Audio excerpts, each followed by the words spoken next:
Coming up on the 1 minute mark until airtime on the LSU Sports Radio Network. Stand by for your 1 minute mark. Coming in 5, 4, 3, 2, 1.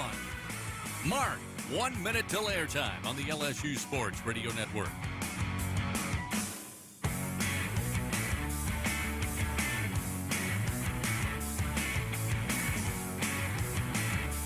Coming up, stations, your countdown until airtime will be your 30-second mark when the network will go silent. Stand by for your final 30-second mark until airtime. Coming in 5, 4, 3, 2, 1. Mark, 30 seconds until airtime on the LSU Sports Radio Network.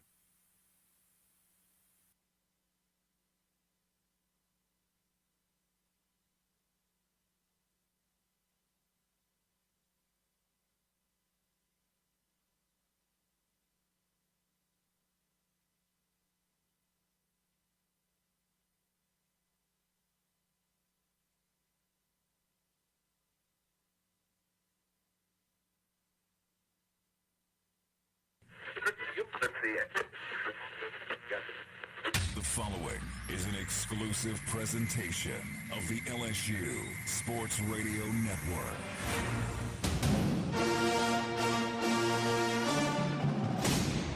It's football time in Louisiana. Today, the Tigers open Southeastern Conference play on the road in Starkville against the Bulldogs of Mississippi State. So let's get this day started. It's game time, baby. Let's go, man.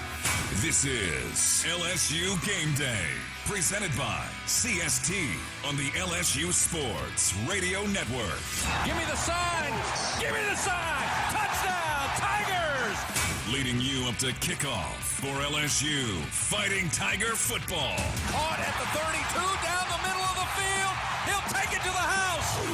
LSU Game Day is brought to you by the 8 partners that represent Team LSU. McDonald's, official sponsor of the LSU Tigers. Cox, the official communications provider of LSU Athletics. Planet Fitness, official gym partner of the LSU Tigers. People's Health, the official health plan of LSU Athletics. Hancock Whitney, the official bank of the LSU Tigers. Rouse's Markets, official supermarket of LSU Athletics. Our Lady of the Lake, official healthcare provider of LSU Athletics. And by Coca-Cola, official beverage partner of the LSU Tigers. 15-10, buckle up. 5, 4, 3, 2, 1. Touchdown, Tigers! Across the state and around the world, the roar of LSU Fighting Tiger football comes alive on the LSU Sports Radio Network.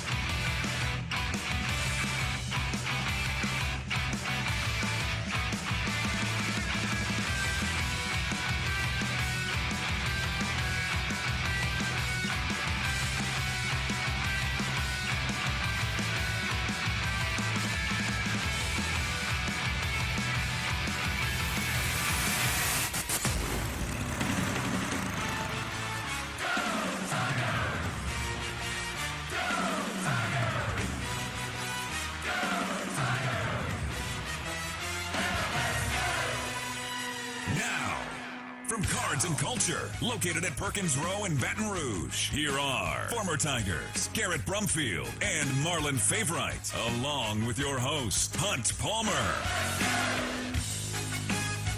Good morning. Happy game day, Tiger fans. This is Fighting Tiger Football, and you're listening to it on the LSU Sports Radio Network. Hey, everybody, I am Hunt Palmer, your host for LSU Game Day, presented by CST, and it's time for conference play, LSU and Mississippi State, and we're getting you ready for it right here from Cards and Culture in Perkins Row. For the next 90 minutes, we'll preview this game. That'll include our keys to LSU's victory in Starkville. We'll set you up for the day in college football and in the SEC. Andre Carter, LSU defensive line coach, his unit unit right now, leads the nation in sacks and tackles for loss. I sat down with him earlier this week, had a great conversation with the first-year Tiger defensive line coach, Andy Koska from the Jackson Clarion Ledger. He covers Mississippi State. He'll join us a little bit later to talk about Mike Leach's program and what we can expect from the Bulldogs today. We'll get you a weather report from Starkville and generally just be hanging out as we get ready for conference play. Marlon Favorite, Garrett Brumfield with me here at Cards and Culture. We'll take a timeout and come back with LSU Game Day presented by CST right here on the LSU Sports Radio Network.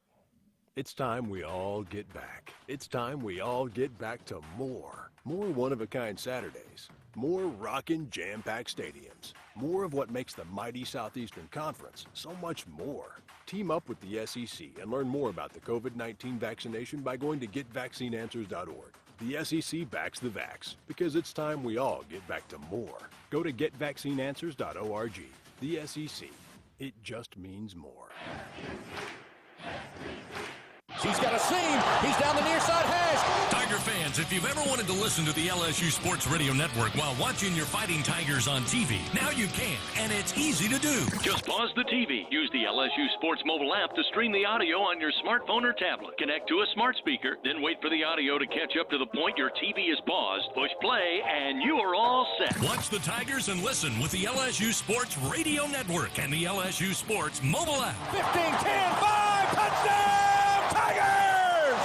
It's time we all get back. It's time we all get back to more. More one-of-a-kind Saturdays. More rockin' jam-packed stadiums. More of what makes the mighty Southeastern Conference so much more. Team up with the SEC and learn more about the COVID-19 vaccination by going to getvaccineanswers.org. The SEC backs the vax because it's time we all get back to more. Go to getvaccineanswers.org.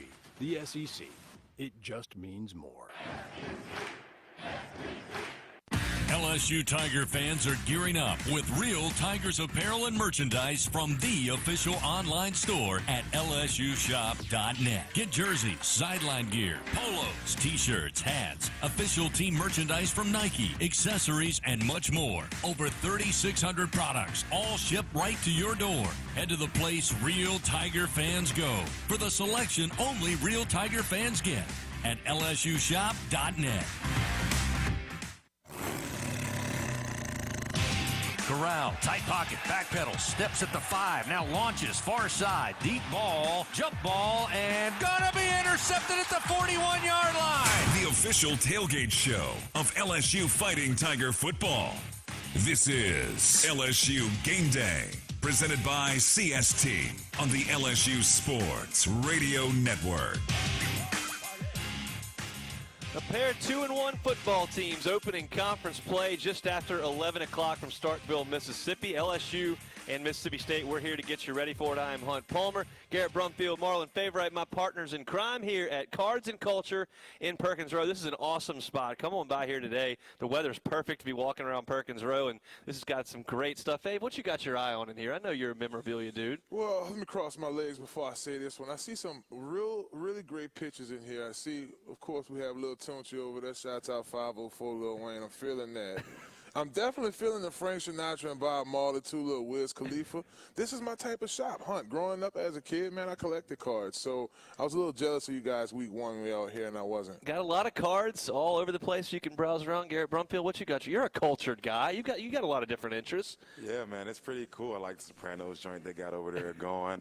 I'm loving the Notorious B.I.G. smoking a lovely cigar, man. It looks pretty cool. It's a great atmosphere in this place, man. I know it's a lot of work that they put into making it come together, and it's so beautiful. You know, you got the vintage video games, Mortal Kombat, Ninja Turtles, Centipede, and everything else. Man, it's great. I could spend all day in here. They got some 90s basketball gear in here. I love the McGrady old school Raptors cartoon jersey over there with the AI Sixers jersey. I'm feeling it. But we got football to talk about, guys, and it starts conference play. It's another step. After the loss to UCLA, you had to come home and regroup, and you did so against an FCS team. And I made a big point that week that it wasn't really about what LSU did in terms of X's and O's on the field, what the result was. It was about the state coming together and enjoying Tiger Stadium at its full capacity for the first time in 2 years. And LSU got through that game. It was a little sloppy, but they got through it. Then you stepped up a class and went to Central Michigan, a group of 5 opponent, and LSU played better last week and took care of their business. Now you take another step up, and you go up against a conference foe, and you're playing for keeps in SEC play. play. This is a big game for LSU and Mississippi State, Faith. It is. It's two SEC teams that are really trying to find their identity. We know that Mississippi State, they came out firing with Mike Leach and had the whole air raid thing going. So I know for my Tigers, we're looking forward to answering that call from last year. I know some of the guys on the team remember that. So this is an opportunity for that, but also just to give yourselves an opportunity to see how you play, how your SEC play is for both teams, because we're in it now. It's no looking back. You look around the SEC, we see what's going on in Florida. We see what's going on in Alabama, Kentucky. So it's like identity game. I know the post-game show hosts like the 11 o'clock kickoff because we're done for the day at about 3:30. Now, the players and the coaches, it may be a little bit of a different story. Garrett, you've played in 11 o'clock games. This is an early one for LSU on the road. They stay in Tupelo. It's an hour drive. You got to leave the hotel somewhere around 8:15. What is the day like? What is the morning like for a college football player getting ready for an 11 o'clock kick? Man, I will say an early game, it can be tough because it kind of throws off your feng shui. You know, you're out of your routine. You're used to waking up. You know, you'll have some pregame meetings, a meal, get a nap, you know, wake up again, kind of have a little walkthrough, and, you know, you have none of that today. Yep. So you have to kind of do all of that on Friday night and then hope that I'm not going to say hope, you have to wake up ready to play on Saturday. You know, it's a big day. You know, how you kind of spoke on, both teams are 2-1. Both teams are, you know, not playing the most dominant football. So today is about coming out 1-0 in SEC play. This is when we start the big boy football. It's going to be a lot of teams, you know, having those jitters. I remember being a player on those Saturdays when you have an early morning game. It's like, man, I don't have the whole day to get all this anxiety out of me. I got to get ready right now. But I think that the Tigers will be able to do that. I think that they have enough guys who have played some earlier games to be able to echo those things to the younger guys and, you know, get everybody's mind right. Nothing like waking up and hearing 50,000 cowbells ringing in your ear, and that's what LSU will hear today in Davis-Wade Stadium. Look, guys, I've made the point all week on air that I think this is a massive game for both teams. It won't look so on the national scale because these are teams that have lost out of conference games and aren't ranked. But you look at Mississippi State first, you know, this is a team that was 20 points down to Louisiana Tech in the fourth quarter. You look at a team that lost a game to Memphis last week. You lose again today, or by a couple of scores, and then you look across the state at what Lane Kiffin's got going in Oxford, and it can go south in a hurry in Starkville. That is a tough place to sustain even mediocrity at times. You can really go south, and I think the feeling about the Leach era could go one of two ways today. For LSU, obviously, you came off a national championship, and then you went 5-5. You lose today, and all of a sudden you're 2-2. You're 7-7 since you won a national championship. Conversely, you win today, and all of a sudden you look at it and you go, yeah, we dropped that game against UCLA, got pushed around a little bit. Then we came back, got well, beat McNeese, took care of business, looked better against Central Michigan. Then we went on the road in conference play and got a win. Here comes Auburn for an 8 o'clock kickoff. We're full steam ahead. It's just things over the next 5 hours can go wildly different for these two programs. It can, huh? If you look at it from the perspective of, okay, we lost, like you mentioned, we lost to UCLA, but we win our first SEC home opener. Now the morale of the team is picking up. Now the guys believe it. It starts in the wins, the meaningful wins for this LSU team. And it kind of gets us away from the 2019 team, right? Because everything is, well, 2 years ago they did this, they had that guy, and they had this guy. Circles back around the identity. Now every day is a star is born, and I know we'll get into the players in here in a second, but that's the attitude you take the field with. And this is what I miss, man. Just watching my son's game last night. They played out in Lake Charles. De La Salle had a nice little win hunt, but it really makes that like me want to put on pads and just go hit somebody, man. Especially when they're playing with you. You know, when it's like, oh man, it's this LSU team ain't what it used to be. That gets me up early in the morning. So I know that's a handful of guys I know on this LSU team feel that way, and that's what I'm rowdy about. Garrett, do you buy the revenge game deal? We know what happened in Tiger Stadium last year in the season opener. KJ Costello threw for an SEC record 623 yards, and Mississippi State ran LSU off the field in the game one of the Defensive and National Championship. Do you think the players have thought about that this week or thinking about that this morning? So, my media trained as a player had, no, we treat every game the same. We don't care about last year. We're pushing forward. But no, that stings. You remember it. That hurts. Everybody is going to talk about it forever. So you're thinking about the next chance that you have to erase that. You know, nobody, of course, wants an opposing team to set a record on them in their own stadium. You know, that sucks. In front of your fans. You know, yeah, that's terrible. So I think that, of course, they're going to try to put up the facade that, no, we're going to go out there and play our best game. But nah, there's guys on that team who remember that. There's guys in the DB core and on just the entire defense, you know, who had to bear that for a year. You know, people saying, oh, they put up 600 yards on you, and now you have to go out and make that happen. You know, it is a tough position to be in, but you can't get focused on, oh, I have to just treat everything the same, or, oh, I have to get my revenge. Man, it's just, you have to go out there and play football. I mean, if you go out there to execute, to win the game, then, hey, you have your revenge. It's a byproduct of going out there to play the game. What happened last year? I think we got caught slipping. I'll just say that. We are fresh off of a national championship team. We're ranked at a decent spot. We have some guys from that national championship team coming back. It's Tiger Stadium. We didn't have the normal crowd we usually have.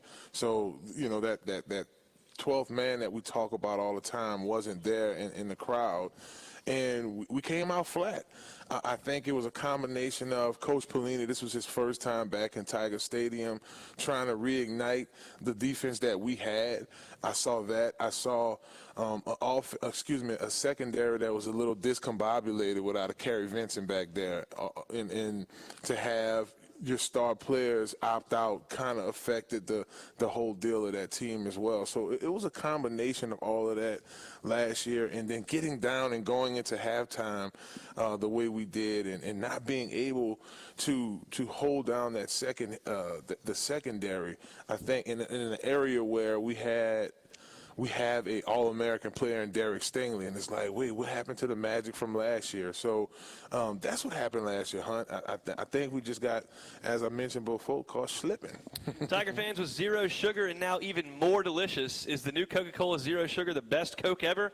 Find out for yourself. We're painting the picture here from Cards and Culture, and that's presented by Capital One, the official banking credit card of the NCAA. Hunt Palmer, Garrett Brumfield, Marlon Favorite with you until a little after 10:30 here from Perkins Row. We are at Cards and Culture. We'll come back, talk a little bit more about this game on the LSU Sports Radio Network.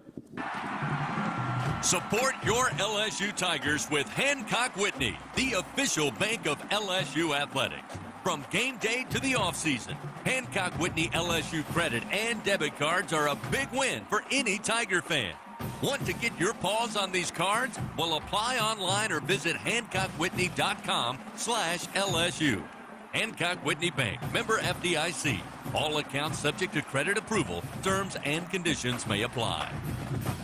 One thing about Louisiana, we always come together in a time of crisis. Louisiana's own Rouse's Markets is helping with food, water, ice, and donations to Ida's hardest hit communities. And they have truckloads of fresh meat, fresh fruit and vegetables, groceries, water, and ice rolling into their stores all over Louisiana every day, so you don't have to go without. Neighbors helping neighbors. Just one more reason that Rouse's Markets feels like home. Rouse's Markets, official supermarket of LSU Athletics.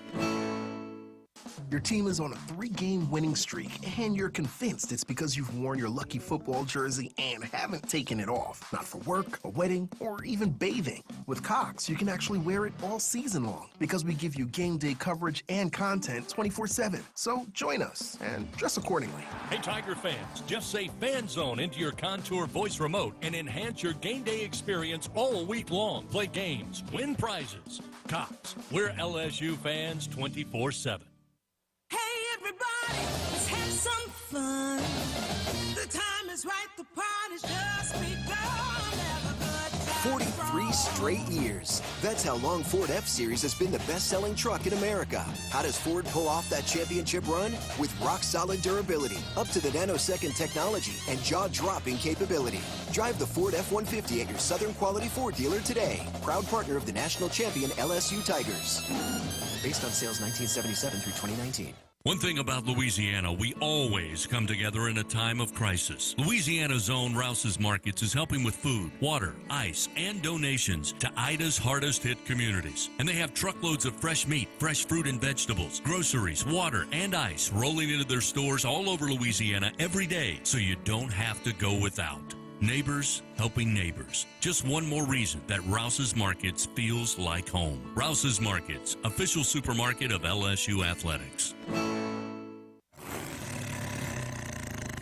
This is LSU Game Day, presented by CST on the LSU Sports Radio Network.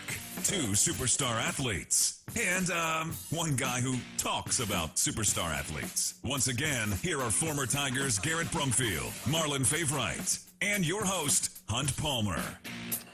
The Whataburger Junior Broadcaster Program gives Tiger fans between the ages of 6 and 12 the opportunity to join us live on air to be interviewed before each LSU home game. To enter your child, all you have to do, download the LSU Sports mobile app and click on the Whataburger Junior Broadcaster ad. Hit the like button for your chance to win. Winners will also receive 4 tickets to the next home game. That's Auburn. Might want to jump in. Make sure to visit the new Whataburger location near Burbank and Nicholson. It is opening soon. Hunt Palmer, Garrett Brumfield, Marlon Favorite. All right, guys, let's shift from last year, which was a disaster, to this year, which we hope goes a little bit better. One theme that appears to be similar between the 2 years. Last year, Derek Stingley was rushed to the hospital the day before the game and was not able to play. I don't expect him to play in this game. He was injured at practice this week. Coach O called him very questionable. I would go as far as to say that he's doubtful to play in this game. That's your All-American corner. He's the best cornerback in college football. As he goes out, you look to the guys to fill in. It'll be Elias Ricks as the number 1 corner. You'll move Dwight McLaughlin outside. He's returning to the lineup. You'll see Cordell Flott there in the slot. Jay Ward will make his return at safety. I thought he was excellent during camp, and he'll play back there with Major Burns. But with Stingley going out, Fave, what does that do, 1, to LSU on the field, and what does it do, 2, to the morale of the locker room when your best player is not going to play? Well, I think the morale of the locker room is going to be intact, just simply because of the teamwork, chain gang attitude that they have there. And we have the talent. McGarthian did an excellent job last year when Stingley was hurt and he had to get in there. So it's a great opportunity for him today, right? Because they're going to try your side. And once again, there's that ego kicking in. You're going to play with me like that? You're going to try my side? I'm going to turn up and step up to the occasion. So if you look at it from that perspective, I think we're all right in the secondary. And then going into this game, Hunt, we have a top-tier defensive line, best in the SEC, top, 5 in college football. That lead the nation in sacks and tackles for loss. Hello, somebody. Now, that's big time right there. And we know that the game is won and lost inside the trenches. And, we can say that freely now because there's 2 linemen here with you, Hunt. So, we can talk our stuff right Brandon, now. come back. But I do believe that we go into this game, we have enough depth to where if we're missing Stingley, we not saying we can replace him, but we have enough talent there, McLaughlin, to lock it down. I want to go to you on the defensive front. Last year, LSU was really disruptive in this game. Ali Gay had a great game. He's returning to the lineup today. Andre Anthony obviously out for the year. He won't be playing. But LSU got after KJ Costello last year. They had sacks. They got tackles for loss. But they were compromised in the secondary and got beat on big plays time and time again. What's the role of the defensive front in this game? A lot of SEC teams last year just rushed 3 and dropped 8. Kentucky did that. They gave up 2 points, which is essentially a shutout. Alabama did that. They shut out this Mississippi State team. Texas A&M did that, gave up 14 points. Arkansas did that, gave up 14 points.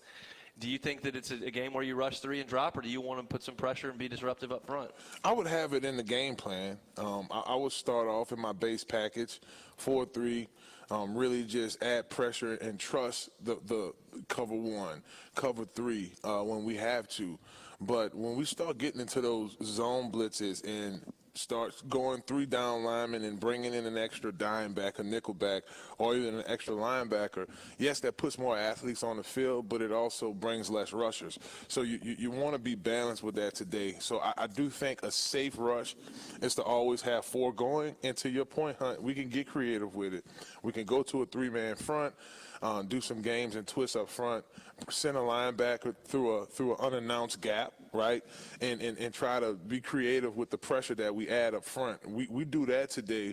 We put Mississippi State in a very uncomfortable position to do what they did to us last year. So I think Yeah, that worked, especially Alabama did a good job of having 8 guys in all the windows, but you don't want your quarterback, especially with Derek Stingley missing the day, back there patting the ball. So I found an interesting stat. I've used this on air on my daily show, but when I go back to last year and this year, the Leach era at Mississippi State, Arkansas only had 1 sack last year in this game, and they allowed just 14 points.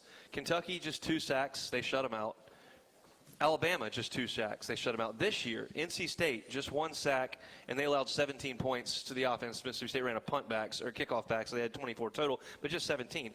Now, that doesn't tell the whole story. You can get pressure on guys and not get sacks, and you can be a disruptive defensive front. But the point remains, teams have had success against Mississippi State, even though they hadn't had the quarterback on the ground. Garrett, when you look at Mississippi State's offensive line, they use these wide splits. They're long and lean. They're pass blockers that are meant to go backwards and not forwards. But what do you make of their defense, their offensive front, and what LSU can do to attack that and be as disruptive as they had through 3 games? Man, you kind of hinted at it, and that's something that you always see from Mississippi State on both sides of the ball. You know, they have beefy guys. They obviously don't miss many meals in Mississippi, and I think you know, taking advantage of that, like Fave kind of said, is being disciplined up front on defense. You know, having proper rush lanes, not getting crossed, not getting out of your gap. You know, they are obviously aware that people are going to try to get after them because they're air raiding. So I think that those guys are conditioned for that.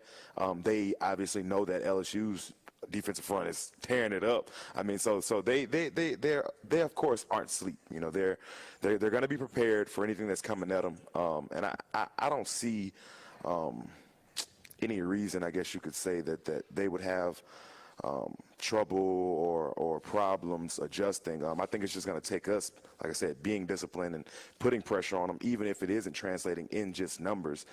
It's got to be making their offensive line uncomfortable and putting them in situations so that they won't be successful.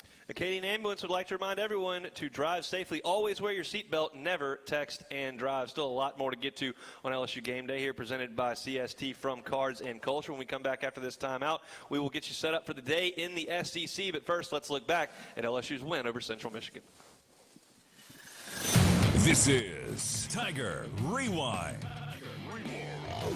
an audio archive of LSU Fighting Tiger football's last time out on the gridiron from the LSU Sports Radio Network.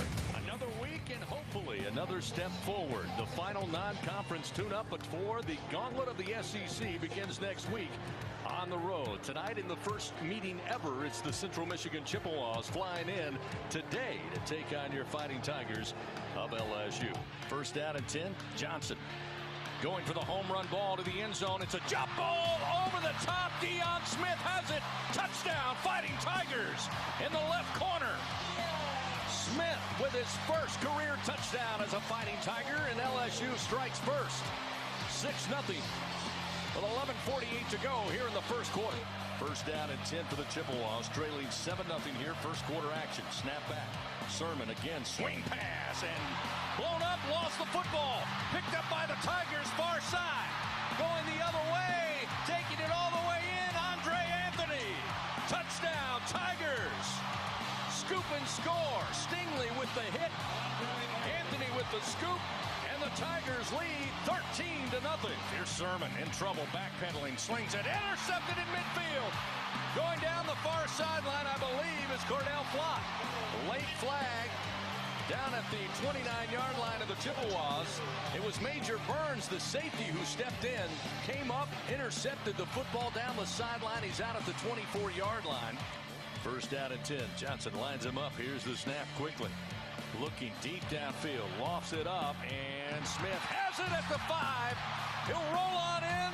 Touchdown, Tigers. 40-yard touchdown pass.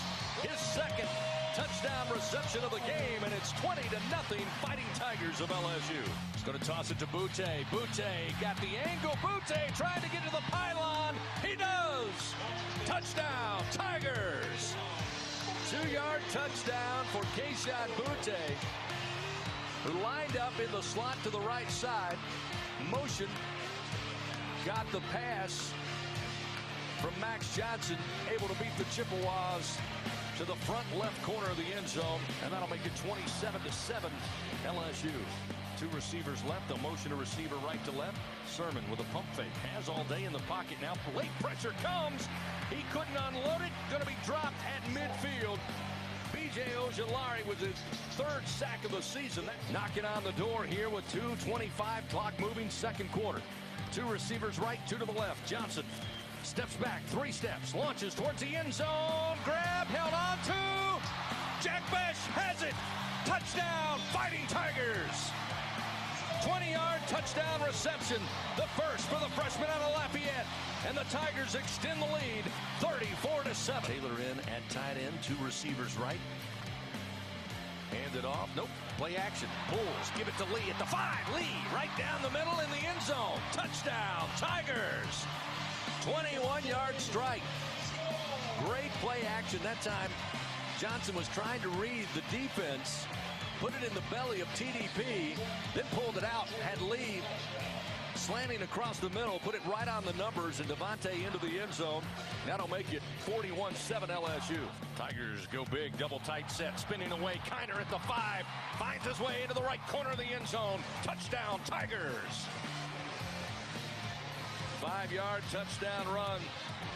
Second rushing touchdown this season and in the career of freshman Corey Kiner. That'll make it 48-21. First ever meeting, it goes to the Fighting Tigers of LSU. Get their final non-conference tune-up, and it comes with a victory tonight as the horn sounds, and this one's in the books. Tigers get the win by a final of 49-21. That was a Tiger Rewind. LSU Game Day, presented by CST, continues after this quick break on the LSU Sports Radio Network. Hey, Tiger fans, this is Chris Blair inviting you to become part of our LSU Athletics podcast world. For the very latest on the Tigers, whenever it's convenient for you, catch Cody Worsham and number 18, Jacob Hester, for the Hey Fighting Podcast, a look inside LSU football. Join me and hear from some of the great voices of college sports on Hearing Voices. Get up to speed on the Tigers' next opponent with LSU Recon, plus replays of the Ed Ogeron Show and many more. Find them all at lsusports.net/podcast, on the LSU Sports mobile app, and anywhere podcasts can be found. Subscribe today. It's time we all get back. It's time we all get back to more. More one-of-a-kind Saturdays. More rockin' jam-packed stadiums. More of what makes the mighty Southeastern Conference so much more. Team up with the SEC and learn more about the COVID-19 vaccination by going to getvaccineanswers.org. The SEC backs the vax because it's time we all get back to more. Go to getvaccineanswers.org. The SEC. It just means more. He's got a seam. He's down the near side hash. Tiger fans, if you've ever wanted to listen to the LSU Sports Radio Network while watching your Fighting Tigers on TV, now you can, and it's easy to do. Just pause the TV. Use the LSU Sports mobile app to stream the audio on your smartphone or tablet. Connect to a smart speaker, then wait for the audio to catch up to the point your TV is paused. Push play, and you are all set. Watch the Tigers and listen with the LSU Sports Radio Network and the LSU Sports mobile app. 15, 10, 5, touchdown, Tigers! It's time we all get back. It's time we all get back to more. More one-of-a-kind Saturdays. More rockin' jam-packed stadiums. More of what makes the mighty Southeastern Conference so much more. Team up with the SEC and learn more about the COVID-19 vaccination by going to getvaccineanswers.org. The SEC backs the vax because it's time we all get back to more. Go to getvaccineanswers.org. The SEC. It just means more.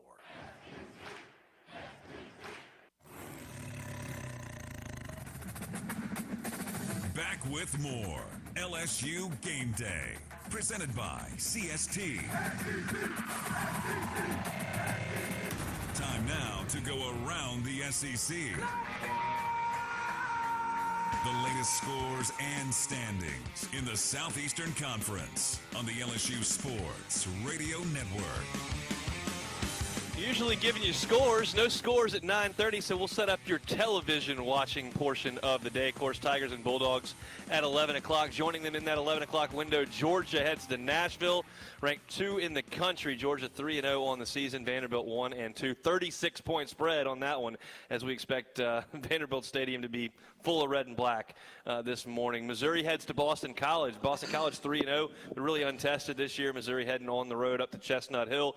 Missouri laying a point in that game at 11 o'clock. The 2:30 game, really the game of the day in the SEC. Texas A&M, number 7 in the country, 3-0. And Arkansas, number 16 in the country, also 3-0. Arkansas have been close many times in that game. Fave, who you got in Texas A&M Arkansas today? I'm going with the old Jimbo Fisher. I think they're going to pull off the win. Texas A&M will get it. But I'm pulling for Woo Pig. Let's go Hog. Get it done in Texas. 5.5 is the spread on that one. Texas A&M is favored. Georgia State at Auburn. Auburn rebounding off that tough loss in the whiteout up at Penn State. Tigers are laying 27 points against a 1-2 Georgia State team at 3 o'clock. That game you can find on the SEC Network. 6 o'clock, Tennessee and Florida down in the swamp. Another tough loss. This time Florida to Alabama. They came up a foot short last week. Now they welcome in Tennessee, who's rotating quarterbacks. We'll see if Florida gets Anthony Richardson back. The exciting athlete did not play last week against Alabama at the quarterback spot. Florida laying 19 points in the swamp. That game's on ESPN at 6 o'clock. Also at 6 o'clock on ESPN2, Kentucky visiting South Carolina. Cats are 3-0. South Carolina 2-1. Will Levis and that Kentucky offense struggled a little bit against Chattanooga last week. We'll see if they get on track against South Carolina. 4.5 the number on that one. Kentucky is favored on the road. And the nightcap, 6:30 Central. Southern Miss plays Alabama. Garrett Brumfield, do you know who Southern Miss's starting running back is? I do not. Frank Gore Jr. toting the rock for Southern Miss. They are 1-2. They are the sacrificial lamb for Nick Saban's number 1 ranked Alabama Crimson Tide in Tuscaloosa, Alabama. That's your look around the SEC. Tiger fans, all LSU Sports Radio Network broadcast stream free on LSUsports.net. To listen live on your phone, download the new LSU Sports mobile app. The app is free. Download in the iTunes Store or Google Play. Visit LSUsports.net/apps for details. I always get asked, how can we listen to you if we're not listening on the radio? Well, you can download the LSU Sports mobile app, and you can get this show and the postgame show and really the entire game wherever you are streaming on your smart device. So give that a look. Still a lot to get to here from Cards and Culture. We're here in Perkins Row. It is a gorgeous day. And this place is really, really cool. Former Tiger star Anthony Renato's opened up shop here. Got some awesome jerseys, some awesome memorabilia. Got old video games, cards, checking everything out. Come on by and hang out here at Perkins Row. We'll be here for every single Tiger road game for LSU Game Day presented by CST. We'll take a timeout, come back and talk a little bit more Tigers and Bulldogs. That's next on the LSU Sports Radio Network. Welcome back to Acme Oyster House action. Looks like a fried crawfish tail story of oyster shooter champion, Steve. Yeah, I'd say char-grilled in an herb butter sauce, Bob. Truer words never spoken, setting the soft-shelled crab platter for all of us. Well said. A game of onion rings, craw puppies versus hush puppies. Indeed. This team never misses on the food. Jill? Oh, can't argue with crab cakes and gumbo down here, Bob. One team, one stomach. Thanks, Jill. Back after this tasty commercial message. Acme Oyster House. Life's more fun with seafood. Hargrove is a proud supporter of the Tigers with over 2,000 teammates and 500 in the Baton Rouge area. More than just an engineering, automation, and project execution firm, what Hargrove builds best are relationships. Hargrove knows that what matters most is making a difference in our communities. Through the Hargrove Foundation, they contribute to hundreds of causes across the country, including many here in the Baton Rouge area. Experience the difference of working alongside a 100% employee-owned team. To learn more, visit hargrove-epc.com. One winning team. That's Hargrove. Go Tigers!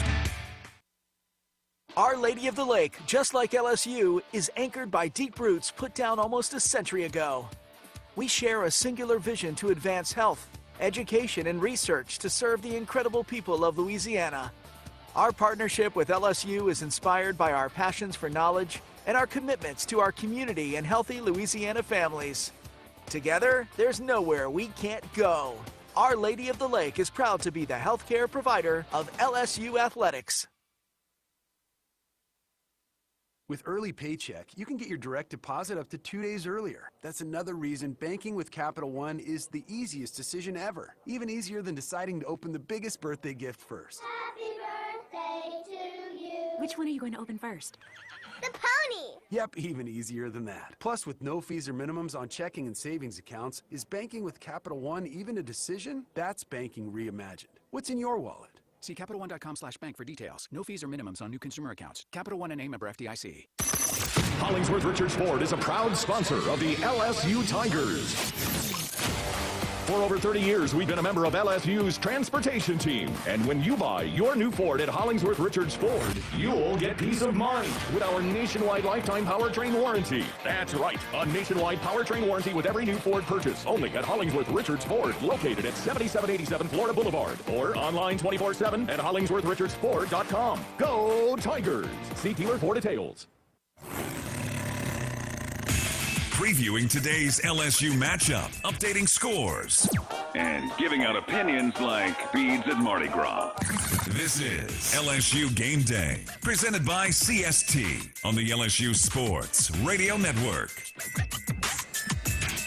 Tiger fans, we are 87 minutes away from kickoff, hour 27 from kickoff on this game day. Get the win with Waiter. Order Waiter and use the free delivery code TIGERS21, all one word, TIGERS21, all season long for chances to win Waiter food credits, signed merch, tickets, and more. Hunt, Palmer, Marlin, Favorite, Garrett Brumfield with you here from Cards and Culture. Guys, let's talk Tiger offense here. Got on track with the big plays last week. Max Johnson, who had not really stretched the field through 2 weeks, did find Deion Smith on the first drive of the game for a big play, and that continued. And you saw the freshmen really make their impact on the outside. Deion Smith had a huge game with a couple of touchdowns. Jack Besh made a great one-handed catch, worked the middle of the field exceptionally well. There's no shortage of weapons on the outside for Max Johnson, and I think in this game they're going to have to use them, Garrett.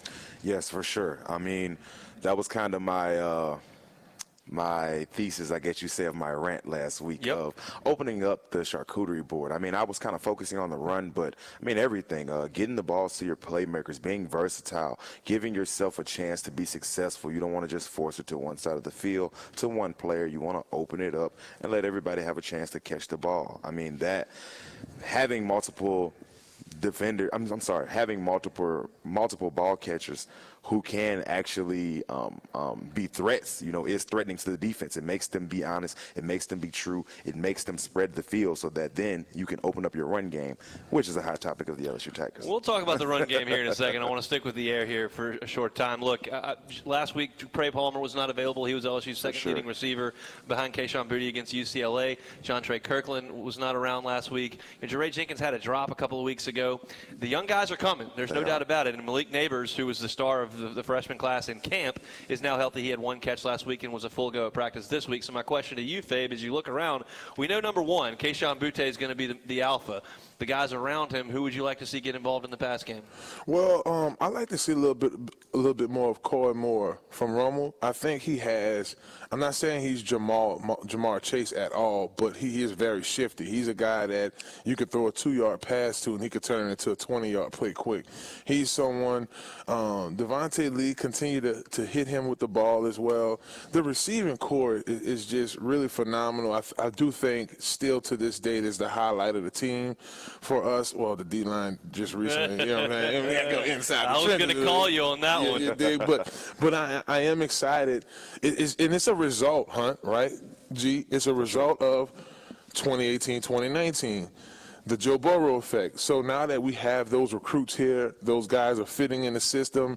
They understand the shoes that they're filling. So I think that it's really time to just let her rip. Look, I never thought I'd say this in the Mike Leach era at Mississippi State, but this LSU-Mississippi State game is a mirroring styles. This is the number 1 and number 2 teams in the conference in terms of passing attempts. Missouri's tied with LSU. Mississippi State is first. It is number 13 and 14. That's last and second to last in rushing attempts and in yards per carry. They don't try to run it, and they can't when they want to. Either one. Neither one can run the football. So, Garrett, how does, if possible, how does LSU get a run game going in this game? I think the key to the offensive run game for the LSU Tigers is not stalling across the board. Sometimes we see up front we're unsure. We don't know what's going on. We're stalling pre-snap, then the ball snaps. We even if we do have clean combos, we get to the second level and we stall and we get out leveraged by the linebacker. Now they're making the play on us. I think the same thing in the backfield. I kind of made a Kind of made a little joke on Price on the post-game show last week. I wasn't trying to pick on Price, but I was just pointing out a play that I saw. He kind of got the ball installed a little bit. We see Corey Kiner do it. So I'm not sure if it's something in scheme, but I want to see them not stalling. I want to see them moving forward, trying to get positive yards. And up top, I mean, sometimes it's easy to point the finger and say, oh, the coach isn't helping us be successful. But I want to see Pete's not stall. I want to see him open up that charcuterie board and run everything. Call run play A, call run play B, C, run them all. You know, you can't just stick between the tackles, especially on a week like this. You have to be versatile to get anything going. Tailgating is back. Revelry and LSU Athletics bring you the 2-minute turnkey tailgate. Choose your game, choose your add-ons, show up on game day, and tailgate like a champion. Reserve yours today at revelryteam.com. We got keys to LSU's victory. Those are next on the LSU Sports Radio Network.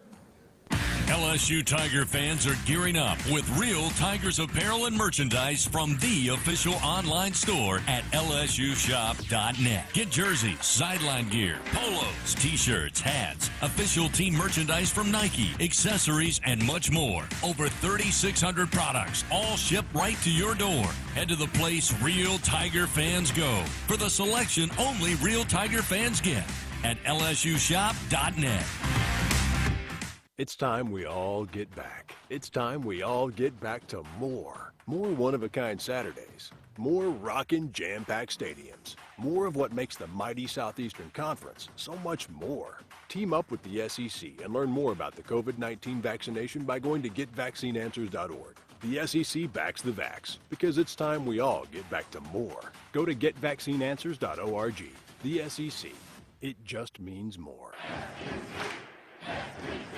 Hey, Tiger fans, this is Chris Blair inviting you to become part of our LSU Athletics podcast world. For the very latest on the Tigers, whenever it's convenient for you, catch Cody Worsham and number 18, Jacob Hester, for the Hey Fighting Podcast, a look inside LSU football. Join me and hear from some of the great voices of college sports on Hearing Voices. Get up to speed on the Tigers' next opponent with LSU Recon, plus replays of the Ed Ogeron Show and many more. Find them all at lsusports.net/podcast, on the LSU Sports mobile app, and anywhere podcasts can be found. Subscribe today.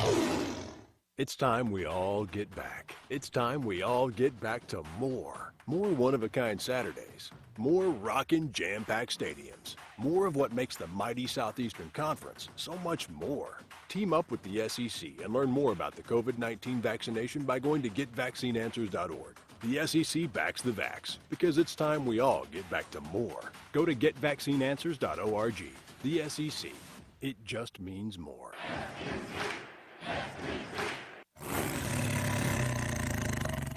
At the tailgate, at home, in the car, or on the water, your LSU Fighting Tiger football companion. This is LSU Game Day, presented by CST on the LSU Sports Radio Network. We got keys to victory. Garrett Brumfield, I'll toss it to you first. What you got? I believe that the key to victory for the LSU Tigers, and I hate to put it on the backs of my big dogs, but it's protecting up front. We have to protect up front. Mississippi State, I think their defensive line is not the strength of their defense as it has been before, but they know that, and they compensate for it by getting after it. They're going to send any and everybody. They will send linebackers. They will send cornerbacks. They will send safeties. They do not care who is making the play on defense. They just want to make the play. So I think up front, we have to put it on the big dogs, and we have to shore up so that Max Johnson has an opportunity to stay composed, stay poised, and put those balls on the money to those playmakers. Yeah, Mike Leach brought Zach Arnett over from the state of California, and he's a young defensive mind, and he's done a great job there. Ed Ogeron interviewed him when they were looking to fill the defensive coordinator spot. It didn't work out for whatever reason, but certainly a guy that's got a bright future, and he's a really good defensive coach. Your key to the game, Fave? I think the key to the game is not giving up big plays in the air in the secondary. That's something that really killed us last year with this team. So I think if our secondary can go out there and just not get beat deep, keep all the routes in front of you, and just play sound, fundamental football, we'll be all right. That's going to be the key to victory, is our secondary playing disciplined ball and not letting any big plays get behind them. See, I'm kind of right there with you with my key to the game today. Mississippi State has not been an explosive offense. Mississippi State has thrown about 78% of their passes inside of 9 yards, and he's completing 75% of those passes because they're so high percentage. They're very short. They're kind of an extension of the run game, trying to create mismatches and trying to hit big plays due to missed tackles or miscommunications, and that's my key to the game. It's LSU's secondary communications. Even last week when the defense was so good against the run and really had a pretty good day, they had 2 coverage busts that resulted in huge plays. That's what you can't have. UCLA did it. LSU fell victim to it all year last year with defensive backs holding their arms out going, well, wait, I thought you were going to be there. I thought you were going to be there. Well, no one was there. You cannot have that kind of miscommunication and busts against this Leach offense. That's all it's designed to do. And my concern is when you go back to camp, you've got guys in and out. Stingley didn't practice for a lot of camp, and then he came back and played for 3 weeks, and now he's going to come out of the game. Dwight McLaughlin has been injured and has not been out there to practice or play in games. He's inserted in. At safety, you had for most of camp, Jay Ward and Major Burns back there. Then Ward comes out. You got to play Todd Harris, Jordan Tolles, Cam Lewis plays the last 2 weeks. Well, now you're putting back in Jay Ward. So there's just too many shifting pieces, and Stingley didn't get hurt until Wednesday. So you haven't had real, practice time in terms of putting the pads on and playing like you would like to with your starting defensive backfield from this week. So I'm concerned about the communication between LSU's defensive backs today. And if you're not on the right page, Leach will find that and he will pick you apart doing it. So for me, it's not about talent. It's not about ability. It's not about depth. LSU's got all those things. They've got to be on the same page. And if they're not, you can give up some huge plays. And that's okay against Central Michigan because you can just, you can outscore them. This is a little different beast with Mississippi State. They got more talent. It's going to be tougher to do. So for me, LSU has got to do a great job of communicating in the secondary. You looking for a place to live near campus? The official sponsor of Tiger Stadium student section, there is a Scion community for every lifestyle. Whether it's close to campus, luxury, or a little more space, Allight, Ion, Red Point, and Lark Baton Rouge will have what you need. Visit live-batonrouge.com for more details. We're here at Cards and Culture in Perkins Row, a gorgeous day here in the capital city of Baton Rouge. I think the same is true for up there in Starkville, but Brian Haldane will give you the weather report here. We still got a lot to do. I'm going to chat with LSU defensive line coach Andre Carter a little bit later. Excited to do that. He has a unit that is playing at an exceptionally high level right now, and so we're excited to chat with Andre Carter as our defensive coach interview of the week. When we come back, just a little bit more talk about LSU and Mississippi State. It's LSU Game Day presented by CST, and it's right here on the LSU Sports Radio Network.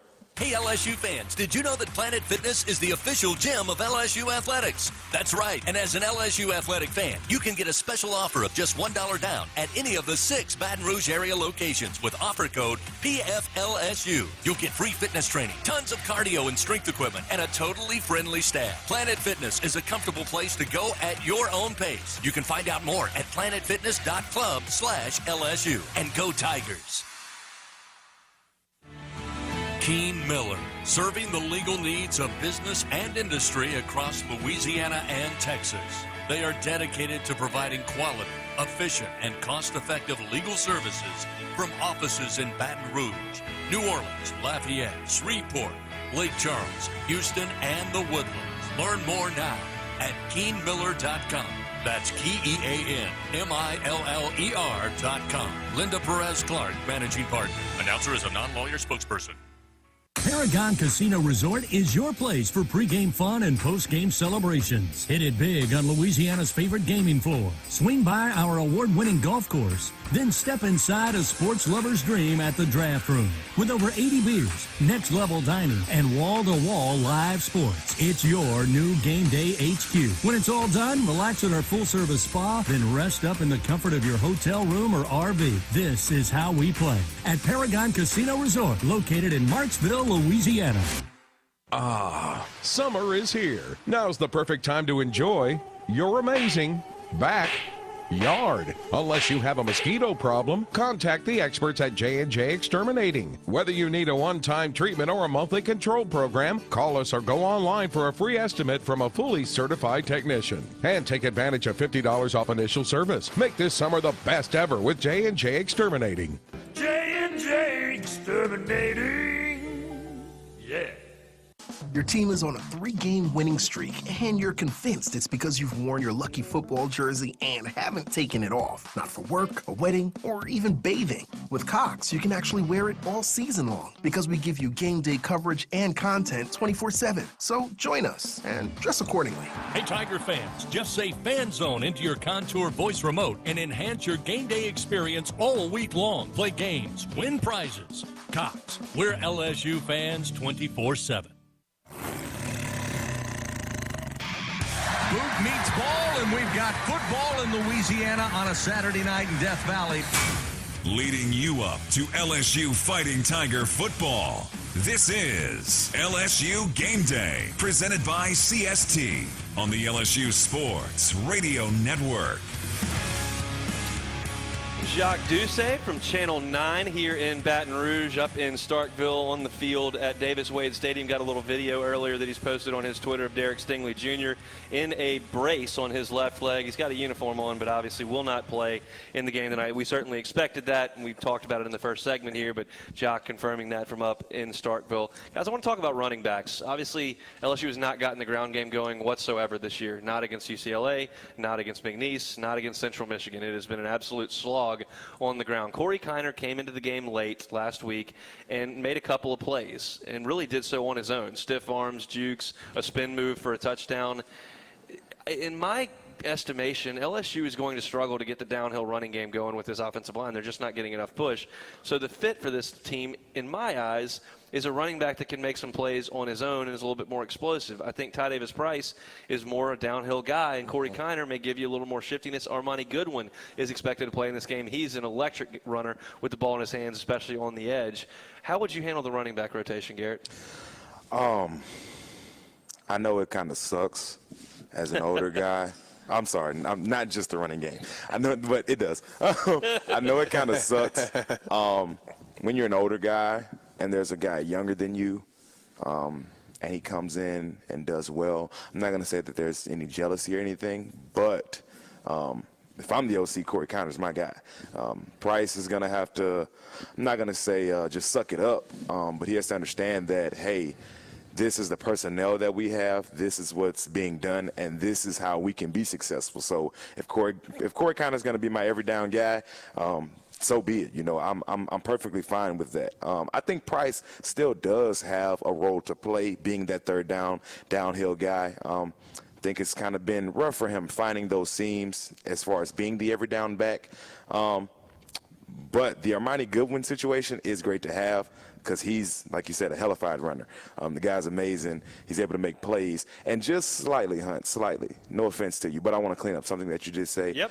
Corey Kiner, on the touchdown when he did the spin move, yes, it was a great run, but all the blocks were blocked up, just FYI. So look, that's spoken like a man who's got the O-line's back. Look, here's the deal. Ty Davis-Price on the year has run it 27 times for 85 yards. That's that's 2.7 yards per carry. That's a 3-game sample size against the worst competition on your schedule. So it kind of is what it is at this point. It's human nature, obviously, to want older guys who have bided their time to play, but I do think it's time to try some things on the outside with some of the younger guys. Fave, your thoughts on that? Hunter, I agree with you on that, and it's not necessarily – I kind of look at the NCAA as the NFL, and it's a what have you done for me lately deal. And Ty Davis-Price, for all intents and purposes, his freshman year, he came out gunning. But again, we had a running back by committee, and Clyde Edwards-Helaire really took that torch to lead the running backs. After that, he had injuries, bumps and bruises, him and Emory last year.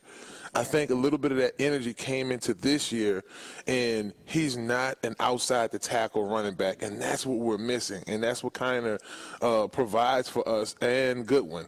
They both have speed. They're young. They're elusive. They want it. Kind of remind me of John Emery and Ty when they first got in, but a little more elusive.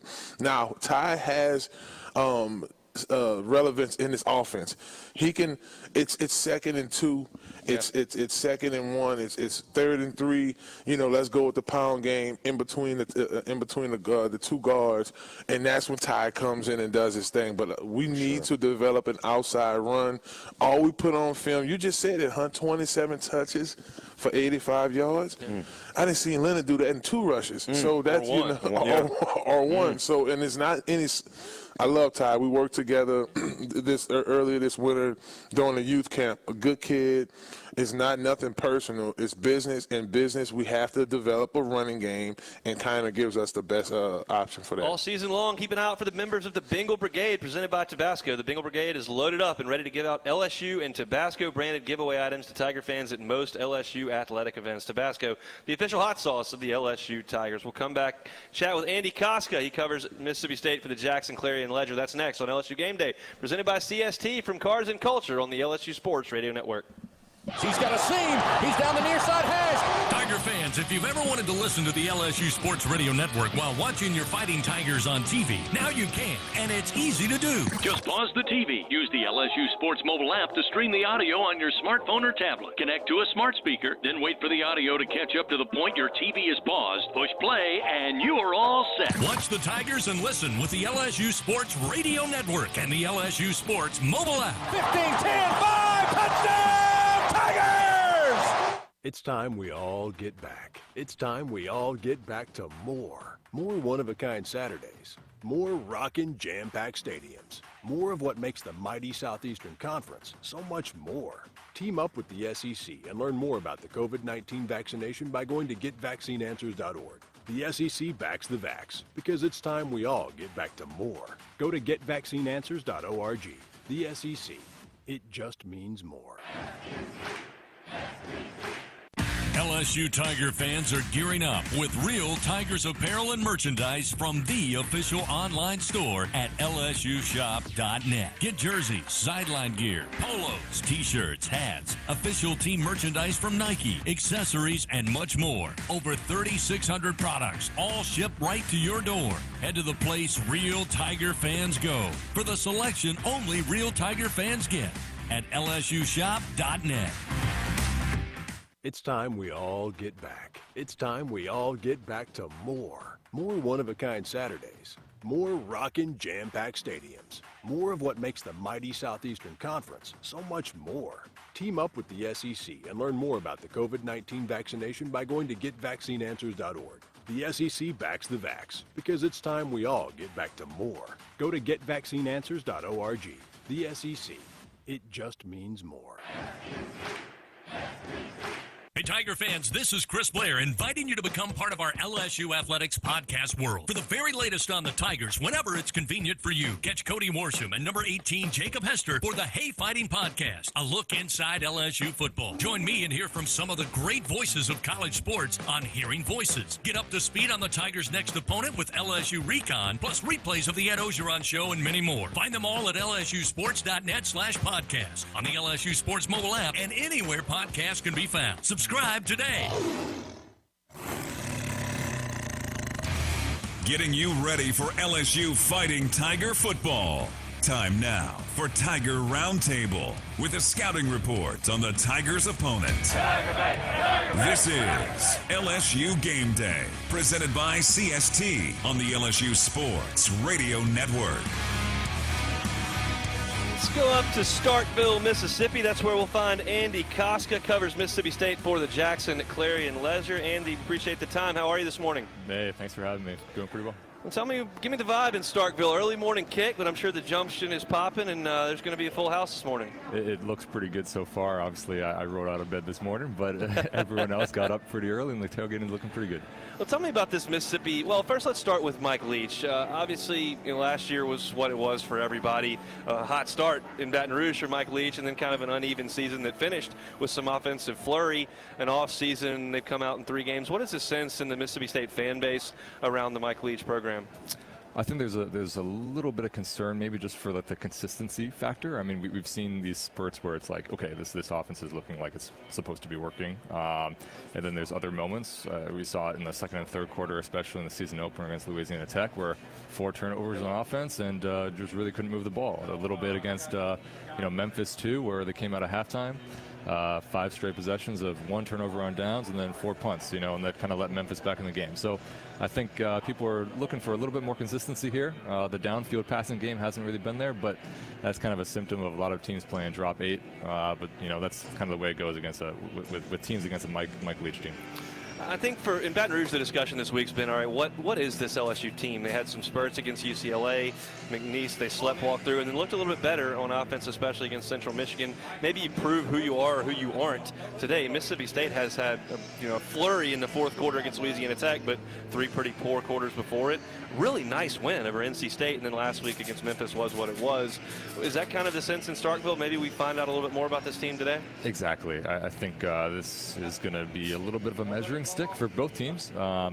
This Mississippi State defense so far has been kind of the driving force of what this Mississippi State team has been able to do with what Zach Arnett. Obviously, he interviewed for the LSU position, so people know him down there pretty well. But his defense has been probably the best part of this team so far, and we'll see, just how it stacks up. I mean, they did really well against Memphis last week, which was a pretty that team puts up a lot of points in the first 2 games and a lot of yards, and they held them to 17 points on offense. Obviously, it was 30 overall, but 17 points just on offense, and it was a pretty good performance. So we'll see if that kind of continues, and we'll also see if the offense can find a little bit more of the fourth quarter against Louisiana Tech and less of the first 3 quarters against Louisiana Tech.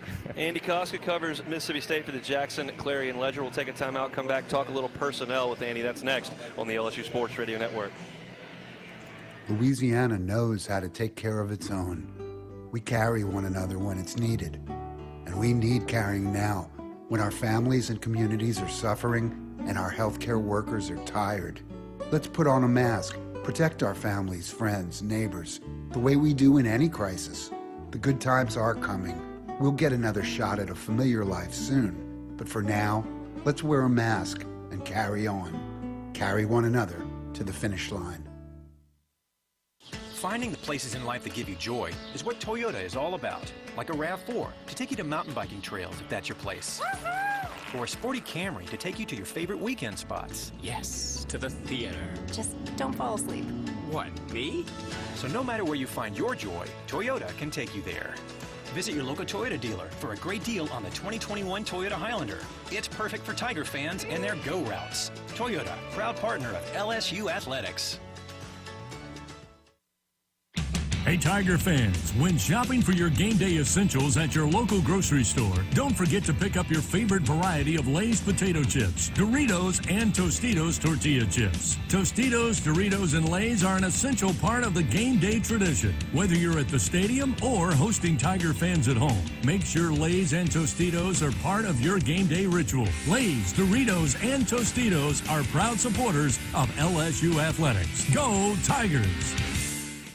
Oh, man, I'm glad you're here. Sit down and visit with me, Mom. I'm making it all ready for supper with my family tonight. I can't wait to hug my grandbabies and pass a good time over some good food.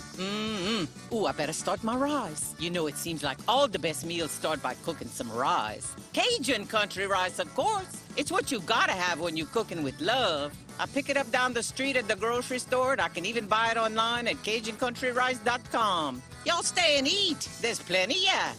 Fans, if you were born to grill, then check out Barbecue Guys for all your grilling and outdoor living needs. With the largest selection of top-rated grills and outdoor products, best-in-class customer service, and expert product reviews, tips, and how-to videos, Barbecue Guys makes it easier than ever to shop online for backyard necessities. They're there to help you master grilling and outdoor entertaining. So visit BarbecueGuys.com. That's BBQGuys.com to learn more. Barbecue Guys, for those who were born to grill.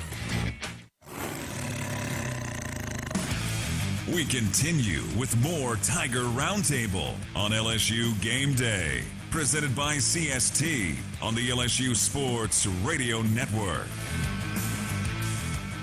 Andy Costa is our guest from up in Starkville. Andy, LSU fans still have nightmares about KJ Costello. He yielded his job to Will Rogers last year, and he's run with it ever since. What do you make of the Mississippi State quarterback through 3 games of this year? Yeah, well, he's taking care of the football, which is half the battle. That's been the best thing. I just wrote a story this week, though. A lot of it has been kind of the short passing game. He hasn't really taken many shots downfield.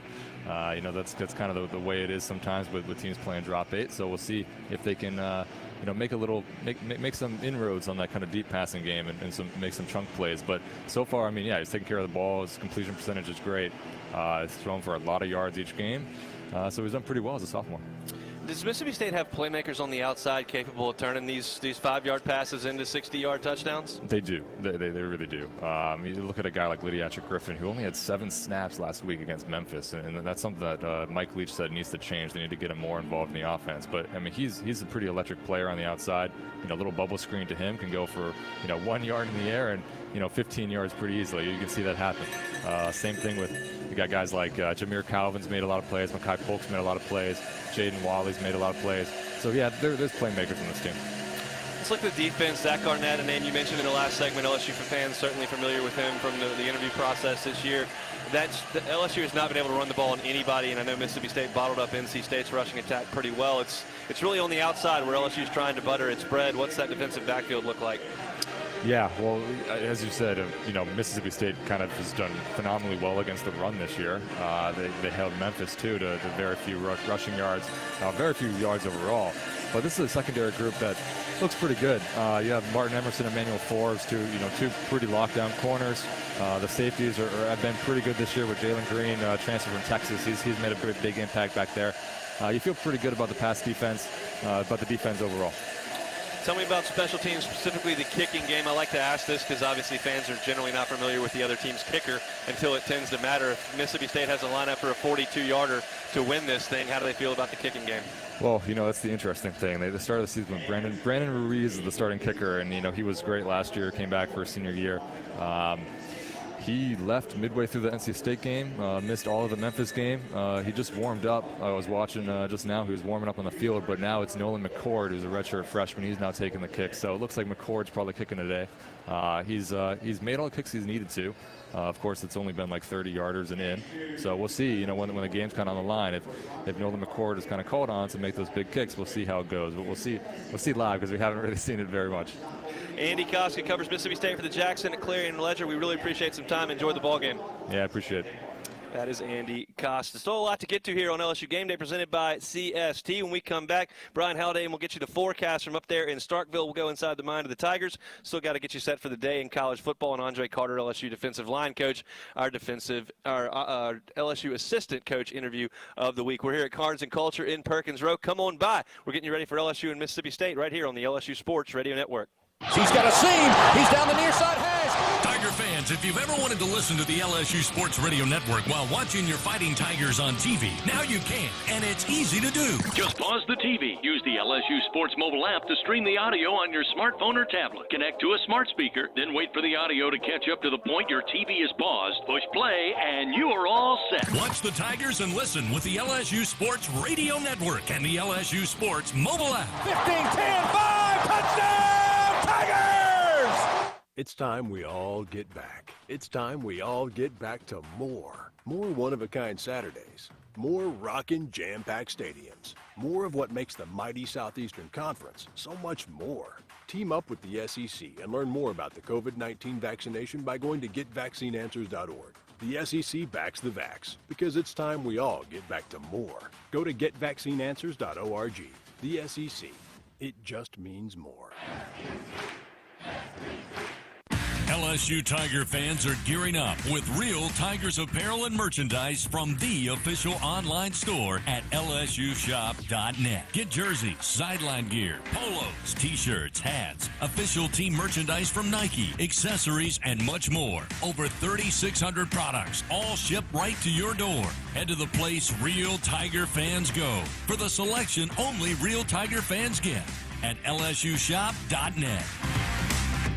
It's time we all get back. It's time we all get back to more. More one-of-a-kind Saturdays. more rockin' jam-packed stadiums, more of what makes the mighty Southeastern Conference so much more. Team up with the SEC and learn more about the COVID-19 vaccination by going to getvaccineanswers.org. The SEC backs the vax because it's time we all get back to more. Go to getvaccineanswers.org. The SEC. It just means more. Hey, Tiger fans, this is Chris Blair inviting you to become part of our LSU Athletics podcast world. For the very latest on the Tigers, whenever it's convenient for you, catch Cody Morsham and number 18, Jacob Hester, for the Hey Fighting Podcast, a look inside LSU football. Join me and hear from some of the great voices of college sports on Hearing Voices. Get up to speed on the Tigers' next opponent with LSU Recon, plus replays of the Ed Ogeron Show and many more. Find them all at lsusports.net/podcast, on the LSU Sports mobile app, and anywhere podcasts can be found. Subscribe today.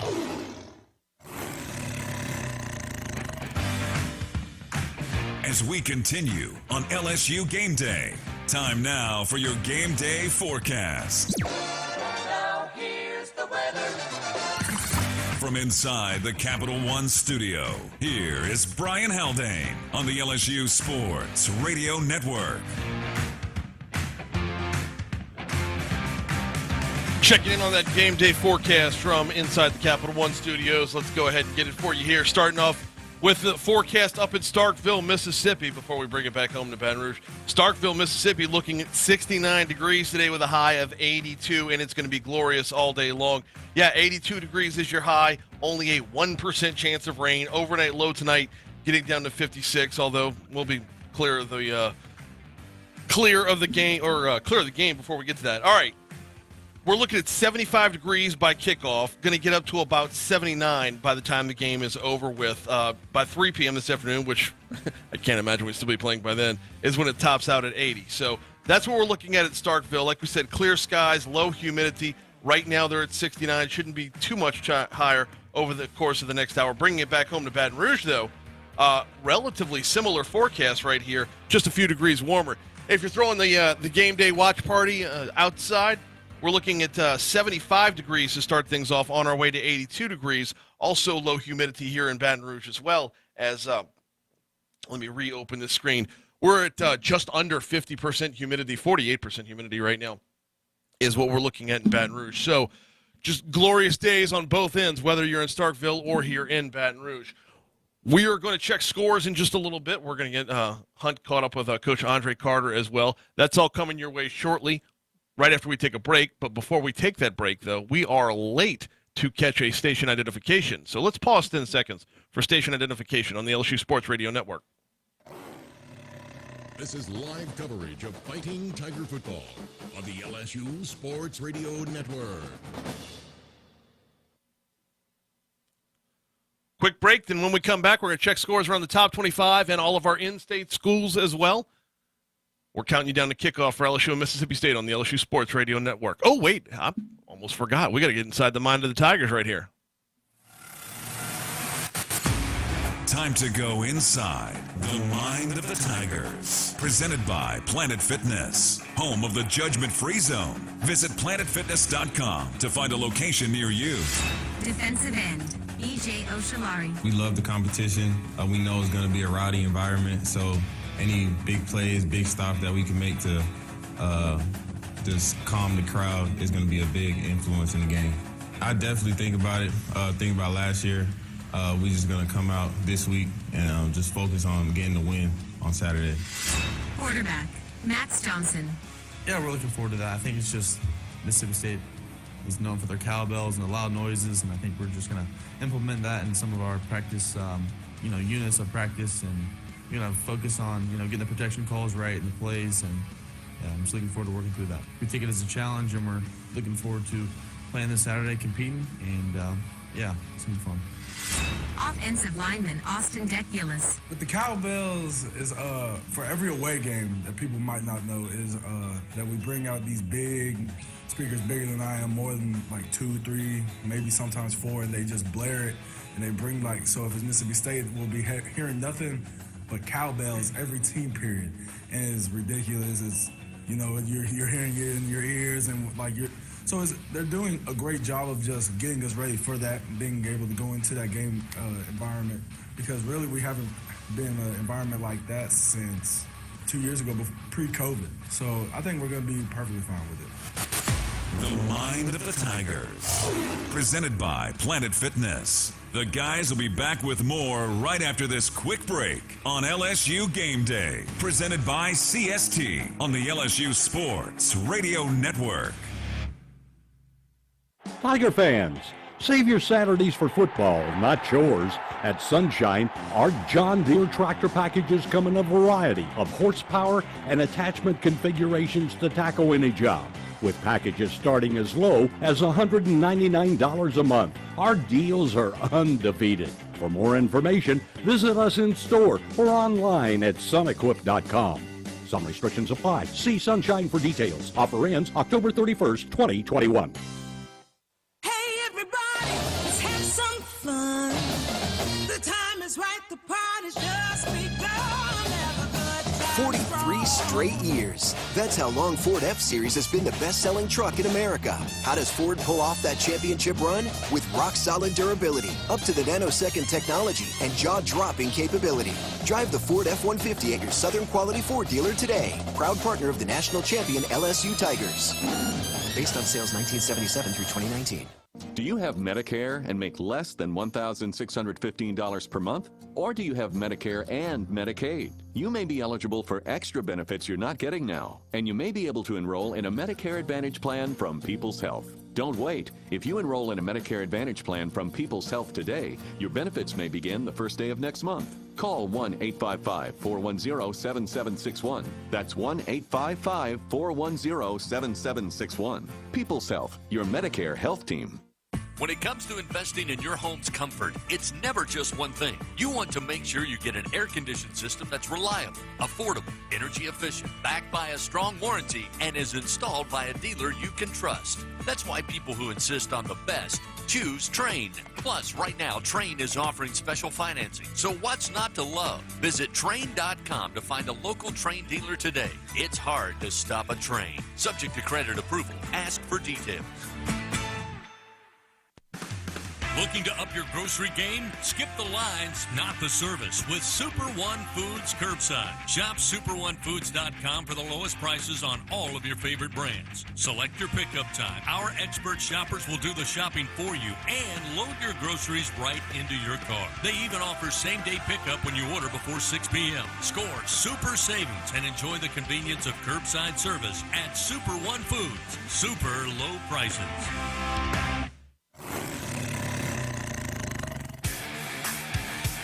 Back with more LSU Game Day, getting you ready for LSU Fighting Tiger football. But first, let's check the latest around the college football world. From the Capital One studio, here is Brian Haldane with a scoreboard update on the LSU Sports Radio Network.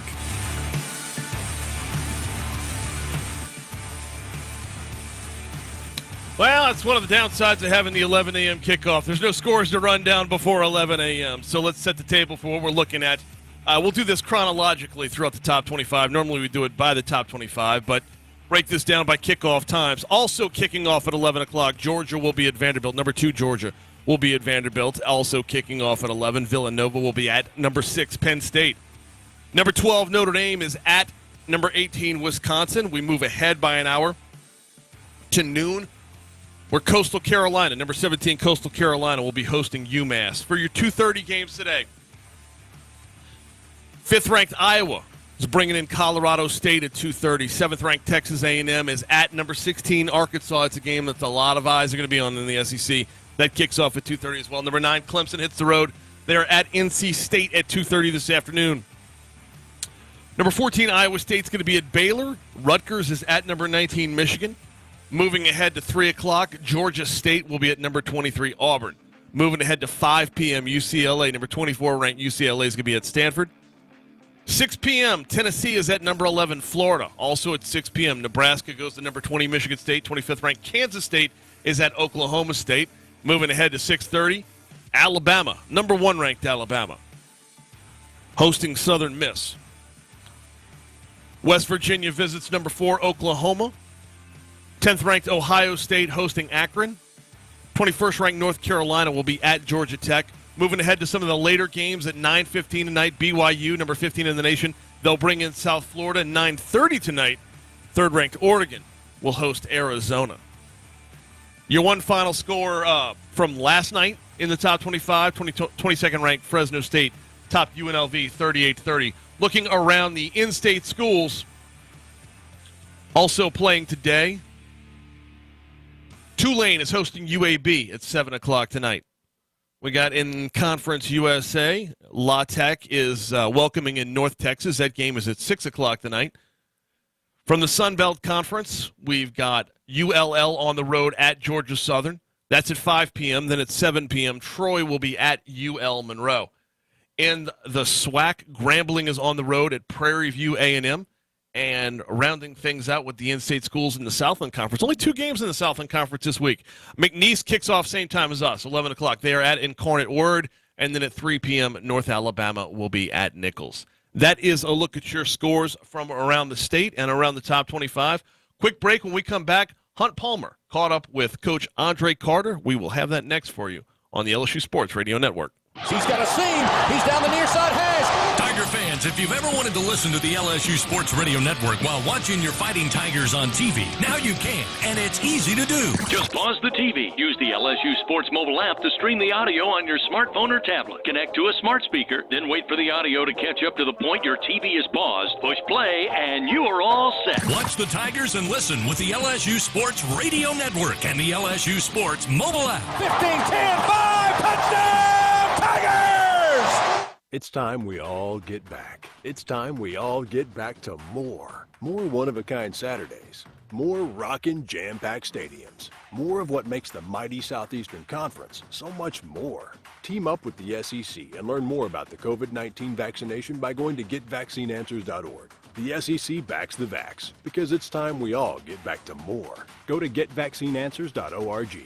The SEC. It just means more. LSU Tiger fans are gearing up with real Tigers apparel and merchandise from the official online store at lsushop.net. Get jerseys, sideline gear, polos, t-shirts, hats, official team merchandise from Nike, accessories, and much more. Over 3,600 products, all shipped right to your door. Head to the place real Tiger fans go for the selection only real Tiger fans get at lsushop.net.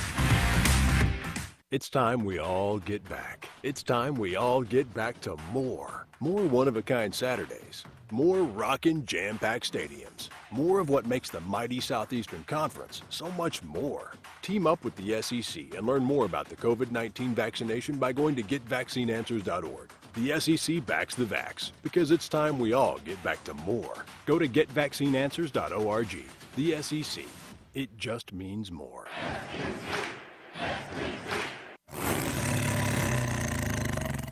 At the tailgate, at home, in the car, or on the water, your LSU Fighting Tiger football companion. This is LSU Game Day, presented by CST on the LSU Sports Radio Network. Joined now by LSU defensive line coach Andre Carter in his first year here in Baton Rouge. Coach, how's the readjustment to the college game been? Most of your coaching career has been at the NFL level. Oh, yeah, it's definitely different. I mean, but it's more, I think, there's different levels. Don't get me wrong. NFL football is exciting, but there's something about collegiate football. It's just definitely more of a pride game. When you take kind of like the money out of it from a salary standpoint with players and you just work on kids to help cultivate and mold them, you see the fruits of your labor come into action. Unfortunately, it was announced earlier this week that Andre Anthony won't be with you for the rest of the season. It's a 6-year player who's been here a very long time and was certainly a leader for your team. What do you miss on the field and off the field when he's out of the lineup? Oh, just one is just energy. He brings a lot of energy. Just always has a smile on his face. Just calm, collective. But the times and moments I coached him from spring ball to the season, I knew I was going to get a play out of him. Whether it was a tackle for loss, big hit, getting quarterback pressure, sacks, those are things you miss. But I just miss him. He's just a great guy. And I just told him from the jump, you're always going. This is always home. If you're hurt, the guys need you. We need you. I need you. And so he's still in our locker room. He's still in our meeting room. I want him to be part of our football team. Let's talk about Ollie Gay, who returns this week, and he'll probably play where Andre's left. What kind of player is he? Was huge in this game last year. Didn't end the way LSU fans wanted, but Ollie was all over the field. Well, one thing about Ollie, he's a great work ethic, very determined. I'm happy to have him back. Obviously, that was a little bit of a scare from the little nick he had in week 1, but he's worked his butt to come back, and we're happy to have him, that's for sure. Chatting with LSU defensive line coach Andre Carter. The statistics are staggering from your unit and the LSU defense. Most tackles for loss in the country, most sacks in the country. What have you made of your group's play through 3 weeks? Hey, we're just this is just the beginning. I always tell the players this. You always want to have production. Production is disruption, and then at the end of the day, you want to finish with a win. And as long as I get the win, I'm happy. And that's all I care about. You're a guy who made a living getting sacks at the NFL level and at the collegiate level, and you guys have done a lot of that. If I would have told you a team was going to throw it 65 times in a game, 67 last week, you'd be licking your chops, but it comes out pretty fast. What is your group's role against this Mississippi State Mike Leach offense in this game? Well, as you know, Mike Leach's offense is very explosive. I mean, their quarterback is elusive. I mean, he has great ball when it comes to formation recognition from a defense standpoint and just understanding what his offense is capable of. This is a team that, especially from a defensive line standpoint and pass rush mentality, you just got to keep coming. You got to keep coming. Can't get frustrated. Obviously, batted balls are always big and keen. And then you watched last year's game, Ali, I think, had about 3 or 4 of those situations. And those are disruption plays. But like any quarterback, you just got to contain them and just keep rolling. Last question here for you. This is a serious one. What do you know about 60,000 cowbells at 11 o'clock in the morning? I'm gonna experience it definitely first thing on Saturday. So I hope I'll be able to get some sleep after the game. That's LSU defensive line coach Andre Carter. We appreciate it, and best of luck in the ballgame. I appreciate it, man. God bless. We're counting down to kickoff here on LSU Game Day, presented by CST. We'll be right back on the LSU Sports Radio Network. Are you one of many homeowners who just dreads the winter due to inconsistent home heating? Perhaps you're an HVAC contractor who just wants to offer more reliable, higher efficiency home heating. LuxAir helps keep homes warm while saving money and offers great business building programs for contractors too. Contact your LuxAir dealer to find out more. Or if you're a contractor, visit SolarSupplyLuxAir.com to learn about working with LuxAir. It takes true grit to wake up every morning dedicated to a higher standard of work. At H&E Equipment Services, we're leveraging our national fleet of equipment with a local approach, working closely with customers to understand their needs and provide them reliability, fair prices, and the support of a first-class service team. We're an equipment company, run by equipment people. Where others stop, we continue. H&E Equipment Services, the higher standard in equipment rentals, sales, parts, and service. If it's a tale worth telling, it happens at LaBerge. With thousands of games to explore, hot streaks that never end, handcrafted flavors eager to please, and a vibe you'll never forget. It's a story in the making. This one, however, is to be continued. LaBerge Baton Rouge. What's your story? Must be 21 years of age or older. Gambling problem? Call 1-800-522-4700. Our Lady of the Lake, just like LSU, is anchored by deep roots put down almost a century ago. We share a singular vision to advance health, education, and research to serve the incredible people of Louisiana. Our partnership with LSU is inspired by our passions for knowledge and our commitments to our community and healthy Louisiana families. Together, there's nowhere we can't go. Our Lady of the Lake is proud to be the healthcare provider of LSU athletics.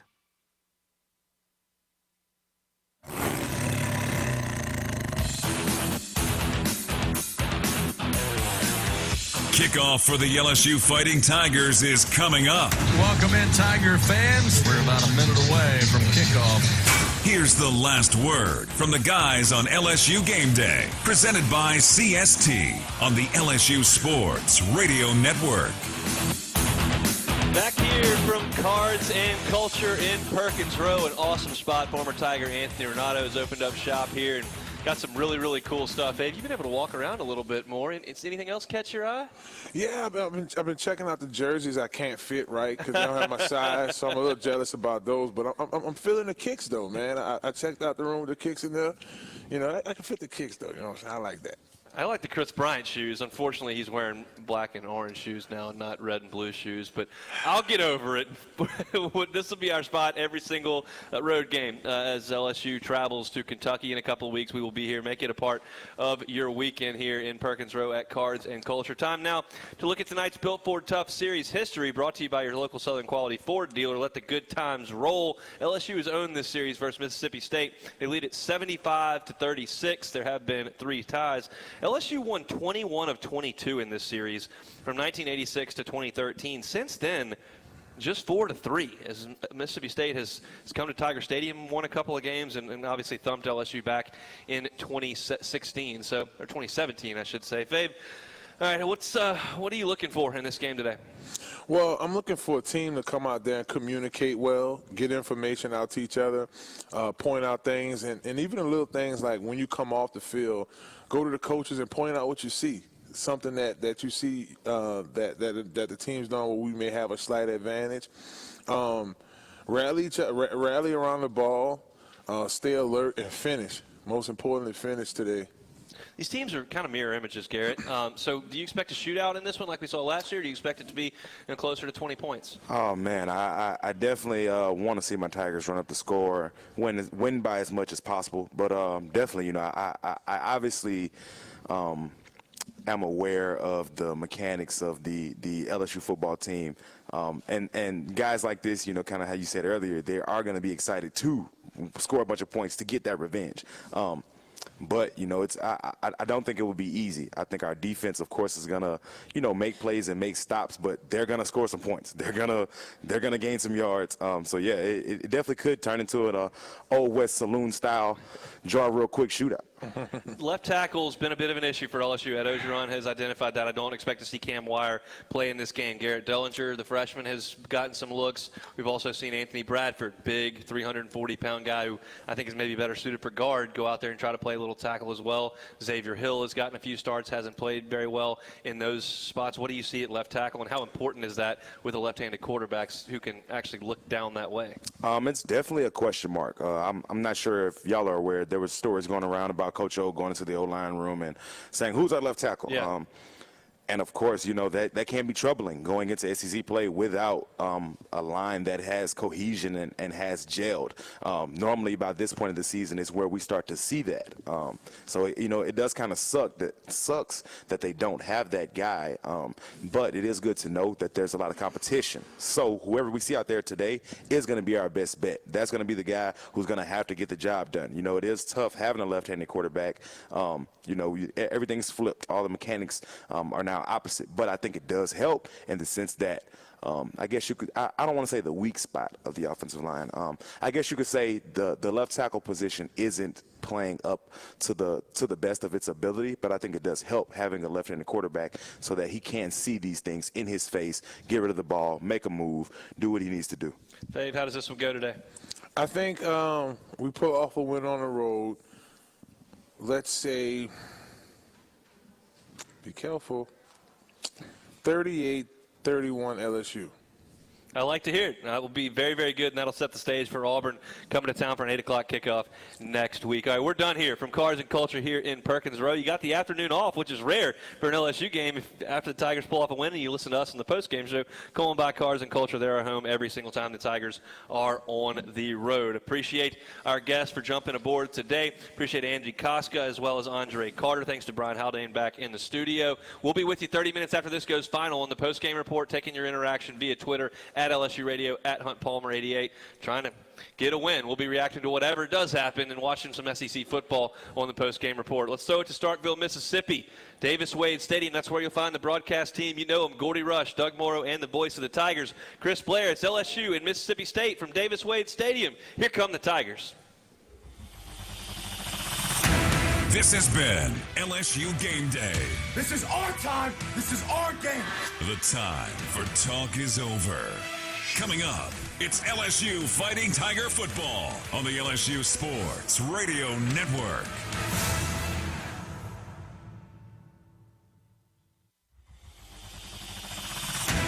This has been LSU Game Day. This is our time. This is our game.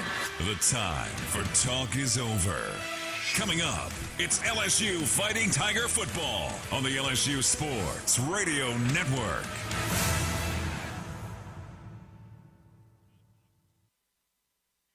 Hey, Tiger fans, this is Chris Blair inviting you to become part of our LSU Athletics podcast world. For the very latest on the Tigers, whenever it's convenient for you, catch Cody Worsham and number 18, Jacob Hester, for the Hey Fighting podcast, a look inside LSU football. Join me and hear from some of the great voices of college sports on Hearing Voices. Get up to speed on the Tigers' next opponent with LSU Recon, plus replays of the Ed Ogeron Show and many more. Find them all at lsusports.net/podcast, on the LSU Sports mobile app, and anywhere podcasts can be found. Subscribe today. It's time we all get back. It's time we all get back to more. More one-of-a-kind Saturdays. More rockin' jam-packed stadiums. More of what makes the mighty Southeastern Conference so much more. Team up with the SEC and learn more about the COVID-19 vaccination by going to getvaccineanswers.org. The SEC backs the vax because it's time we all get back to more. Go to getvaccineanswers.org. The SEC. It just means more. He's got a seam. He's down the near side hash. Tiger fans, if you've ever wanted to listen to the LSU Sports Radio Network while watching your Fighting Tigers on TV, now you can, and it's easy to do. Just pause the TV. Use the LSU Sports mobile app to stream the audio on your smartphone or tablet. Connect to a smart speaker, then wait for the audio to catch up to the point your TV is paused. Push play, and you are all set. Watch the Tigers and listen with the LSU Sports Radio Network and the LSU Sports mobile app. 15-10-5, touchdown! Tigers! It's time we all get back. It's time we all get back to more. More one-of-a-kind Saturdays. More rockin' jam-packed stadiums. More of what makes the mighty Southeastern Conference so much more. Team up with the SEC and learn more about the COVID-19 vaccination by going to getvaccineanswers.org. The SEC backs the vax because it's time we all get back to more. Go to getvaccineanswers.org. The SEC. It just means more.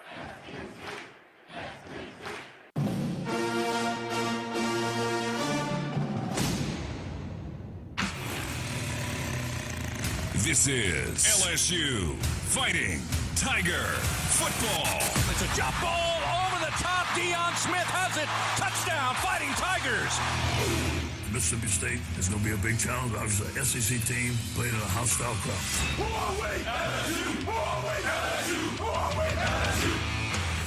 LSU Fighting Tiger football on the LSU Sports Radio Network. Jack Mesh has it.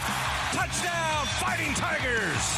The Tigers travel to face the Bulldogs of Mississippi State in the 115th meeting all time between these long-time conference foes. The SEC starts on a Saturday morning in Stark Vegas with kickoff just around the corner. Best time in football. Tigers going to war. 1, 2, 3. Here come the Tigers. Now, from inside Davis-Wade Stadium in Starkville, with the call of the game, here is the voice of your Fighting Tigers, Chris Blair. Thank you. On November 20th, 1896, two schools met in Baton Rouge to face one another in this game we all know as football. Some 125 years later, they still schedule an annual battle, and today, for the 115th time, they meet again as the Mississippi State Bulldogs welcome in your Fighting Tigers of LSU. Hello, everybody. This is Chris Blair alongside former Tigers Doug Morrow and Gordy Rush, our spotter Jim Nickel, Patrick Wright with stats, on-site engineer Joe Jackson, and the straw stirring the drink back inside the Capital One studios, Mr. Brian Haldane, all welcoming you to Davis-Wade Stadium here in Starkville as we get set to bring you today's play-by-play story. In 115 meetings, there are certainly some memorable games and performances for Tiger fans. But rest assured, last year was not one of them. The 2020 season opener inside Tiger Stadium was, as Coach O put it, embarrassing. The Bulldogs, under head coach Mike Leach, in his first game in the maroon and white, looked unstoppable en route to a shocking 44-34 win. Now, from 2000 to 2013, the Tigers won 14 straight in this annual affair. And since that 32-29 win by the Dogs in Baton Rouge in 2014, Mississippi State has still just won 3 of the last 7, including the rough night up here back in 2017 when LSU was steamrolled 37-7. But incredibly, since 1999, the Fighting Tigers have won 9 of the last 10 matchups here in Stark Vegas, including the last visit in 2019, winning 36-13. Both teams come in this morning 2-1 on the season. Both begin their SEC portion of the 2021 schedule. And for well over a century, every season it's a different team. Always new players and new members of the coaching staff. But one thing remains constant. It's Hail State and it's Go Tigers, and never the twain shall meet.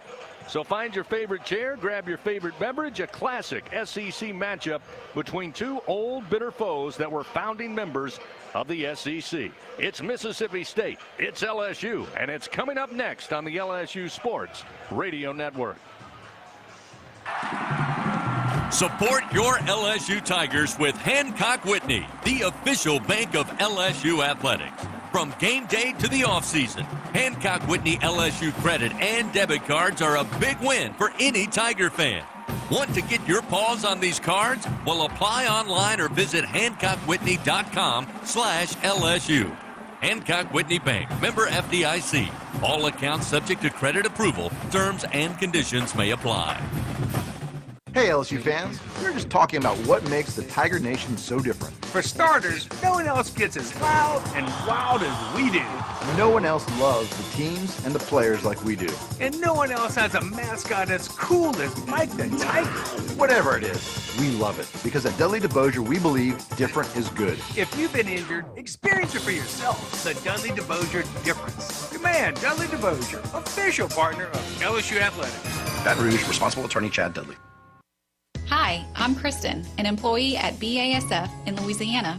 Everyone knows winning sports teams all have great chemistry. The players work well together to accomplish a common goal. With great chemistry, anything is possible. At BASF, we create chemistry around the world through our people and our products. To join a winning team and a great place to work, visit basf.us/LA. BASF, we create chemistry. Tiger fans, save your Saturdays for football, not chores. At Sunshine, our John Deere tractor packages come in a variety of horsepower and attachment configurations to tackle any job, with packages starting as low as $199 a month. Our deals are undefeated. For more information, visit us in store or online at sunequip.com. Some restrictions apply. See Sunshine for details. Offer ends October 31st, 2021. Welcome in to the countdown to kickoff for Fighting Tiger football on the LSU Sports Radio Network. Time now to visit with LSU head coach Ed Ogeron. Standing by with coach is former Tiger Gordy Rush.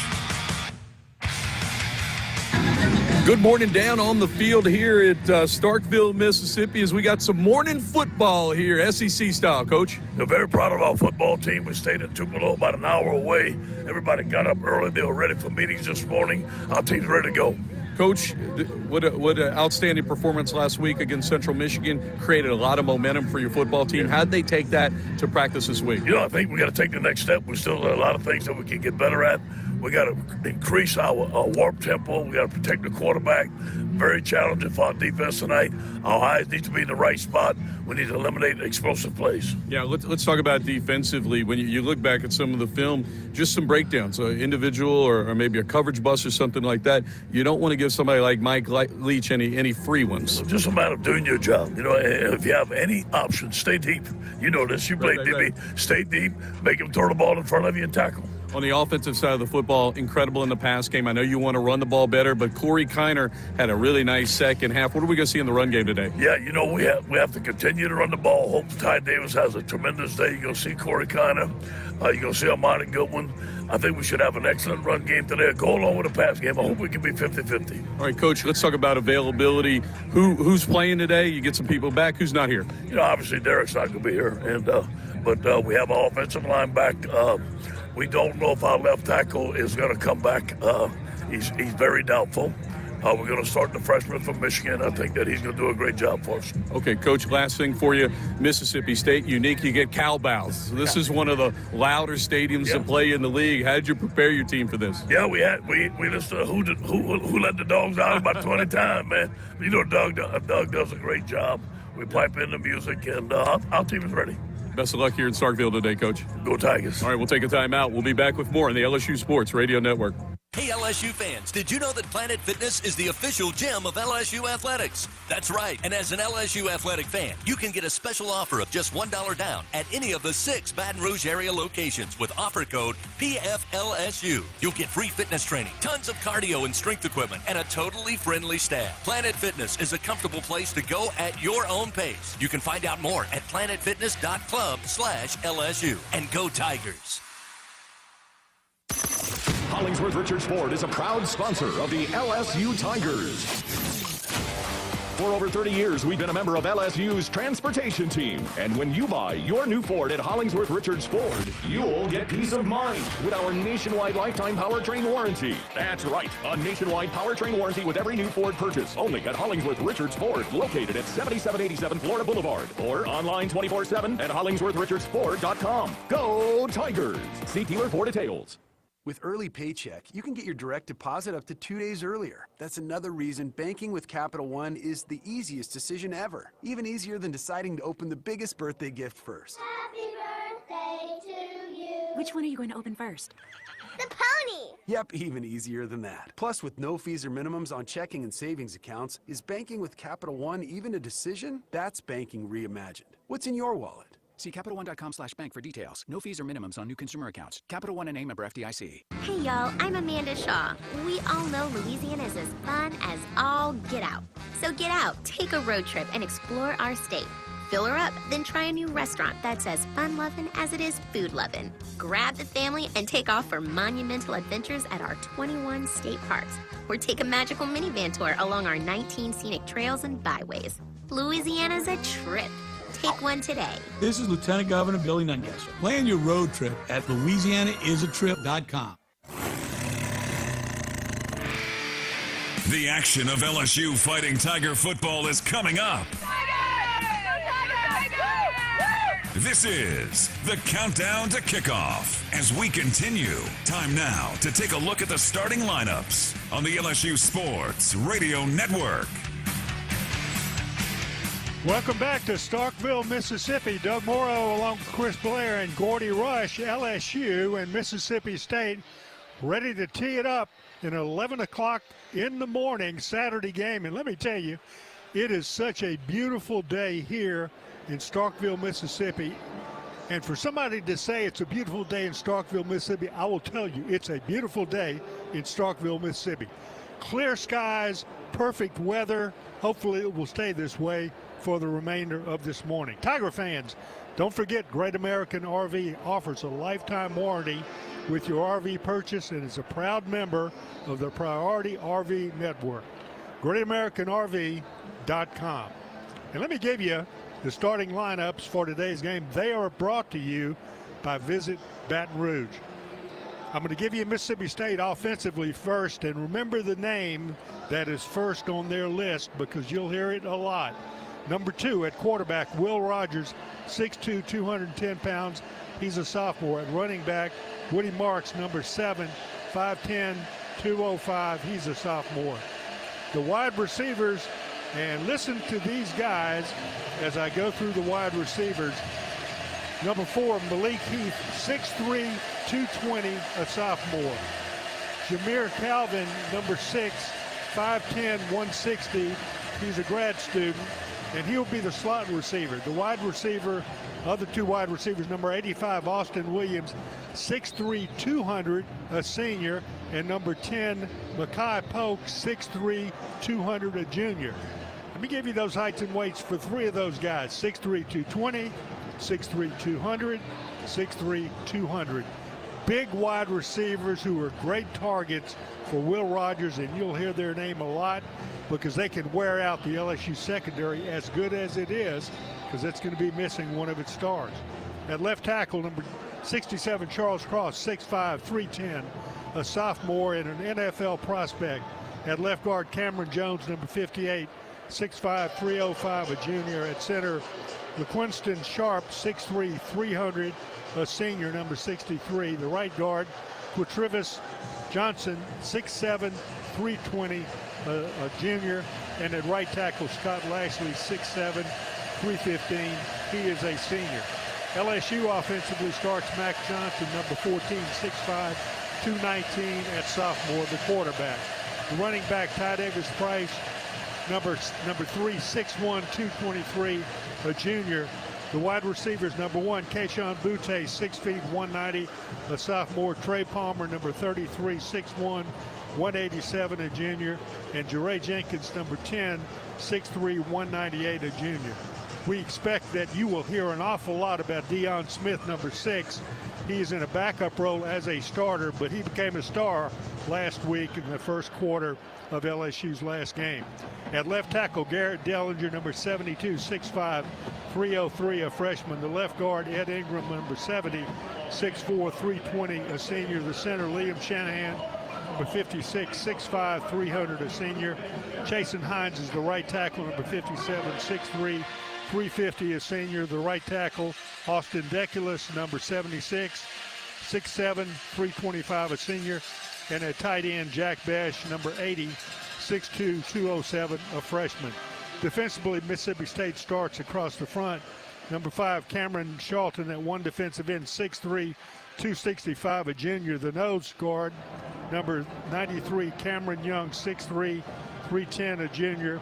Defensive tackle, number 94, Jaden Crumity, 6'5", 310, a junior. Weak side linebacker, Aaron Brule, number 3, 6'1", 230, a junior. The middle linebacker, number 14, Nathaniel Watson, 6'2", 240, a junior. The cornerbacks, number 1, Martin Emerson, 6'2", 200, a junior. And Emmanuel Forbes, number 13, 6 feet, 180, a sophomore. The dog safety, number 38, Fred Peters, 5'10", 205, a senior. The free safety, number 19, Colin Duncan, 6 feet, 205, a junior. The strong safety, number 0, Jalen Green, 6'1", 200. He's a senior. LSU defensively, at one defensive end, number 11, Ollie Gay, 6'6", 250, a senior. At defensive tackle, number 94, Joseph Evans, 6'1", 306, a sophomore. Neil Farrell at the other defensive tackle, number 92, 6'4", 325, a grad student. Defensive end on the other side, number 8, B.J. Ojulari, 6'3", 244, a sophomore. The linebackers, Damone Clark, number 18, 6'3", 240, a senior. Micah Baskerville, number 23, 6'2", 223, a senior. Derek Stingley would be the starter, but for the second year in a row, will not see action in this game. He is out with an injury. He'll be spelled by number 2, Dwight McLaughlin, 6'2", 186, a sophomore. The other corner, number 1, Eli Ricks, 6'2", 195, a sophomore. The nickel, number 25, Cordell Flott, 6'2", 170, a junior. The free safety, Jay Ward, number 5, 6'1", 180, a junior. And the strong safety, number 28, Major Burns, 6'3", 178. He is a freshman. So there you have the starting lineups for today's game. The Mississippi State band out on the field entertaining the fans.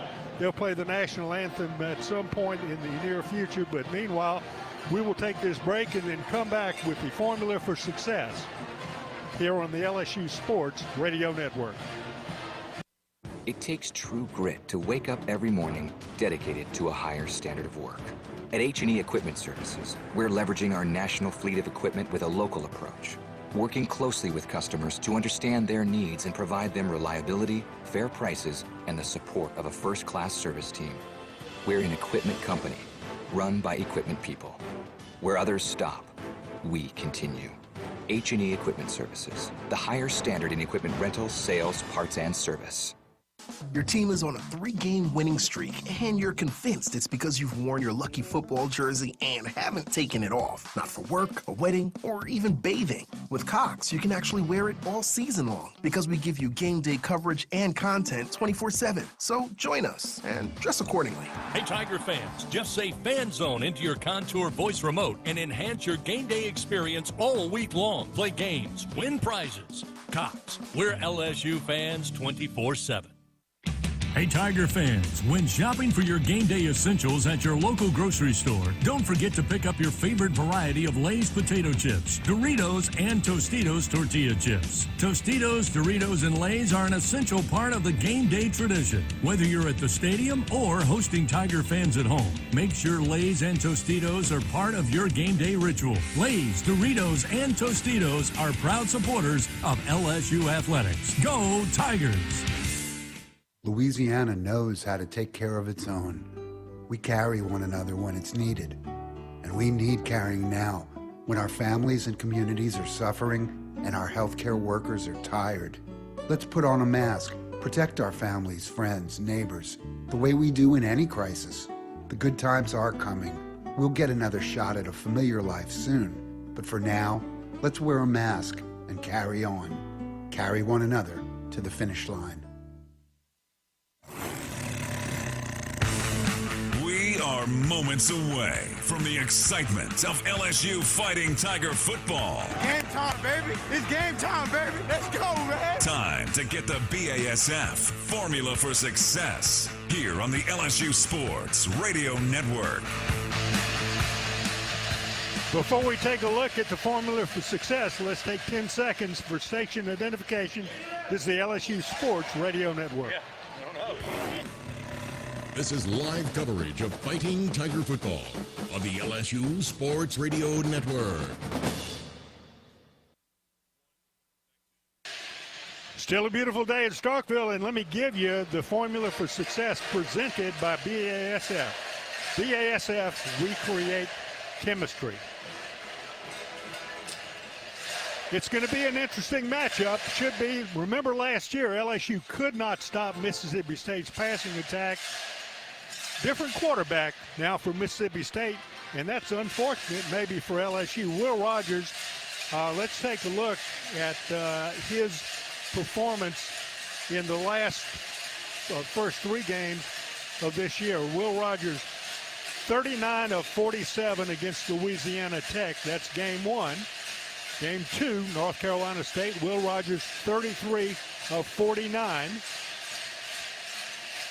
In Memphis last week, Will Rogers, 50 of 67. These are high passing percentages for a guy that's going to be throwing the ball all the time. He's getting rid of the football at the right time. He's completing it to the big receivers. And that's going to be a really matchup that LSU might have a chance to deal with, but they're going to have to get a good pass rush. And the problem is they will have difficulty in the secondary with Derek Stingley missing, and that's the problem. The 3 big receivers from Mississippi State, LSU's going to have to find a way to stop them. Let's take a look at LSU offensively. Garrett Dellinger, he's a freshman. He will be at the left tackle. Max Johnson is a left-handed quarterback, so you would say to yourself, well, good for him. He's left-handed, so he can look at that left tackle and see the stress that he's under. The problem is if he looks and he sees the stress and he is gun-shy about dealing with it, he's going to end up scrambling before he's ready to scramble. So there's some pros and some cons about the way you look at that. And Garrett Dellinger, is going to be the guy that answers a lot of those questions. If he does a good job and he protects Max Johnson, it may be a good day for him. For Mississippi State, Will Rogers is going to have a good day if he is in any way the way he has been all throughout this season. Throws a lot of passes. Mike Leach is one of these guys. Those of you who have long memories, he started at Valdosta State with Hal Mumme, goes to Kentucky. He was the offensive coordinator. Tim Couch was the quarterback. Great SEC quarterback, whipped up on LSU several times during the course of his tenure at Kentucky. And Mike Leach is one of these guys that wherever he goes, he's going to find a way in the passing game to expose you and to give his team a real opportunity for success. So whether he is as successful as he was last year, we don't know, but it'll be interesting, and he's got great weather to try it on here in Starkville, Mississippi. The band still out on the field. They are entertaining the crowd. I guess if you look at the crowd, it's not a sellout. There's a lot of empty spots, but every spot that is filled, virtually every spot, is maroon and white. There's a little purple and gold on the far side down at one end of the stands, but the stands are not full by any means, but they're going to be a nice day because it's such a beautiful day and a good day for football, and hopefully LSU will find their way to get back. LSU offensively is going to have to find a way to run the football. They have a problem with their running backs. Ty Davis-Price will be the starter. Corey Kiner and Armani Goodwin, both freshmen. One a junior. Armani Goodwin's a junior transfer. Corey Kiner is a freshman who had a good game last week, and he has a lot of ability. Armani Goodwin is the one who has been the most explosive. LSU still missing John Emery, and that may be gone for the season. It looks like that's the way it's going to be. There was hopes that the NCAA would grant his appeal and give him some eligibility left, but it doesn't look like that's going to happen. So LSU's got to get a good performance out of those people, and they just have not had it yet.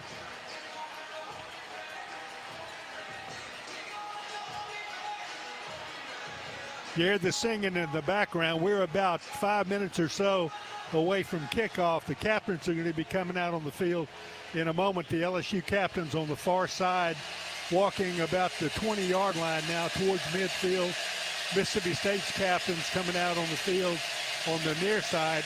Captains will go down to the field for the toss of the coin. When that happens, of course, we know the inimitable Gordy Rush will be down on the field for the toss of the coin. He's going to bring you all that live action. He's been practicing this stuff for a long time now, I want to tell you, and he's gotten to be really good at it. I don't know if he predicts the call and tells the officials, and that's the way the coins come up, or if he just kind of waits and he's got great judgment on how the coin lands. We're going to find out. We'll ask him when we go down to the field.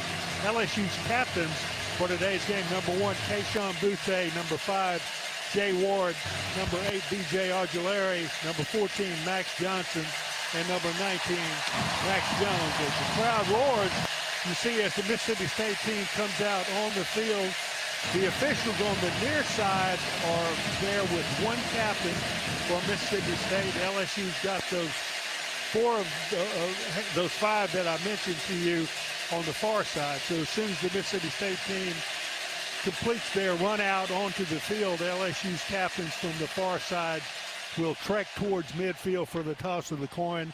And as soon as we get the toss taken care of, we'll be ready to kick this game off. This is an important game for LSU. They started out the season with a disappointing loss to UCLA, and then the next week, kind of a disappointing win against McNeese.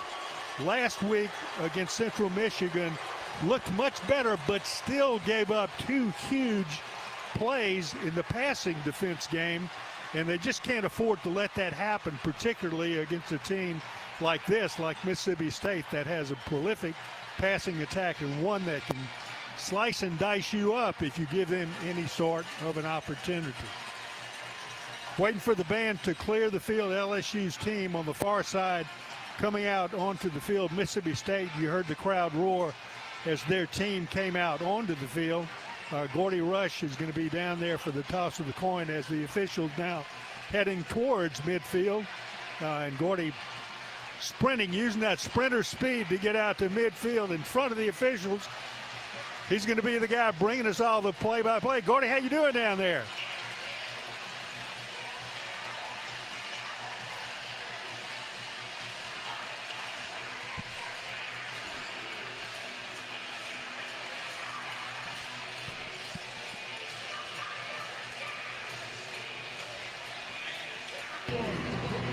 So Mississippi State has won the toss. They're going to start on offense. So LSU will start defense. They're going to be kicking away from the big scoreboard side. So, Doug, LSU will be going from right to left on your radio dial. Beautiful afternoon. Derek Stingley is here. He is not dressed out. He is in street clothes. He will not play. I believe McLaughlin is going to start at cornerback, and I believe we're going to see Garrett Dellinger, number 72, start at left tackle. Cam Wire gave it a go in pregame warmups. Still iffy on that ankle that he injured at UCLA. Well, it's going to be an interesting game and an important game for both schools, but for LSU, this game kind of makes their season. You know, a loss in this game, particularly if they play the way that they did last year against Mississippi State, will be totally unacceptable because they've already played that way one time this year, and that was against UCLA. Big disappointment.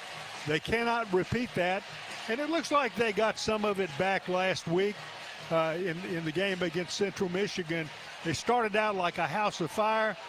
They were able to control the game offensively, but again, the 2 long pass plays that you give up for touchdowns are totally unacceptable, especially when you're playing a team like Mississippi State that can really take advantage. So we'll wait and see. LSU's going to be kicking right to left as we look down onto the field. That would be the south end, the north end, Mississippi State on our left as they go left to right as we watch the game on the field. LSU in their white jerseys. Now last week they wore purple jerseys. Brought them good luck, but they're back in the whites. Let's see if they can get good luck in the whites. Gold pants, gold headgear, the purple and white stripes. Mississippi State with gray pants, burgundy and white stripes on the side.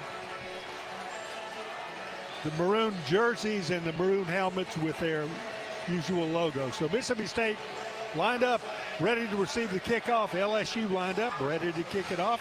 Here to give y'all the play-by-play, the voice of the Tigers, Chris Blair. Thank you, Doug. Ready for the opening kickoff, brought to you by H&E Equipment Services, the official construction equipment partner of LSU Athletics. Good afternoon, good morning, Tiger fans. It is absolutely gorgeous.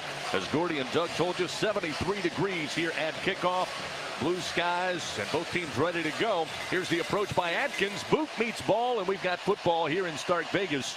Again, there'll be no return. It's out of the back of the end zone. Another touchback for Avery Atkins. He's right around 78% on the season in that department. And we'll see the Mississippi State offense for the first time to get things started this afternoon. Will Rogers, the sophomore quarterback, of course, played 6 games the tail end of last year after KJ Costello set the world on fire in week 1 and then just kind of sputtered out and went over to Will Rogers, and he's carried into this season. They'll line up first down and 10 at their own 25. 2 receivers left, one just off the line to the right side. Looking to throw in the flat, catch made at the 30, middle of the field. It'll be Mekhi Polk, a gain of 5 yards. He'll set up second down and 5 at the 30. The offense for Mike Leach, the air raid. Only about 9 deep balls attempted this year. Rogers 7 of 9 of passes over 20 yards, but they'll keep it in front of you. As Rogers on second and 5, slings it far side, got a man open at the 41-yard line. Big strike, hauling it in. Going to be Malik Heath. 13-yard gain and a first down for Mississippi State. Just a quick sideline pattern over there. LSU given a big cushion and allow the completion to be made with plenty of room on the sideline before he was bounced out of bounds. Dwight McLaughlin in coverage that time. Unable to keep up with Heath. First down and 10. Ball placed at the 43-yard line of the Bulldogs. This time they'll go on the ground, and off the left side is going to be Marks, and Marks into Tiger territory inside the 45 to the 44-yard line. A gain of 14 yards. The sophomore running back out of Atlanta, Georgia, shooken up last week. They put him into concussion protocol. He spent the second half on the sideline, but practiced all week. Looked pretty good there. Quick screen out to the far side. Heath got the block he needed on the sideline. Inside the 40 and spilled out of bounds. They'll marking stepping out at the 38. 5-yard gain. Heath with his second catch here in the opening drive. Just underway. 13:37. Clock moving. And the Bulldogs moving as well down the field. High snap, but Rogers handles it. Late handoff to Heath, left side. Tigers are there, and they'll bring him down. They drop him right at the line of scrimmage. Could not get to the edge. Micah Baskerville there. Great job with the tackle defensively. Well, that's the first good defensive play for LSU where they pretty much stymied the offense. Micah Baskerville came up from the secondary, made a good open field tackle. Third down for Mississippi State. About 5 to go. Jaden Wally going to be in the backfield momentarily. Now they'll send him back out. Trip receivers to the right. Marks the lone running back to the left of Rogers. Here's the snap on 3rd and 5. Goes underneath, has Heath. Heath got hit, dropped the football. Picked up by the Tigers at the 30. Coming the way up the near sideline with the ball is going to be Damone Clark. And eventually he'll be run out of bounds inside the Mississippi State 35 down to the 31-yard line. Another turnover on the opening drive. Big hit. They scoop it up. Turnover brought to you by Assurance Mortgage. This time it was Damone Clark who found the football and ran it back 39 yards. And the Tigers, great field position on another takeaway by this LSU defense. And what a way to turn the tempo of the game. Mississippi State marching methodically, ripping LSU's defense up, and the Tigers made one good defensive play, forced them into a 3rd and 5. The next play, a fumble after the completion. LSU picks up the fumble, runs downfield. The officials now moving the ball from the 30 back to the 35-yard line. Let's see what has to be a penalty. No, or they just mismarked it. Is that what we're talking about? Everybody better keep an eye on it. Last week the officials missed 10 yards. That snuck by everybody. First down and 10 at the 35. Max Johnson and the Tiger offense on the field first quarter. They get their 3rd fumble recovery of the year. They'll hand it off. Ty Davis Price trying to run downhill to the left edge, and it's going to be dropped. Bulldogs were there immediately at the 35 for no gain. Cam Young, the junior out of Crosby, Mississippi, was there to bear hug TDP and bring him down. 2nd down. They'll say lost a yard. They'll back him up just beyond their own, or the 35. 2nd down and 11. Johnson throws into the flat. Catch made at about the 26-yard line by Jack Besh. They'll pick up 9 yards, just shy of the first down. They mark it at the 26-yard line. Tigers get tight. Bulldogs crowd the line, expecting a keeper. Johnson does, and he's going to go nowhere. Don't think his forward momentum got him to the 25 where he needed to be. Mississippi State brought everybody in the box, and they got plenty of push on the offensive front. Johnson had nowhere to go. It's going to set up 4th down and a yard. It's one of LSU's big problems all year. They cannot control the line of scrimmage on short yardage plays. They're not able to make it, although they are in a formation to go for it. 4th down and less than a yard to go. Tigers 3 for 4 on 4th down conversions this year. They'll go with double tights. Mashburn and Taylor in there. They'll give it off, and inside the 25 will be Ty Davis Price. Gets tripped up but makes it to the 23 and picks up the 1st down. The Tigers now 4 of 5 on 4th downs this season. And after getting the turnover and turning away the Bulldogs early here, a must convert 4th down. They're able to do so. 1st and 10 now marked at the Bulldog 23. Tigers attacking right to left on your dial. 2 receivers right, 2 to the left side. Going to motion Taylor, the tight end, from left to right. Johnson in the shotgun. Ty Davis Price on a wing to his right. Ball on the near side hash. Johnson looking right. Now back towards the middle. Throws back to the right. Catch going to be made at the 18-yard line by Brian Thomas. And Thomas with some yards after the catch get inside the 15. Look to mark him down at the 14-yard line as the Tigers now enter the Capital One red zone. Capital One, official bank and credit card of the NCAA. 2nd down and a yard. The ball at the Bulldog 14-yard line. Tigers get the turnover, set up shop at the 35. Now they're on the attack. Ty Davis Price trying to spread to the right side, gets to the sideline, tries to turn it downfield. Going to be hit right in the leg and maybe got the 1st down. Only needed a yard plus. Chet Johnson, the junior linebacker, there to eventually make the tackle. But it sets up a 1st down and 10. Ball at the 12-yard line of the Bulldogs. 2 receivers left, 2 to the right. Wide side of the field, they'll have Thomas along with Jack Besh in the slot. Now they'll motion Butte from right to left. Trip receivers to the left side. Johnson looks back to the far sideline, now steps up. shouting instructions at the offensive line. Play clock down to 2, down to 1. He'll take the snap. Screen to Butte. Didn't get the blocks he needs, and he's dropped at about the 12. Maybe no gain on that play to the near side.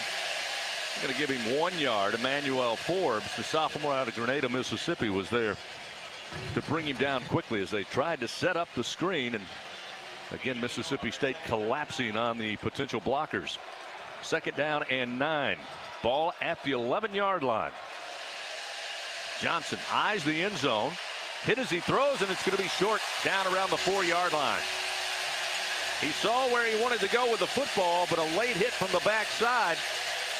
And the pass nowhere close. We got a Tigers floating it up. Looks like Jason Hines gets up on his own power, but very beleaguered as he heads back to the line of scrimmage. Looks like he's going to stay in. Big 3rd down. Tigers 38% on the year on 3rd down.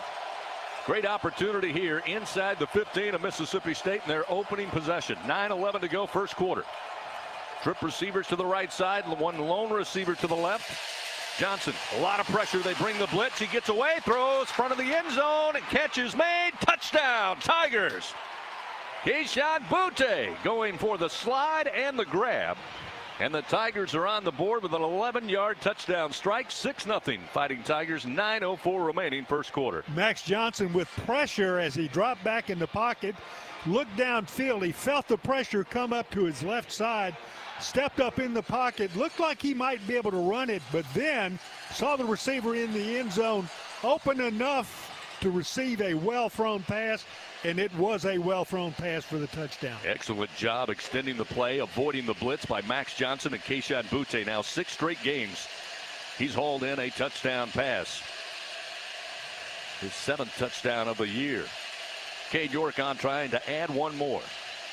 Atkins to hold. Skinner the long snapper. Placement is down. Kick is up. Plenty of leg, and it is good. 7-0. LSU striking first against the Bulldogs. The defense gets the turnover. LSU's offense, Max Johnson and company do the rest. 9:04 remaining first quarter. 7-0 Fighting Tigers. Back in a moment on the LSU Sports Radio Network. LSU Tiger fans are gearing up with real Tigers apparel and merchandise from the official online store at lsushop.net. Get jerseys, sideline gear, polos, t-shirts, hats, official team merchandise from Nike, accessories, and much more. Over 3,600 products, all shipped right to your door. Head to the place real Tiger fans go for the selection only real Tiger fans get at lsushop.net. It's time we all get back. It's time we all get back to more. More one-of-a-kind Saturdays. More rockin' jam-packed stadiums. More of what makes the mighty Southeastern Conference so much more. Team up with the SEC and learn more about the COVID-19 vaccination by going to GetVaccineAnswers.org. The SEC backs the vax because it's time we all get back to more. Go to GetVaccineAnswers.org. The SEC. It just means more. Hey, Tiger fans, this is Chris Blair inviting you to become part of our LSU Athletics podcast world. For the very latest on the Tigers, whenever it's convenient for you, catch Cody Worsham and number 18, Jacob Hester, for the Hey Fighting podcast, a look inside LSU football. Join me and hear from some of the great voices of college sports on Hearing Voices. Get up to speed on the Tigers' next opponent with LSU Recon, plus replays of the Ed Ogeron Show and many more. Find them all at lsusports.net/podcast, on the LSU Sports mobile app, and anywhere podcasts can be found. Subscribe today. It's time we all get back. It's time we all get back to more. More one-of-a-kind Saturdays. More rockin' jam-packed stadiums. More of what makes the mighty Southeastern Conference so much more. Team up with the SEC and learn more about the COVID-19 vaccination by going to GetVaccineAnswers.org. The SEC backs the vax because it's time we all get back to more. Go to GetVaccineAnswers.org. The SEC. It just means more. First quarter action, presented by Burns Estate Planning, continues on the LSU Sports Radio Network. LSU very opportunistic, forced a turnover in the opening drive of the game. Mississippi State marching down the field, got to Tiger territory. And Cordell Flott pops the ball loose, picked up by Damone Clark. He rambles it back to the 35 of Mississippi State. And the Tigers pick up a couple of first downs, and then Max Johnson finds Kayshon Boutte, one of his favorite targets. Caesars Sportsbook scoring drive, 9 plays, 35 yards, 3 minutes and 34 seconds. Boutte with the 11-yard touchdown. Again, he's got at least 1 touchdown in the last 6 games. He leads the country, and we'll add to that number with 7 on the season. Fans getting paid up to 2 days early with direct deposit. Another reason banking with Capital One is one of the easiest decisions ever. That's banking reimagined. What's in your wallet? Terms apply. See CapitalOne.com/bank. Capital One NA, member FDIC. Gordy Rush, it is a beautiful day here in Starkville. Coach O talks about blocking out the noise. Tigers certainly have to do it when they come here, but a great job both defensively and offensively. That will help get this crowd a little tampered down. Yeah, great job defensively. The Tigers came out in a dime defense, kept the football in front of them. They were able to come and cause a turnover and set up the first TD for LSU today. Touchback again on the ensuing kickoff from Avery Atkins. Our sideline reports, as always, powered by your hometown John Deere dealer, Sunshine. Stay undefeated in the field with a John Deere powered by Sunshine. So we'll see the Bulldogs for the second time this afternoon. Again, Doug, they had the momentum, marching down the field, using that passing game, 4 yards here, 11 yards here. But the turnovers, that's their 5th fumble on the season. And LSU with 2 really fine open field tackles back-to-back, which turned this game around. Hand off to Marks on first down. A little bit of room, gets to the 30, then going to be stood up there. Runs into Damone Clark, and he shuts down the run quickly after a 5-yard gain. It'll be 2nd down and 5. The ball placed at the Bulldog 30. Hey guys, LSU just playing 3 defensive linemen up there, usually a 4-3 team, so you got to imagine Mike Leach is going to take some chances to run the football. Got to be able to run against a 3-man defensive front. On 2nd and 5, again, 3 down linemen for the Fighting Tigers. Rogers calls for the snap. Again, going to go right back to Marks. This time gets through off the left edge and gets 7 yards up to the 36, and he picks up the first down for the Bulldogs. So right on cue, Coach Leach goes back to the ground game. And it's a misnomer about Mississippi State. Of course, they get tons of pass attempts. They get tons of pass completions and yards. But Marks is a solid running back, maybe underrated in the SEC. 1st down and 10. Rogers, plenty of time now, decides to come this way near side with the football. It was off the mark in high. Trying to get it over to Dylan Johnson, another running back for the Bulldogs, but nowhere close. Johnson could not bring it down. Johnson, a sophomore out of Greenville, Mississippi, is going to set up 2nd down and 10 at the 36-yard line. Cardell Flott out there ready to make the tackle had the pass been caught. What he wanted was to cause another fumble, recover it for the LSU possession. Rogers again will swing it, this time on the pass to Marks. Going to be tripped up at the 35. He'll fall forward. They'll say he made it to the 38-yard line, so a gain of 2. But Cam Lewis, pretty good job out there in open field. Able to get low and flip him over. It'll set up 3rd down and 8. Bulldogs 0 for 1 on 3rd down.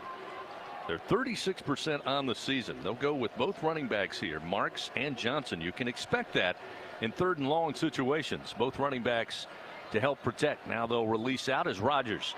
Back foot throw, gets it to Johnson near side to the 40. Going to be stopped at about the 42.5-yard line and looks to be short on the initial spot. Damone Clark along with Major Burns in the vicinity defensively for LSU. Cardell Flott also there.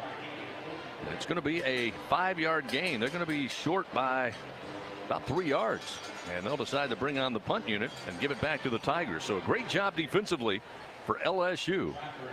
Good defensive strategy by LSU's coaches too, to line up in a defense that gave LSU secondary the chance to come up, make the open field tackle shy of the 1st down. Trey Palmer back deep to receive this punt. It's a line drive spiraling punt, going to take a bounce at the 21 and exit out of bounds to the right near side. We'll see where they mark it, and it looks like they'll place it right at the 20. Archer Trafford with the punt. Air Force Academy transfer out of Shreveport, Louisiana. Timeout on the field. LSU leading 7-0. Tigers have the ball when we return on the LSU Sports Radio Network. We are proud to announce that Burns Estate Planning and Wealth Advisors are the official wealth management partner of LSU Athletics. If you're considering retirement and would like a wealth management firm that specializes in retirement services, 401k rollovers, tax strategies, as well as all your estate planning needs, give Burns Estate Planning and Wealth Advisors a call today at 1-888-592-8818. That's 1-888-592-8818. Your team is on a 3-game winning streak, and you're convinced it's because you've worn your lucky football jersey and haven't taken it off. Not for work, a wedding, or even bathing. With Cox, you can actually wear it all season long because we give you game day coverage and content 24/7. So join us and dress accordingly. Hey, Tiger fans, just say Fan Zone into your Contour voice remote and enhance your game day experience all week long. Play games, win prizes. Cox, we're LSU fans 24/7. Hi, how can I help y'all? We'll take a few Powerball Wait, is that the Powerball mascot? Yes, he's here to share some exciting news about Powerball. Now there are drawings 3 nights a week. What? That's right. Powerball is adding Monday night to its weekly drawing. Woohoo! Check out our New Year's Rockin' Eve promotion. From now until September 20th, participate for your chance to be one of 30 lucky semifinalists with a chance to become the first millionaire of 2022. Cool. I'd say that's a reason to smile. Must be 21 to participate. You trained for this all year. Endless hours of cardio, conditioning, and weights. And now you are ready. Ready to trek back to your seat from the concession stand. Through the lines, lost fans, and that mascot who wants you to do a little dancey dance, all without spilling a drop of your ice-cold Bud Light. Welcome back to football, sports fans. First quarter action, presented by Burns Estate Planning, continues on the LSU Sports Radio Network. 6:37 remains. First quarter action in Starkville. LSU leading 7-0. They'll have their second possession coming up after forcing a punt by the Bulldogs. Not much doing offense for Mississippi State on their second possession. Of course, they turned the ball over on a fumble to start today's game. And Gordy Rush, you mentioned it, LSU going to the odd front. Able to keep everything in front of them, forcing the punt. Not a bad start. A turnover and a punt. I'm sure Durante Jones would like to keep that up the rest of the day. Yeah, and what it does, it makes Mississippi State continue to check it down. And you're looking for them to be inconsistent like they've been on offense. A missed swing pass, a missed little short pass, and then that puts them behind the chains. I think it's a brilliant plan. And again, LSU has to continue to support the run. If you're going to put 3 defensive linemen up there, Mike Leach has got to take opportunities to run the ball. Make sure you're filling your lanes, make sure you tackle. LSU with their second possession, they'll start at their own 20-yard line. See Corey Kiner, the freshman running back, check in for the first time today. Tigers will send 2 receivers wide to the right, 1 lone receiver to the near side, and Deion Smith coming off a fantastic performance last week in the win over Central Michigan. Johnson with the snap to give to Kiner, running to the short side of the field. Mississippi State has it covered up, and he'll lose possibly a yard. Maybe got back to the line of scrimmage. Looks like maybe they'll mark him at the 18. Just didn't get the blocking they needed. Didn't have a lot of room to work with. Mississippi State using that sideline as virtually a 12th defender. Plus the 4 guys who were out there waiting to make the tackle. Armani Goodwin now in at running back, another freshman for the Tigers. Did not play last week due to injury. Johnson floating out to his right, throws across his body up near the 29-yard line, and Deion Smith in double, nearly triple coverage, hauls it in for a 12-yard gain. First down and 10 LSU. Wow. What a great pass and a great reception as he was running to the right. Left-handed quarterback twists his body, throws the completion. This time they'll go on the ground on first down and 10. It'll be off to Goodwin. Goodwin maybe a yard, maybe 2. Mark the ball between the 31 and 32-yard line. It'll be second down and a long 8 upcoming. Kiner will check back in at running back. Mississippi State wholesale changes up front defensively. Send 3 new defensive linemen. Got 4 at the line of scrimmage. Johnson Rolls out, fakes one underneath. Now with pressure coming, delivers and off the mark. Trying to hit Butte up at the 46-yard line. It was just out of his reach. That's going to set up 3rd down and 8 here for LSU. And Butte was wide open. Johnson just did not throw it in the right place. He could have just lofted it out there and let Butte run to it. He was trying to throw the perfect pass, and Butte reached out, was able to touch it with his right hand, but that was the hand closest to where the ball was. 3rd down and 8. They'll bring in Ty Davis-Price.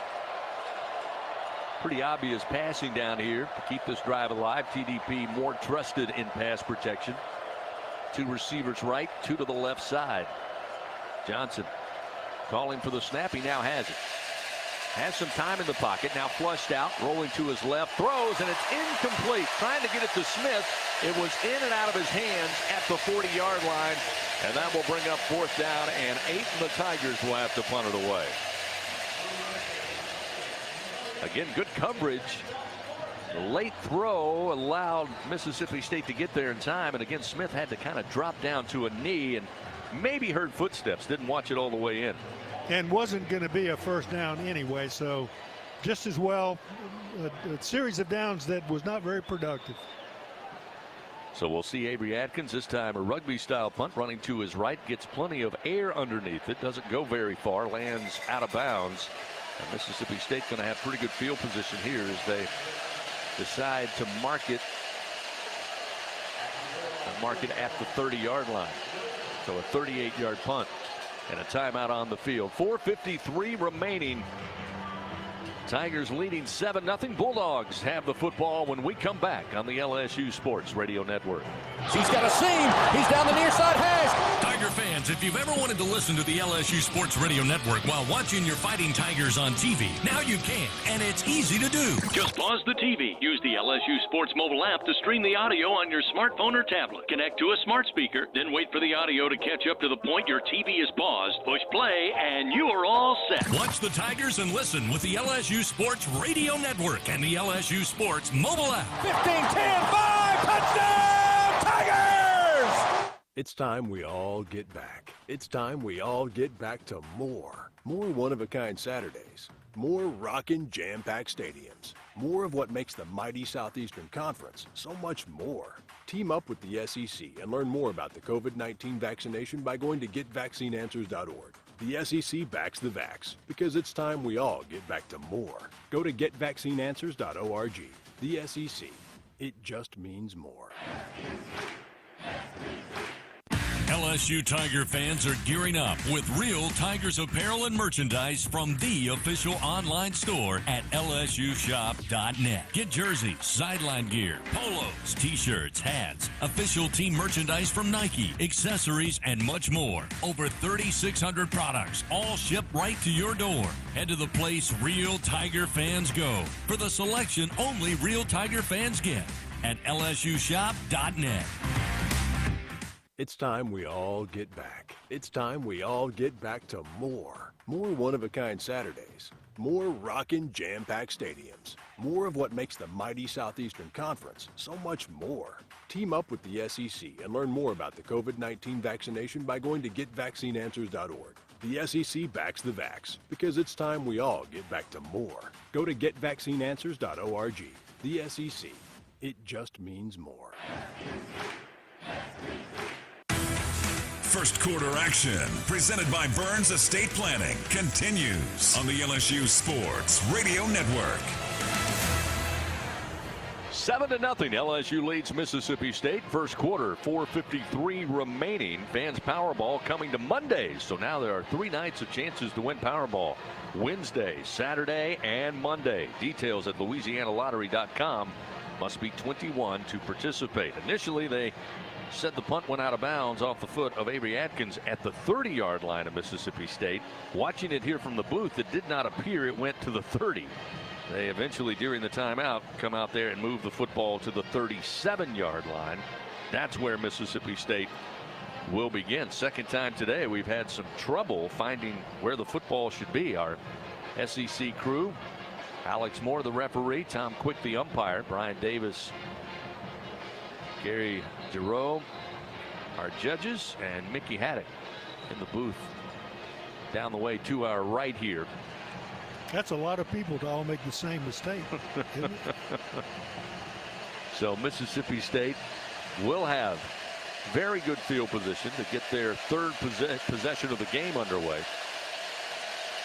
Two receivers right, two to the left side as Rogers brings out the maroon and white. Dylan Johnson, the running back, to the left side in the shotgun formation. They'll motioning just before the snap. Set up the screen. Catch made and down up to the 40-yard line. It's going to be Dietrich Griffin, a gain of 3. Again, LSU keeping everything in front of them and tackling well so far. Jaquelin Roy, sophomore out of Baton Rouge, was there to make the tackle quickly. Sets up 2nd down and 7 with the ball at the 40-yard line of the Bulldogs. Two receivers right, one to the left side. They'll have twin backs with Marks and Johnson to each side of Rogers. Little shovel pass going to go to Johnson. And again, LSU right there. He'll cross the 40 up to the 41-yard line, but not much doing. Mason Smith showing his range. Freshman making the tackle for a 1-yard gain. It's 3rd down and 6 now for the Bulldogs. Mississippi State 0 for 2 on the afternoon on 3rd down conversions. Not their strong point. As many times as they complete passes, not as efficient on 3rd down as they'll need to be. Just 36% on the season. Rogers motions Williams, the tight end, across the formation. Now stands in the pocket, throws across the middle. Catch made at the 45 and up to midfield. It's going to be Dietrich Griffin. He'll pick up the 1st down after a gain of 10, and the Bulldogs keep the drive moving.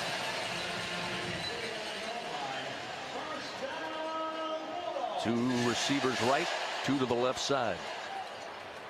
Dylan Johnson will stay in as the running back, and LSU got jumpy up front. Jaquelin Roy came out of his stance right through the offensive line.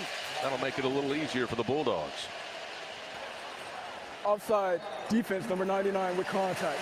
5-yard penalty, so 1st down. LSU, one of the least penalized teams in the country. In fact, they lead the SEC. Only about 3 penalties per game through the first 3 contests. Mississippi State, on the other hand, one of the most penalized team in the SEC. But that was a decisive one. 1st down and 5 as they move it to the Tiger 45-yard line. 2nd time the Bulldogs been on that side of the field. Johnson, a lot of room to the left side, but an open field tackle will knock him down at the 40. Dwight McLaughlin coming in after a 4-yard gain. 2nd down and a little bit, about a yard to go. Ball just inside the LSU 40-yard line. Johnson remains as the running back for the Bulldogs. 2 receivers left, 2 to the right, wide side of the field. Rogers puts it in the belly. Johnson up the middle, got blockers and plenty of room. The 1st down and then some to the LSU 30-yard line on a gain of 10 yards right up the gut. He went to his right, saw a huge hole, cut back to the left, and had nothing but green grass in front of him. So it's a 1st down and 10 at the 30. They're doing a pretty good job slicing up that defensive line. Just those 3 guys are spread out so wide. There are huge gaps there, and the linebackers need to come up. Quick screen, throw out to Heath, and at the 30, stopped at about the 25-yard line. Actually, Griffin hauled in the catch. They'll take 5 more yards, make it 2nd down and 5. This is the air raid assault. It is death by paper cut. And right now, after a couple of runs, getting deeper inside LSU territory. Last week, Bulldogs had a 15-play drive but had to settle for a field goal against Memphis. 1:42 to go, 1st quarter. LSU up 7-0. Rogers, shotgun snap. Airs this one towards the corner, going up, high pointing the football, taking it away is Cordell Flott. Intercepted by the Tigers. That's the 3rd interception by this LSU defense on the season. A long throw for Rogers on the far side hash, throwing to the numbers to the near side. And a great job by Flott. Timed it out. The ball was going to be short of the intended receiver. He went up on a ladder, pulls it down. Another turnover brought to you by Assurance Mortgage, and LSU stops the Bulldogs. Once again, they'll take over 1st down and 10 with the ball at the LSU 11. LSU on defense giving Mississippi State the chance to run the football and gambling that at some point in time they're going to get greedy and they're going to want to throw it, into an 8-deep secondary, and that's what happened that play. Cordell Flott, with the interception, had the defender, the receiver covered up. First down and 10 at the 11. They'll give it off to Ty Davis Price. Cuts to his left and falls forward up near the 14-yard line. They'll give him a 3-yard gain. Again, you heard Coach Ed Ogeron tell Gordy Rush before the game, we're still committed to trying and run the football. They've not had a lot of success. Ty Davis Price coming in today averaging just 2.7 yards per carry. This time up the middle. TDP's got some room across the 25. Eventually brought down across the 30 up at the 32-yard line, and that's a great sign on an 18-yard gain. First down and 10, Fighting Tigers. That time had the hole up the middle. TDP got to it in time, got to the second level, picked up 18 yards. Under a minute to play in the first quarter. Back on the ground. Ty Davis Price just off the right edge. Skirts his way up the near side hash. Gains 6 yards. They'll place the ball down at the 38-yard line. Corey Kiner now will check in after TDP will get a breather. Down to 33 seconds remaining first quarter. LSU leading 7-0. But on the move here. 2 receivers right, 1 to the left side. Cole Taylor, the tight end, goes in motion behind the formation. Now Johnson waiting. Clock down to 16 on the game clock. 13, plenty of time still on the play clock. Looking at second down and 4 from the 38-yard line. Johnson with the ball in hand. Has time. Throws off his back foot. Just going to throw this one away towards the Tiger sideline. And it looks like and sounds like Mississippi State fans thought there was a hold not called. But there are no flags, and that's the end of the first quarter. So LSU will be looking at third down and 4. They'll switch sides of the field. They'll scrimmage from the Bulldog, or rather Tigers' own 38-yard line when the second quarter gets underway. After 1 here in Starkville, LSU leads 7-0 over Mississippi State on the LSU Sports Radio Network. One thing about Louisiana, we always come together in a time of crisis. Louisiana's own Rouse's Markets is helping with food, water, ice, and donations to Ida's hardest hit communities. And they have truckloads of fresh meat, fresh fruit and vegetables, groceries, water, and ice rolling into their stores all over Louisiana every day, so you don't have to go without. Neighbors helping neighbors. Just one more reason that Rouse's Markets feels like home. Rouse's Markets, official supermarket of LSU Athletics. Support your LSU Tigers with Hancock Whitney, the official bank of LSU Athletics. From game day to the offseason, Hancock Whitney LSU credit and debit cards are a big win for any Tiger fan. Want to get your paws on these cards? Well, apply online or visit HancockWhitney.com/LSU. Hancock Whitney Bank, member FDIC. All accounts subject to credit approval. Terms and conditions may apply. It takes true grit to wake up every morning dedicated to a higher standard of work. At H&E Equipment Services, we're leveraging our national fleet of equipment with a local approach, working closely with customers to understand their needs and provide them reliability, fair prices, and the support of a first-class service team. We're an equipment company, run by equipment people. Where others stop, we continue. H&E Equipment Services, the higher standard in equipment rentals, sales, parts, and service. Hey everybody, let's have some fun. The time is right, the party's just begun. 43 straight years. That's how long Ford F-Series has been the best-selling truck in America. How does Ford pull off that championship run? With rock-solid durability, up-to-the nanosecond technology, and jaw-dropping capability.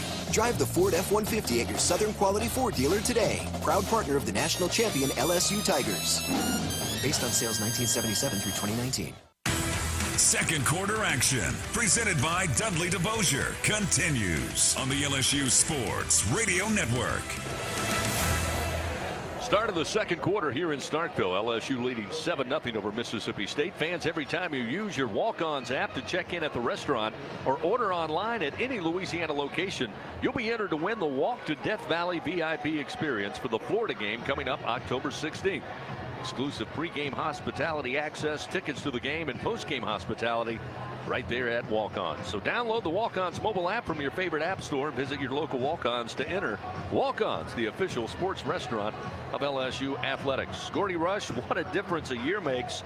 Last year, KJ Costello, the Bulldog quarterback, averaged 17.3 yards per completion. So far today, Will Rogers averaging about 5.6 yards per completion. As Coach O told you before the game, stay in front and make the tackle. Yeah, last year LSU played a lot of man-to-man blitz, got aggressive, and gave up a ton of big plays, had a ton of busted coverages. Today, you're right, LSU's dropped 8, as Doug mentioned. They're keeping the ball in front of them, and it's been Mississippi State who's made the mistakes. 3rd down and 4.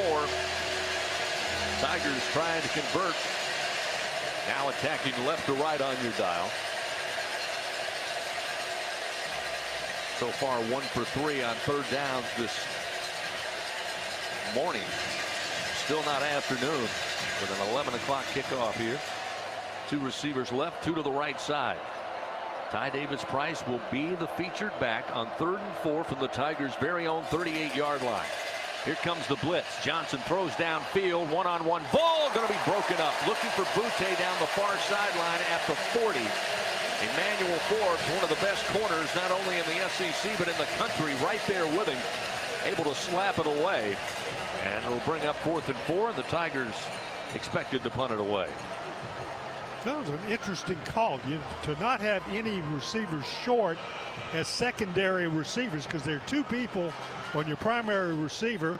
He made a good effort to catch it, but 2 people were covering him. But I mean, the middle of the field, as it always is, was wide open.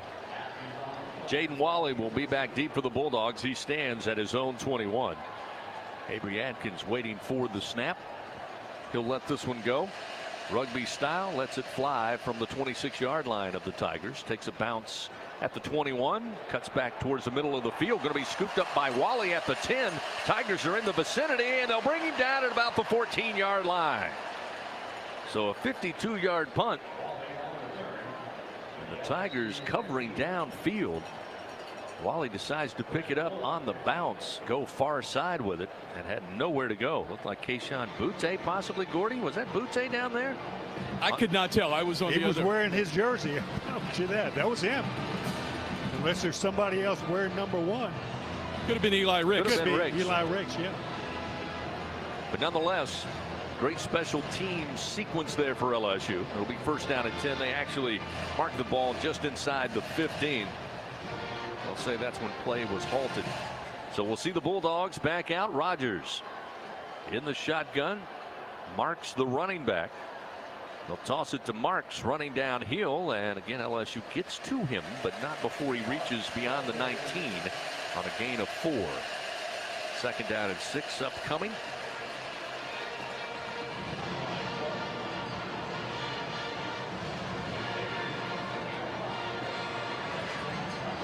Rogers coming into the game, as Doug mentioned, completing nearly 75% of his passes. Again, mostly underneath. They'll try it again underneath in the flat, and he didn't watch it all the way in the hands, but mishandled. Incomplete. Sets up 3rd down and 5. Doug, that's what Mike Leach was talking about after the Memphis game, his frustration and the inconsistencies of his offense, those type of things. When you're throwing high percentage passes like that, you've got to catch the football. You can't have overthrows like they've had today. And because of that, they continue to put themselves behind the chain. Big 3rd down here for LSU's defense. Thomas had the ball right in his hands, but he put his head on a swivel, looked downfield, didn't watch it all the way in. Sets up 3rd and 5. Rogers out of the shotgun, unleashes, catch made at the 35 near side. Austin Williams goes up, pulls it down, and a couple more after the catch. It's a 22-yard gain. He got 6 more after coming back down to the ground. 1st down for Mississippi State. Micah Baskerville on the coverage. The pass just eluded him, went over his hand into the receiver's hand for a nice completion for Mississippi State. 1st down at their 42. Yeah, perfectly placed there by Rogers, just over Baskerville. This time a throw going to be hit at the line, and Rogers going to come back as it was in the air. He'll dive for it. But they'll lose some yardage on that one. Looked like it may have hit his own offensive lineman. Went straight up in the air. Possibly Ali Gay got his hand on it. But that pass going nowhere. They'll lose 4 yards. It's a completion that reduces his average, doesn't it? Completed the pass to himself, but lost 4 yards. It's 2nd down and 14 on the tip drill. 3 receivers right, 1 to the left side. Rodgers, quick screen, set up, and hit hard and dropped at the 46-yard line is Jameer Calvin. Calvin trying the inside screen, tunnel screen. LSU getting pretty hard on the back to bring him down, but he picked up 8 yards, so makes it manageable. 3rd down and 6 at the Bulldog 46-yard line, middle of the field on the right side of the Mississippi State logo. Twin backs to each side of Rodgers. He'll take the snap. Plenty of time, stands, throws, catch made. Williams going to have it at the 40, up to the 45-yard line. Another big pitch and catch. And a 1st down and 10 for Mississippi State in Tiger territory. That's the same play, Chris, as the last 3rd down conversion. The tight end's coming across from the other side. Baskerville is the opposite side linebacker. He has to find him. His head has to be on a swivel in that zone defense. It's a tight end drag just behind the linebackers. 1st down and 10 at the Tiger 35-yard line. A high snap, and Rodgers handles it. Slings it to the near side. Catch made at the 25. Quick hitter to Calvin. He's brought down quickly, but makes it to about the 22-yard line of LSU. It's a 1st down. Gain of 13. So now the confidence growing for Will Rogers and his receivers. This sequence looks like the first possession of this game by Mississippi State as they march downfield with successive completions. It's up to LSU to make the big play to stop this drive. 1st down and 10 at the Tiger 22-yard line. Rodgers tosses to Marks. Marks has a hole at the 20 to the 15. Grabbed at the ankles and brought down by Mike Jones Jr., the sophomore transfer linebacker for LSU.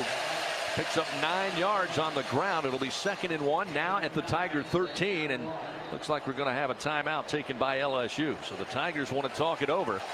Timeout brought to you in part by Paragon Casino Resort, your home for big action in the Bayou State. Stop by anytime and let's get it started. This is how we play. We'll step aside for just a moment.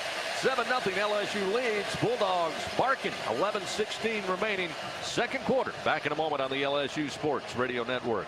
Hey, Tiger fans, this is Chris Blair inviting you to become part of our LSU Athletics podcast world. For the very latest on the Tigers, whenever it's convenient for you, catch Cody Worsham and number 18, Jacob Hester, for the Hey Fighting podcast, a look inside LSU football. Join me and hear from some of the great voices of college sports on Hearing Voices. Get up to speed on the Tigers' next opponent with LSU Recon, plus replays of the Ed Ogeron Show and many more. Find them all at lsusports.net/podcast, on the LSU Sports mobile app, and anywhere podcasts can be found. Subscribe today. It's time we all get back. It's time we all get back to more. More one-of-a-kind Saturdays. More rockin' jam-packed stadiums. More of what makes the mighty Southeastern Conference so much more. Team up with the SEC and learn more about the COVID-19 vaccination by going to getvaccineanswers.org. The SEC backs the vax because it's time we all get back to more. Go to getvaccineanswers.org. The SEC. It just means more. He's got a seam. He's down the near side hash. Tiger fans, if you've ever wanted to listen to the LSU Sports Radio Network while watching your Fighting Tigers on TV, now you can, and it's easy to do. Just pause the TV. Use the LSU Sports mobile app to stream the audio on your smartphone or tablet. Connect to a smart speaker, then wait for the audio to catch up to the point your TV is paused. Push play, and you are all set. Watch the Tigers and listen with the LSU Sports Radio Network and the LSU Sports mobile app. 15-10, 5, touchdown! Tigers! 2nd quarter action, presented by Dudley DeBosier, continues on the LSU Sports Radio Network. Back with you inside the Caesars Sportsbook broadcast booth here at Davis Wade Stadium in Starkville. LSU leading 7-0, 11:23 remaining 2nd quarter. Fans, they put in the time, effort, and hard work. They're suited up and ready because when it comes to meeting your unique healthcare needs, every day is game day for Our Lady of the Lake. Our Lady of the Lake, proud to be the official healthcare provider of LSU Athletics. This is the 3rd sustained drive for Mississippi State as they have made their way down to the LSU 13-yard line. The first, a fumble recovery by LSU stopped a good drive, the opening possession of today's ball game. Then the Bulldogs got on track, marched down the field, coughed it up on an interception, and the Tigers able to turn them away. Turnover would be great here in this situation as we see their most productive drive so far on this early game down to the LSU 13-yard line. Rogers, by the way, it helps. He's been 7 of 7 for 72 yards on this possession. First quarter stats. Mississippi State racked up the yards, 168 yards total offense, but did have the 2 costly turnovers. LSU had some short fields to work with. They came away with 75 yards total offense and led 7-0. First quarter stats presented by Hancock Whitney, the official bank of LSU athletics. So now 11:23 remaining second quarter, and Mississippi State by design this drive just the way the head ball coach Mike Leach wanted to see it. 2 receivers right, 2 to the left side. Marks the single back as Rogers going to put it in the belly of Marks. Met at the line and pulled down. Neil Farrell was there to stop him. A couple of teammates come in to help finish him off, but Farrell becoming very aggressive over the last couple of ball games.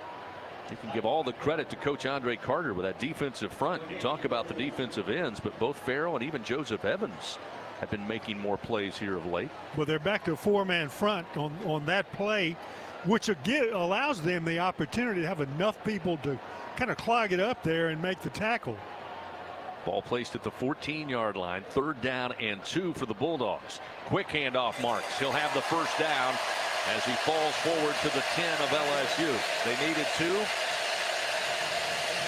He picks up 4. First down, goal to goal now at the 10-yard line of the Tigers with 10:38 remaining second quarter. Bulldogs line up quickly. 3 receivers right, 1 to the left side. Rogers takes his time, stands in the shotgun, now raises his arms, calls for the shotgun snap. Here it comes. Looks right, looks left, pressure gets tight. Now he'll just run up the middle and fall forward to the 5. Say his knee came down, I believe, at the 6-yard line. He thought about tossing it left to Marks. LSU had pursuit coming up the field. He decided to just keep it, not create another possible turnover. Picks up 4 yards. It'll be second down, goal to go now at the LSU 6-yard line. Ball middle of the field. Heath will be wide to the left. Williams in the slot to the left side. 2 wide outs to the right. Now they'll motion Williams across the formation left to right. 3 receivers set to the right side. Shotgun snap. Rogers looks right in the flat, gets it to Williams, caught at the 3. He's dropped immediately at the 2-yard line by Damone Clark. But a gain of 4 going to set up 3rd down, goal to go at the LSU 2-yard line. Gotta believe down 7-0, 9:30 to go. Mike Leach, no stranger to rolling the dice. Not big on special teams when you're this close, but again, Mississippi State at times has trouble working in compacted spaces. See if the Tigers can make that so here. 3rd down, goal to go at the Tiger 2. 1 receiver left, 1 to the right side. Marks the single back. 4-man front for LSU. Give it off to Marks. Met at the 5 and going to be dropped there. LSU all over the offensive front for Mississippi State. A loss of 3 yards. B.J. Ogeron with a huge tackle for loss. And that will bring the field goal unit out here on 4th down, goal to go back at the LSU 5. We'll see Nolan McCord, a freshman out of Lilburn, Georgia. Brandon Ruiz, the transfer kicker, had an injury in the NC State game, kind of tweaked his back. He has not been back out there. McCord 2 for 2 last week, had a long of 39 yards against Memphis. This one a 23-yarder, hash mark right side. Placement is down, kick is on the way, the kick is up, and the kick is good. The Bulldogs get on the board, but after a long sustained drive, a small victory for LSU defensively. They come away with just 3 points. That'll make it 7-3. LSU leads with 8:19 to go in the second quarter. McCord now 3 for 3 in field goals on the year. Timeout on the field. We'll return to start Vegas in just a moment. Tigers will get the football when we come back on the LSU Sports Radio Network. Our Lady of the Lake, just like LSU, is anchored by deep roots put down almost a century ago.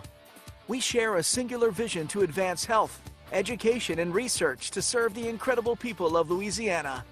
Our partnership with LSU is inspired by our passions for knowledge and our commitments to our community and healthy Louisiana families.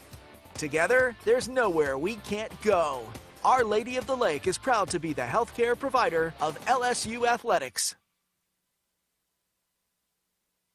Your team is on a 3-game winning streak, and you're convinced it's because you've worn your lucky football jersey and haven't taken it off. Not for work, a wedding, or even bathing. With Cox, you can actually wear it all season long because we give you game day coverage and content 24/7. So join us and dress accordingly. Hey, Tiger fans, just say Fan Zone into your Contour voice remote and enhance your game day experience all week long. Play games, win prizes. Cox, we're LSU fans 24/7. Janney King extends a huge thank you to all first responders, linemen, volunteers, and those helping Louisiana overcome the aftermath of Hurricane Ida. For over 30 years, Janney King has served the Gulf Coast region, and we've been through this before, and we are in this together. We have over 400 Louisiana business owners with the resources to clean your business and get you up and running. Visit JannyKingCleans.com now, and remember, we are in this together. Keep it clean, and go Tigers! Janney King, the king of clean. Second quarter action, presented by Dudley DeBosier, continues on the LSU Sports Radio Network. As we continue coverage this Saturday morning, let's pause 10 seconds. Station identification on this, the LSU Sports Radio Network. This is live coverage of Fighting Tiger football on the LSU Sports Radio Network.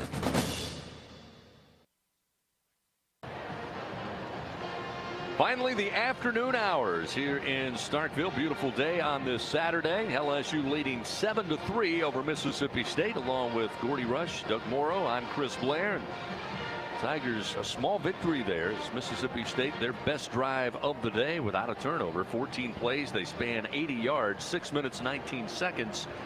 But stuffed on a third down play at the 2-yard line. Forced it back to the 5. And on fourth down goal to goal, they decide to go with the field goal by Nolan McCord. It gets the Bulldogs on the board. Rogers, by the way, 8 of 8 on that drive for 76 yards. But Gordy Rush, the scoreboard still says LSU 7, Mississippi State 3. Now it's time for the offense to answer. Yeah, the LSU defense has played fantastic, and I know State's going to get yards, and that's what they do. But 2 turnovers the LSU defense produced, and of course a big goal line stand down here. It's time for the LSU offense, I think, to start attacking Mississippi State with some of that pass game. They've been able to run a little bit, but as Doug mentioned, the strength of this Mississippi State team are the cornerbacks. The middle of the football field's open. You can get some RPOs going, make the linebackers cover LSU's wide receivers. I think LSU will win those battles. Ensuing kickoff, end over end, sails near the goalpost out of the back of the end zone. LSU will start first down at 10 at the 35-yard line. Fans, accelerate your dream with the Toyota Fuel Your Dream sweepstakes. The winner receives a $5,000 gift card to make your dream a reality. To enter, just visit Toyota-Fuel-Your-Dream.com. ToyotaFuelYourDream.com. No purchase is necessary. Tiger offense back out there. Their 4th possession of the day. Their first ended with a touchdown of 11 yards from Johnson to Butte. Had 2 punts their last time out. 8:19 remaining before halftime. Johnson will begin this drive with Ty Davis Price, the featured running back. Tight set here. 2 receivers stacked to the left side. Late pressure comes off the edge, and the second wave finally gets Johnson down at about the 16-yard line. Lost 9 yards. They bring that blitz off the corner. Johnson got away momentarily. Well, Ty Davis Price was assigned the blitzer to block, and he just missed the block. And as the blitzer got around his corner, he hit Johnson, spun him around for a second tackler to come and meet him head on for the big loss. Randy Charlton with his 2nd sack of the season, just the 6th this year for this Bulldog front. As good as they've been against the run in 3 games. Not a lot of sacks, but a big one there. Quick hitter out to the near side. Catch made at the 22-yard line by Deion Smith. Gets 7 of those 9 yards lost back, but still going to set up 3rd and difficult for this LSU offense. Be 3rd and 12 upcoming. Well, this is a big down, too, because from the standpoint of momentum, Mississippi State certainly has that in their favor right now. It's up to LSU to take it back from them if that's what they want to do. Tigers 1 for 4 on third downs. 7 minutes to go in the second quarter. Looking at third down and 12. The ball at the LSU 23-yard line. Thomas out wide to the left. Butte in the slot to the far side. Deion Smith, lone receiver, to the right. Ty Davis-Price, the featured running back. Johnson, time in the pocket. Gets tight, now slings it, waiting for it. Wide open up at the 36-yard line. Brian Thomas dances around a few defenders, crosses the 40 up to the 43. Huge first down strike, gain of 20, and the Tigers back in business. Brian Thomas on the left side went downfield, got his defender turned around, and was just standing there wide open, waiting for the ball to be delivered to him. He was 5 yards away from the defender. Nice reception and first down. First down and 10. Johnson again throwing deep. One-on-one ball going to be intercepted. Down around the 30-yard line, Emmanuel Forbes, again, one of the top corners in the country. His second pick of the season. That's his 7th career interception. And Mississippi State turns back the Tigers with the INT. Again, LSU trying to strike quick down the far sideline. Looking for Deion Smith, but Forbes steps in for the takeaway. 6:08 remains second quarter. Mississippi State with the football. They trail LSU 7-3. Back in a moment on the LSU Sports Radio Network. LSU Tiger fans are gearing up with real Tigers apparel and merchandise from the official online store at lsushop.net. Get jerseys, sideline gear, polos, t-shirts, hats, official team merchandise from Nike, accessories, and much more. Over 3,600 products, all shipped right to your door. Head to the place real Tiger fans go for the selection only real Tiger fans get at lsushop.net. It's time we all get back. It's time we all get back to more. More one-of-a-kind Saturdays. More rockin' jam-packed stadiums. More of what makes the mighty Southeastern Conference so much more. Team up with the SEC and learn more about the COVID-19 vaccination by going to GetVaccineAnswers.org. The SEC backs the vax because it's time we all get back to more. Go to GetVaccineAnswers.org. The SEC. It just means more. Hey, Tiger fans, this is Chris Blair inviting you to become part of our LSU Athletics podcast world. For the very latest on the Tigers, whenever it's convenient for you, catch Cody Worsham and number 18, Jacob Hester, for the Hey Fighting podcast, a look inside LSU football. Join me and hear from some of the great voices of college sports on Hearing Voices. Get up to speed on the Tigers' next opponent with LSU Recon, plus replays of the Ed Ogeron Show and many more. Find them all at lsusports.net/podcast, on the LSU Sports mobile app, and anywhere podcasts can be found. Subscribe today.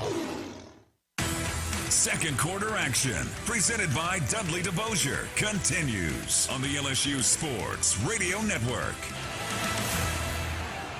Mississippi State comes up with a turnover of their own. Interception by Emmanuel Forbes down the far sideline as Max Johnson trying to get it to Deion Smith, but Forbes had smothering coverage and then found the football first, high-pointed it, takes it away, and Mississippi State will have it first and 10 at their own 20-yard line. Again, trailing LSU 7-3. Tiger fans, stop by, see your local Southern Quality Ford dealers, and take a test drive.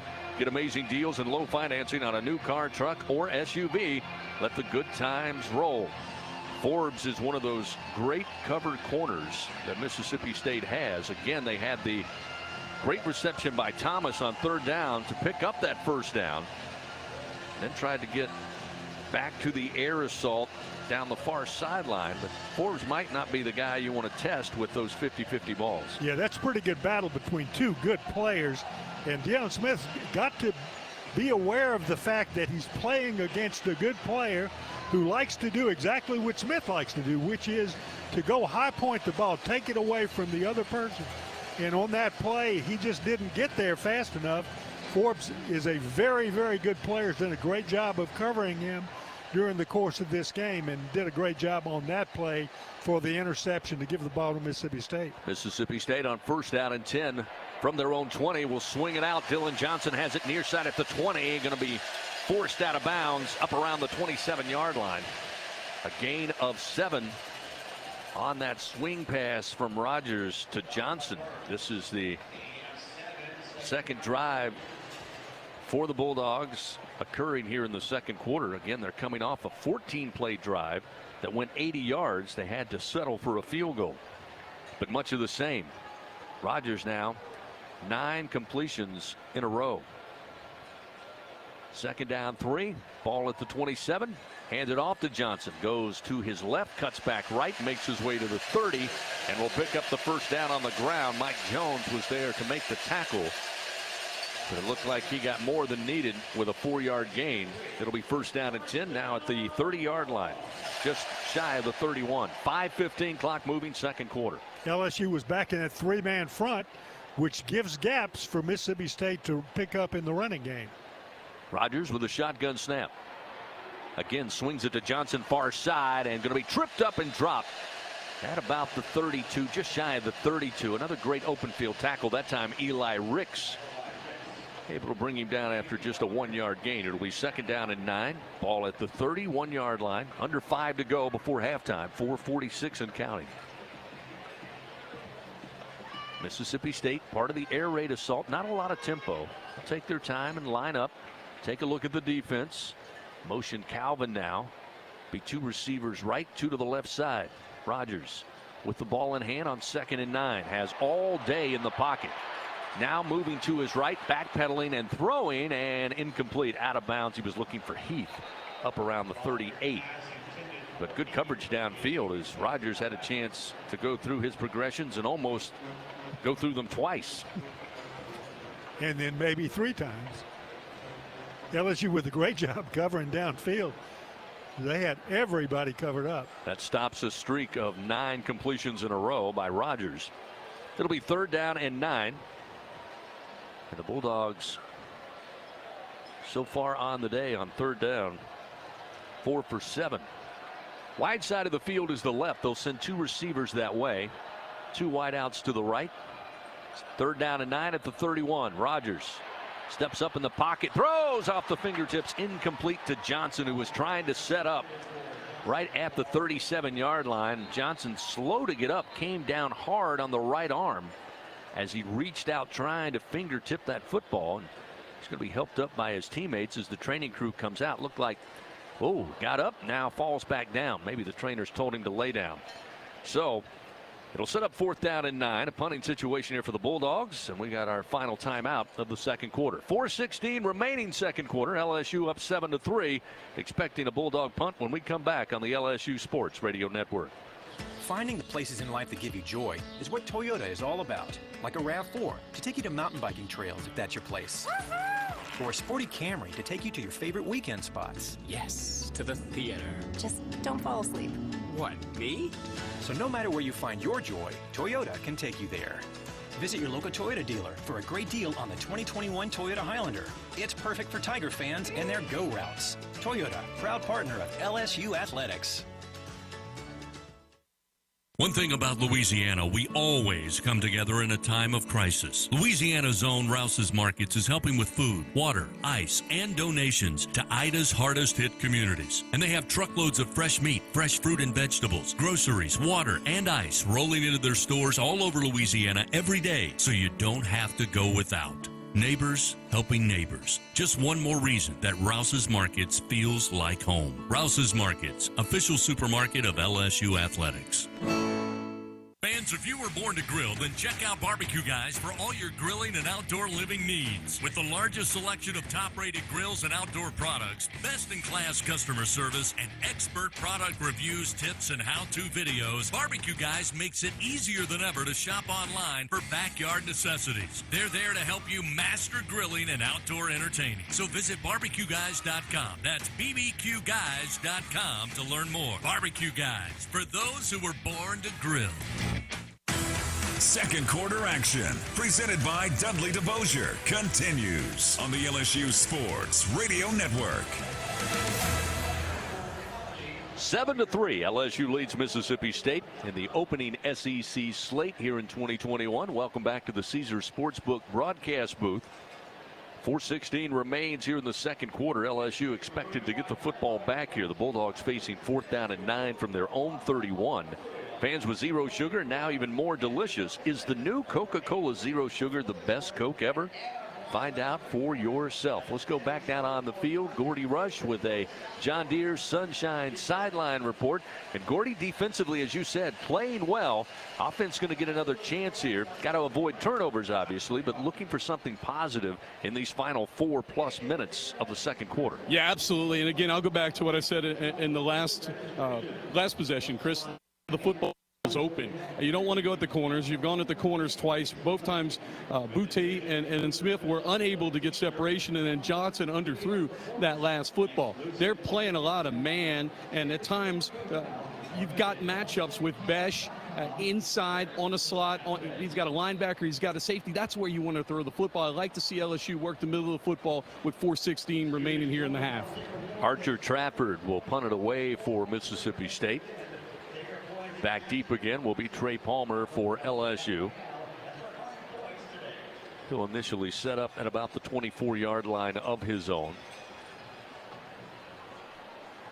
Trafford, a mention out of Shreveport, Louisiana, averaging 42 yards per punt. Had a long of 57 last week in that loss to Memphis.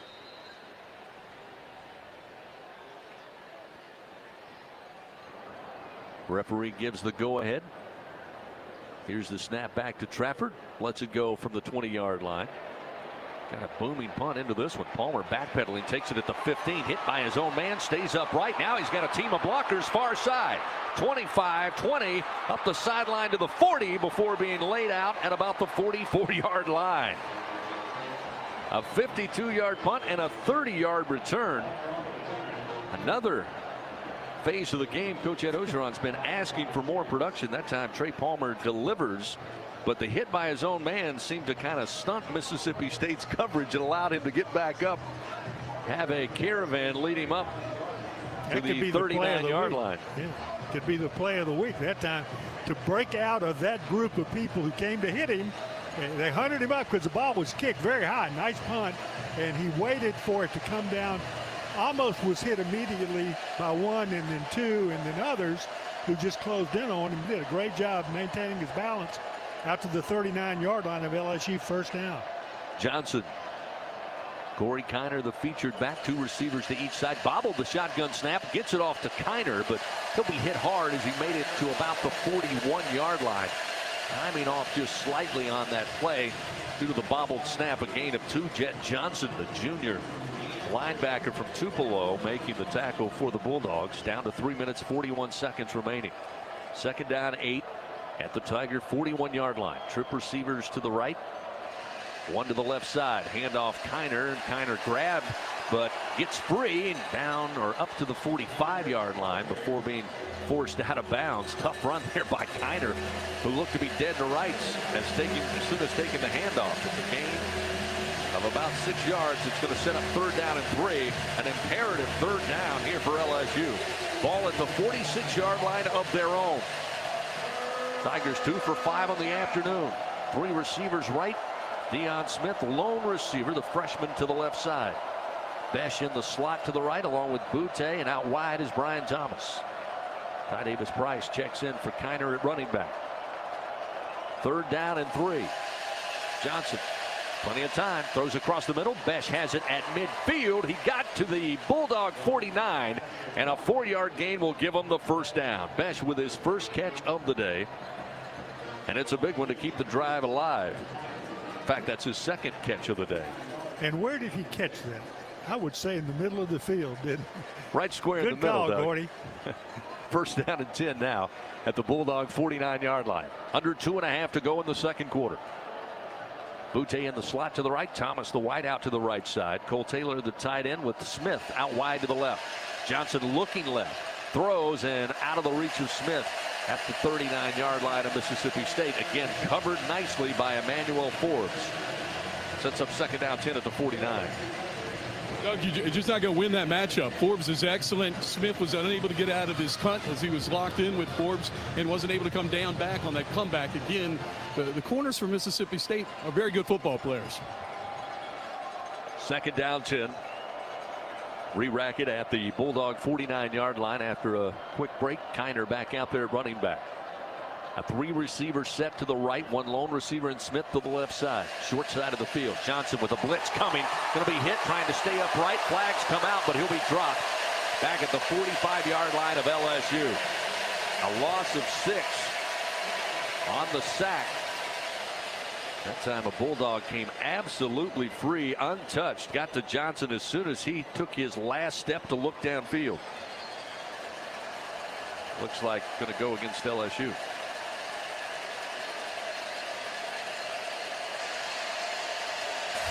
Personal foul, shot block, offense. That penalty is declined. Result of the play, 3rd down. So a shot block goes against the Tigers. They'll decline. They'll make it 3rd and long with the ball back at LSU's very own 45-yard line. Second sack of the game for Mississippi State, who again through 3 games only had 5 sacks as a defensive front. Again, expected to be a passing situation here. Ty Davis-Price back in at running back. Smith, the lone receiver, to the left. 2 wideouts to the right side. Cole Taylor is the tight end. Butte and Thomas, the receivers, to the right. Just getting the play off. Johnson stands, has time, slings it near side. Thomas goes, brings it down. Looks like he'll be short of the 1st down at about the 41, maybe the 42. Let's see where they mark it of Mississippi State. Threw it to the near side. Thomas able to just get in front of his defender and pull it in. It will be 4th and 2 after the 14-yard gain. And it appears the Tigers again will roll the dice. They're 4 for 5 on 4th down. They converted a 4th down earlier in the 1st quarter. Down to 1:06 remaining. 2 receivers left, 1 to the right side. Butte in the slot to the left. Thomas out wide to the left. And again, they'll move Smith, freshman receiver, to the right side. Johnson up behind Liam Shanahan, now looking to take maybe a direct snap. Now he'll raise back up. Look to that far sideline. Play clock dwindling down. Did they get a timeout? They did. To avoid the penalty and make it 4th and 7, they get the timeout. Brought to you in part by Paragon Casino Resort, where the action's exciting, the flavors are enticing, and the mood is always inviting. They're here when you need them. And when you need to get away, this is how we play. So the Tigers going to talk it over here on 4th down and 2 at the Bulldog 41-yard line with 48 seconds remaining before halftime, holding on to a 7-3 lead. Doug, I'm not sure you don't punt here, as I see Skinner is now looking like he's going to run on the field. And I think that's what LSU is going to do. State's got 3 timeouts left, 48 seconds left, plenty enough time for them to line up and kick a field goal. And if you're LSU, you get the ball first coming out here in the 2nd half. So I think that's probably the wise play here. So again, they decide to bring out the punt unit. Avery Atkins going to try to pin back the Bulldogs with just 48 seconds remaining. LSU leading by 4, 7-3. Here's the snap. Atkins angling this one near side, hangs up in the air. Austin Williams coming up for the Bulldogs. Calls for the fair catch, and he will have it at the 10-yard line. So a 30-yard punt. The Bulldogs start 1st down and 10 at their own 10. Hey, Tiger fans, say Fan Zone into your Contour voice remote and enhance your game day experience all week long. Play games, win prizes. Cox, we're LSU fans 24/7. Defense is setting the tone. LSU had the touchdown drive early in the 1st quarter after a turnover by Mississippi State. LSU defensively has played well. They've given up just 3 points. They've given up buckets full of yardage. Mississippi State 188 yards so far, but only 3 points to show for it. Let me ask you guys a question. Is Cade York hurt? Where was the line of scrimmage there? Wasn't the line of scrimmage one that's within Cade York's range? It's a good question. 1st down and 10. Rogers again has time, looks downfield. Now will check down, drop it off underneath. It'll be Marks, the running back. Gets to the 15, 16, 17. And now, after making the stop, Ali Gay having a word with one of the offensive linemen for Mississippi State, but they separate them without any flags. On 2nd down, across the middle, throw to Marks again up to the 25-yard line. Picks up 7 yards and will pick up the first down for Mississippi State. That time Damone Clark was there to make the stop for LSU. Down to 10 seconds. Rogers lines them up quickly. Running out of time here. They'll set up the screen. Far side, and LSU right there to smother it up. Makai Polk. And he's dropped, but now a flag comes out late after the play at the 37-yard line near the Tigers sideline. Give me a face mask, Chris. So, of course, with 1 second, the clock was stopped. And the penalty expected to be against LSU as they were trying fiercely to get Malik Heath, or rather Makai Polk, on the ground. So we'll see what Alex Moore tells us, our crew chief. Now having a discussion with the Mississippi State Bulldogs and head coach Mike Leach, and maybe wanting to talk about the clock, get that set here. Personal foul, face mask, defense.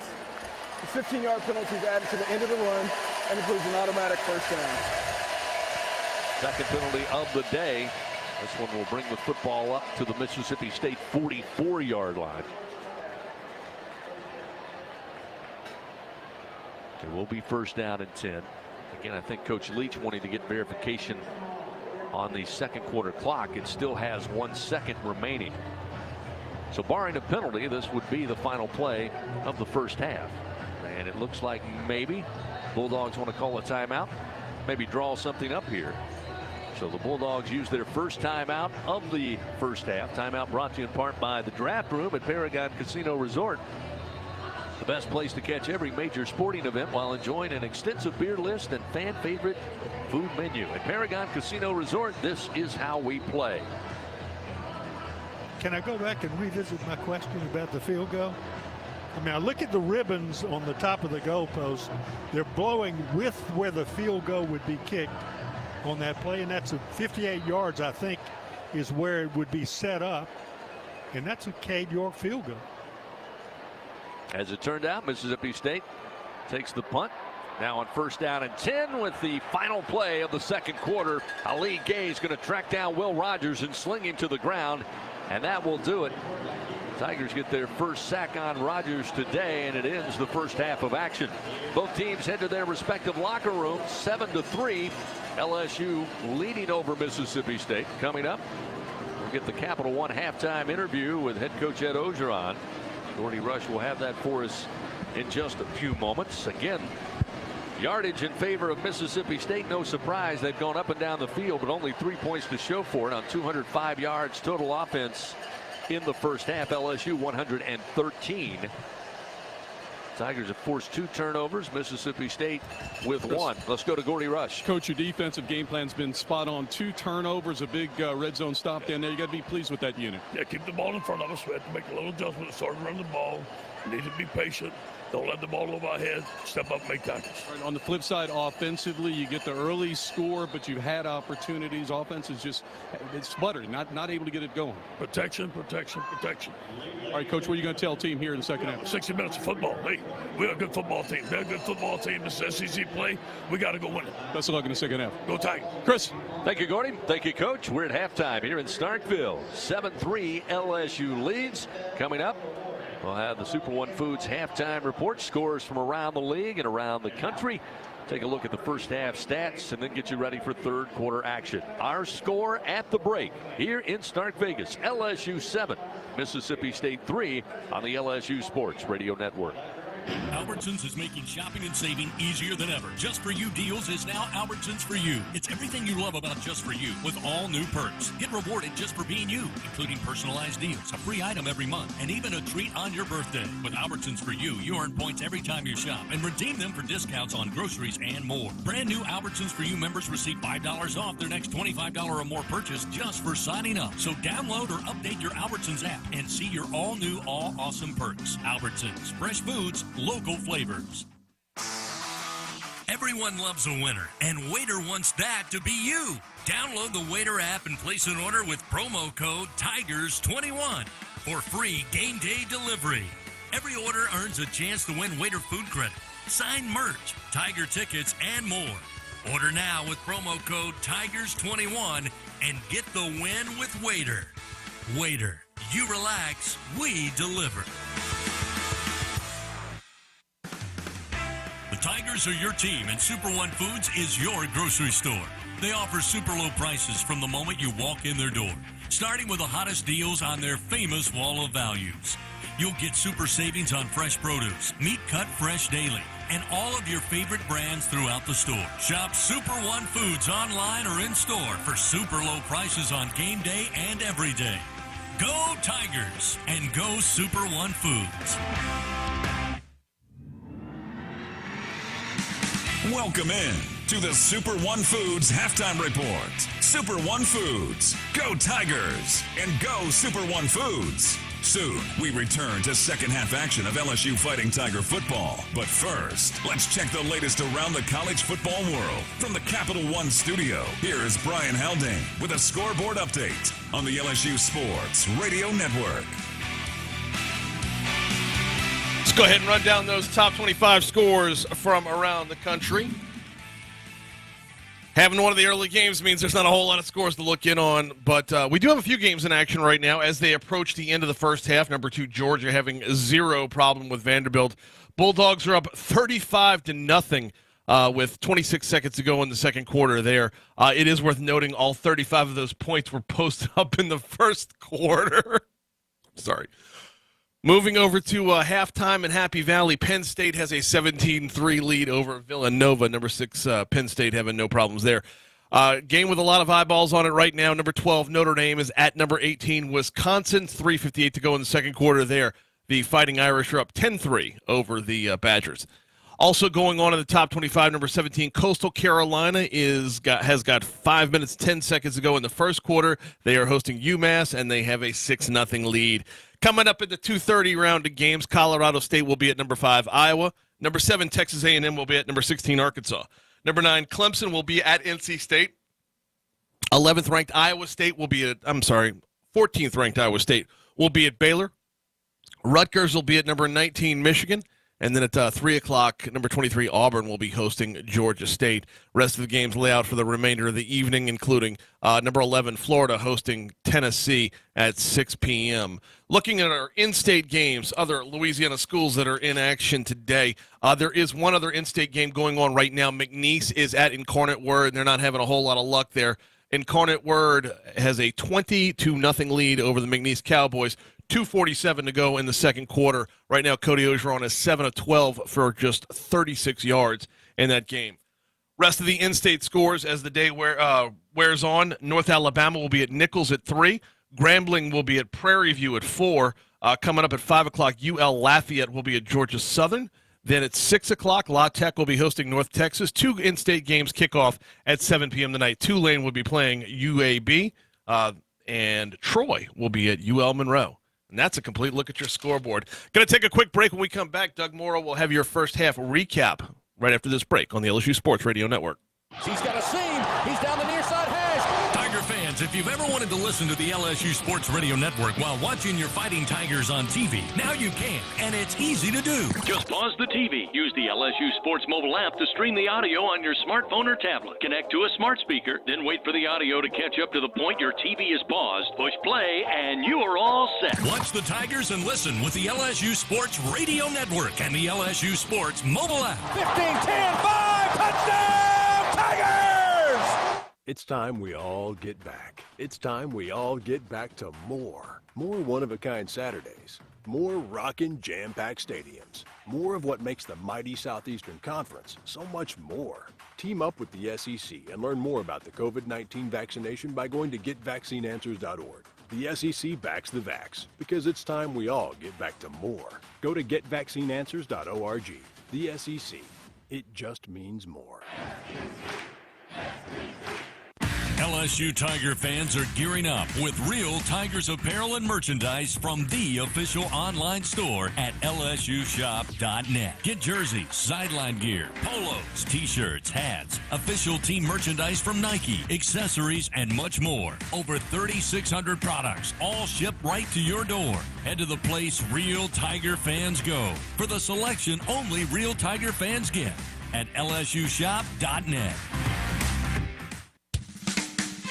second half action of LSU Fighting Tiger football is coming up. But first, the Super One Foods halftime report continues on the LSU Sports Radio Network. Well, let's take a look at the recap of the scoring in the first half of today's game. And don't blink because you might miss it. LSU with the touchdown scored in this game, the 9:01 mark of the first quarter. Keyshawn Butte with an 11-yard pass from Max Johnson. Cade York with the kick. 9 plays, 35 yards, 3 minutes and 34 seconds for a 7-0 LSU lead. Great opportunity here inside the 15 of Mississippi State in their opening possession. 9:11 to go, first quarter. Trip receivers to the right side, one lone receiver to the left. Johnson, a lot of pressure. They bring the blitz. He gets away, throws front of the end zone, and catch is made. Touchdown, Tigers. Keyshawn Butte going for the slide and the grab. And the Tigers are on the board with an 11-yard touchdown strike. 6-0 Fighting Tigers, 9:04 remaining first quarter.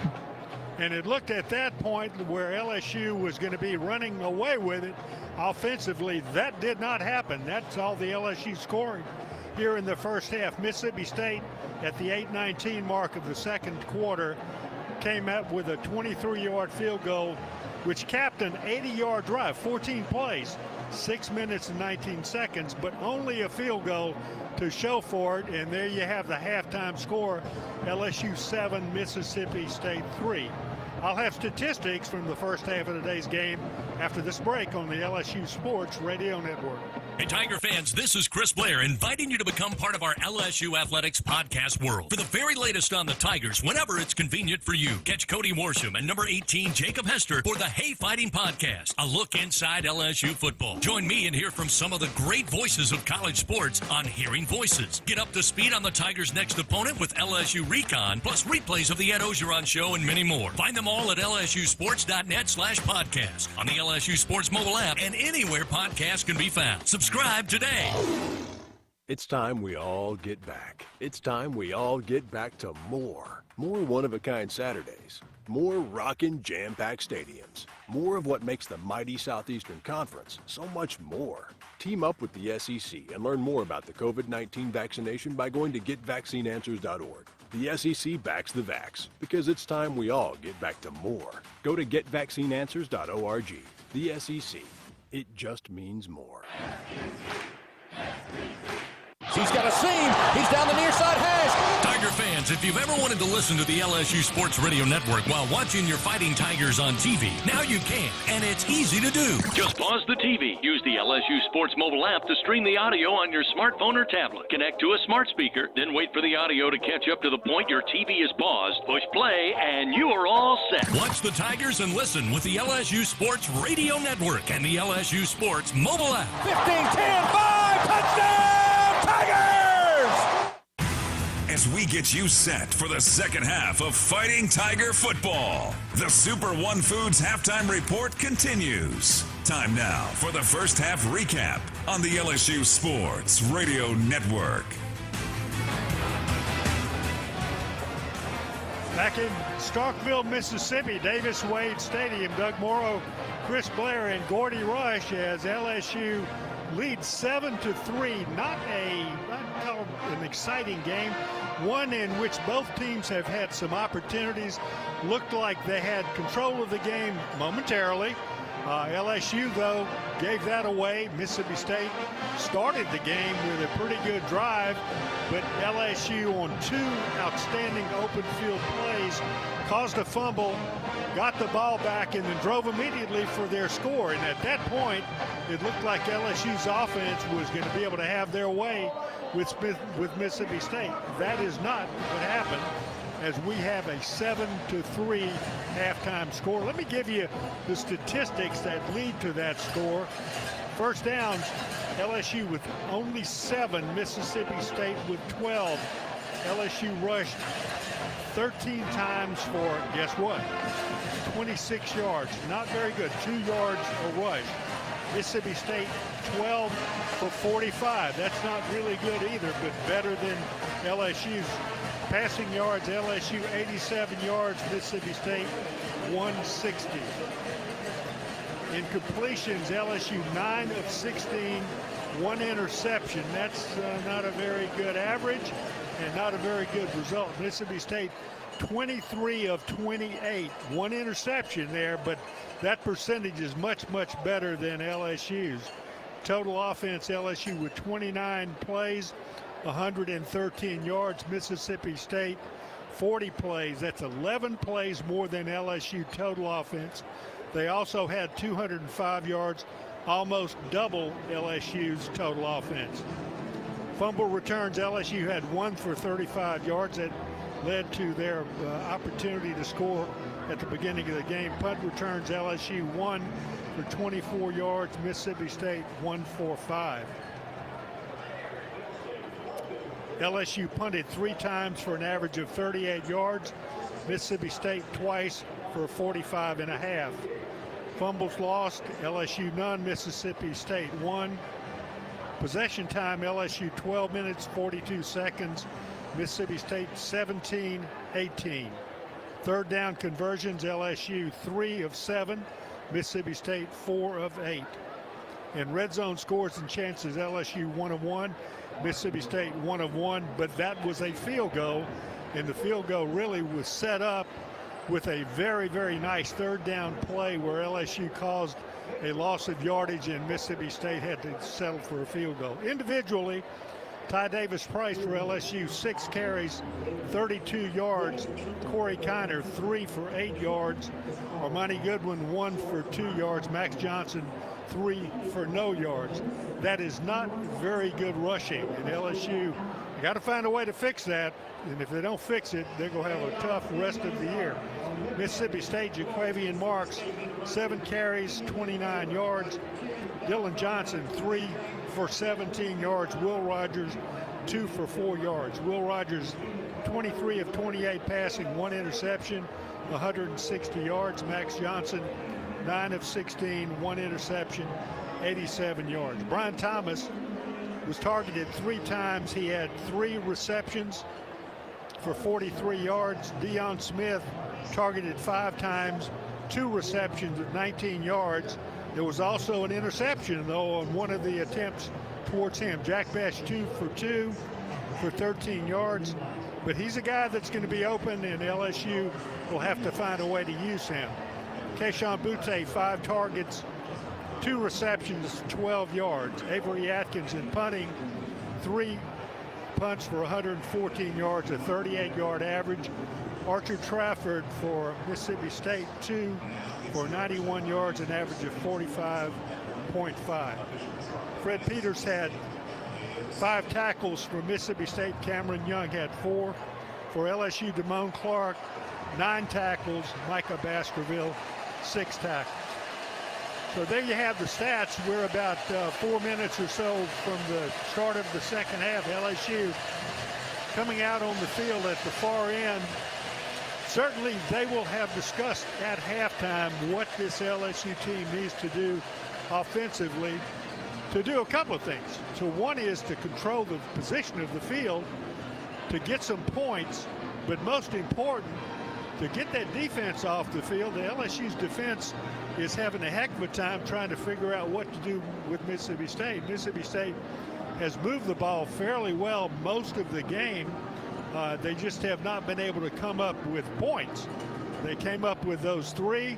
They have shot themselves in the foot 2 or 3 times on drives that looked like they were going to result in a positive point result for Mississippi State, but they just were not. But a lot of the stuff that they were deficient in the first half, they're going to fix. And LSU's going to have to find a way to do a couple of things. They're going to have to learn to maintain possession of the ball and use the opportunities that they're given in the passing game. They're going to have to figure out a way to run the ball better, and they're going to have to figure out a way to neutralize those offensive plays that Mississippi State has been very successful with throughout the course of this game. So it'll be fun to see. This is kind of a coach's game. Both teams have very good coaches. Mike Leach, fascinating guy. He's the pirate is what he's known as. And he loves to play that role. And he's a jokester. His press conferences are just fabulous. He's a very, very much offensive genius. He knows exactly what he's got to do to take advantage of the opponents and the opportunities that they offer his offensive team to score some points, to gain yardage. And so we'll see if he figures out a way to convert the yardage that he has gained into actual points on the board. With a 7-3 deficit, LSU is going to be taking the ball to begin the second half. Mississippi State's going to be kicking it away, and so we'll see how the second half unfolds. We'll be right back after this break on the LSU Sports Radio Network. We are proud to announce that Burns Estate Planning and Wealth Advisors are the official wealth management partner of LSU Athletics. If you're considering retirement and would like a wealth management firm that specializes in retirement services, 401k rollovers, tax strategies, as well as all your estate planning needs, give Burns Estate Planning and Wealth Advisors a call today at 1-888-592-8818. That's 1-888-592-8818. Hey y'all, I'm Amanda Shaw. We all know Louisiana is as fun as all get out. So get out, take a road trip, and explore our state. Fill her up, then try a new restaurant that's as fun-loving as it is food-loving. Grab the family and take off for monumental adventures at our 21 state parks. Or take a magical minivan tour along our 19 scenic trails and byways. Louisiana's a trip. Take one today. This is Lieutenant Governor Billy Nungesser. Plan your road trip at LouisianaIsATrip.com. Are you one of many homeowners who just dreads the winter due to inconsistent home heating? Perhaps you're an HVAC contractor who just wants to offer more reliable, higher efficiency home heating. Luxair helps keep homes warm while saving money and offers great business building programs for contractors too. Contact your Luxair dealer to find out more. Or if you're a contractor, visit SolarSupplyLuxair.com to learn about working with Luxair. Looking to up your grocery game? Skip the lines, not the service, with Super One Foods Curbside. Shop SuperOneFoods.com for the lowest prices on all of your favorite brands. Select your pickup time. Our expert shoppers will do the shopping for you and load your groceries right into your car. They even offer same-day pickup when you order before 6 p.m. Score super savings and enjoy the convenience of curbside service at Super One Foods. Super low prices. This has been the Super One Foods Halftime Report. Super One Foods, go Tigers, and go Super One Foods. The second half is on the way, here on the LSU Sports Radio Network. Start of the third quarter here in Starkville. After a half of football, LSU leads 7-3. Welcome back, Gordy Rush, Doug Morrow. I'm Chris Blair. Happy to have you with us this Saturday afternoon. Scott Goodman tees it up at the 35-yard line. LSU won the toss, deferred until the second half, so they'll wait the kickoff, and it's on its way. High spiraling kick will head towards the back of the end zone, and LSU will start first down and 10 at their own 25-yard line. Tiger offense hoping to get heated up, but fans, remember, whenever you're ready to cool it down, count on Slow Melt Ice. Colder, cleaner, and longer lasting. Slow Melt Ice provides all your packaged ice and bulk ice for commercial, industrial, and retail businesses in South Louisiana. For more info, check them out at slowmeltice.com. Tigers, 113 yards total offense in the first half. 87 through the air, just 26 on the ground, but certainly a dedicated effort to establish the run here in today's game. First down and 10 at the 25. Max Johnson, shotgun snap, delayed handoff. Ty Davis Price looking for a seam, fights through two defenders across the 30 and carries a Bulldog out of bounds up around the 36-yard line. Hard run, gain of 11, first down LSU. Got to give credit to Ty Davis Price. Didn't have much of a crease, but busted through a couple of Bulldogs and then battled his way for the 11-yard gain. First and 10 with the ball at the 36. Two receivers right, one to the left side. TDP on the left side of Max Johnson. Calls for the snap. He now has it. Pulls it out of the belly, looking to throw. Got it to Butte at midfield. Butte between the hashes, down the field, gets by the final defender. Touchdown, Fighting Tigers. 64-yard touchdown reception. And the Tigers come out blasting here in the third quarter. It's 13-3 with 14:22 to go in the third quarter. That time Emmanuel Forbes was on coverage, but the throw was on the money. Butte took it on the run and just left the Bulldogs in his dust. It'll be Cade York coming on to try to add one more. The throw, middle of the field. Butte does the rest. Skinner with the snap. Atkins places it down, and York splits the uprights. It's 14-3 LSU. Right out of the word go here in the third quarter. They extend the lead as Butte with his 8th touchdown reception on the year.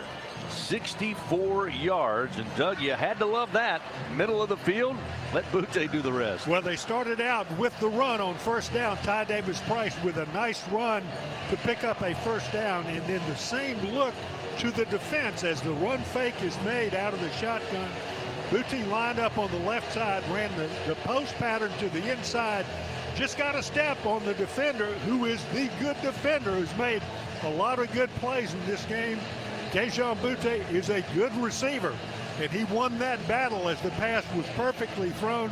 He made the reception, and then he used speed to outrun a very speedy cornerback, kicking away from a tackle attempt at about the 20-yard line to score for LSU early here at 14:22 remaining in the third quarter. The extra point makes LSU a 14-3 leader. We hope you got back to the game early here in the third quarter if you stepped away for a moment. The Caesars Sportsbook scoring drive, 2 plays, 75 yards, 38 seconds off the third quarter clock. 64-yard touchdown pass, longest pass completion of Max Johnson's career. And again, as we mentioned, Kayshon Butte, his 8th touchdown reception of the season. Avery Atkins returns the favor. And the kickoff will make its way into the middle of the end zone. They'll let it go for a touchback. First down at 10 at the 25 for Mississippi State. Gordy Rush, we were talking up here in the booth during halftime. The important possession to start the third quarter. It kind of started to feel nervous when LSU's offense was sputtering there in the second quarter of action. We all said if we can score on this first drive, things will look a lot better. Indeed, and the momentum, I tell you, out of Mississippi State, just by them hanging close in the first half, there was a lot of momentum in the stadium. They kind of went out that open end zone after that big score. Now you need the LSU defense to get a 3-and-out or a quick out here and get the ball back to this LSU offense. Will Rogers III stands in the shotgun. First down and 10. He'll take the snap. Quick fire to the near side. Catch made up to the 25. He crosses to the 26. Jaden Walley, sophomore receiver, last year a freshman all-SEC. Picks up 2 yards. It'll be second down and 8 at the 27-yard line of the Bulldogs. Again, for the most part, throughout today's game, LSU 2 turnovers, and they've kept everything in front of them and tackled well. 3 receivers to the left. Now they'll motion Williams across the formation. Here's the snap. Rogers across the middle, gets it to Wally at the 31. He'll be put down at the 33-yard line. Damone Clark along with Micah Baskerville patrolling the middle of the field. But he picks up 6, maybe 7 yards. You're going to say third down, a little more than a yard here. Just shy of their own 34-yard line. The Bulldogs 4 for 8 on third down in the first half. 2 receivers to the left, 2 to the right. Again, Marks, the single running back for Rogers. They need a little more than a yard. They give it to Marks. Marks going left, now finally cuts it upfield and makes his way to the 35, just shy of the 36. He'll pick up the first down on a gain of 2.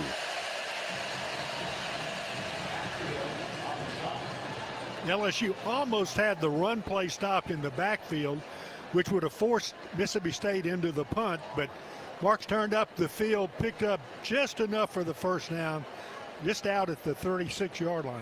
Micah Baskerville made the stop, and now after the play, Jaquavius Marks, after picking up those 2 yards, came up slow on his own power. He's making his way to the near sideline, but there's a timeout on the field. 13:09 remaining third quarter. LSU opens the second half with a 64-yard touchdown pass.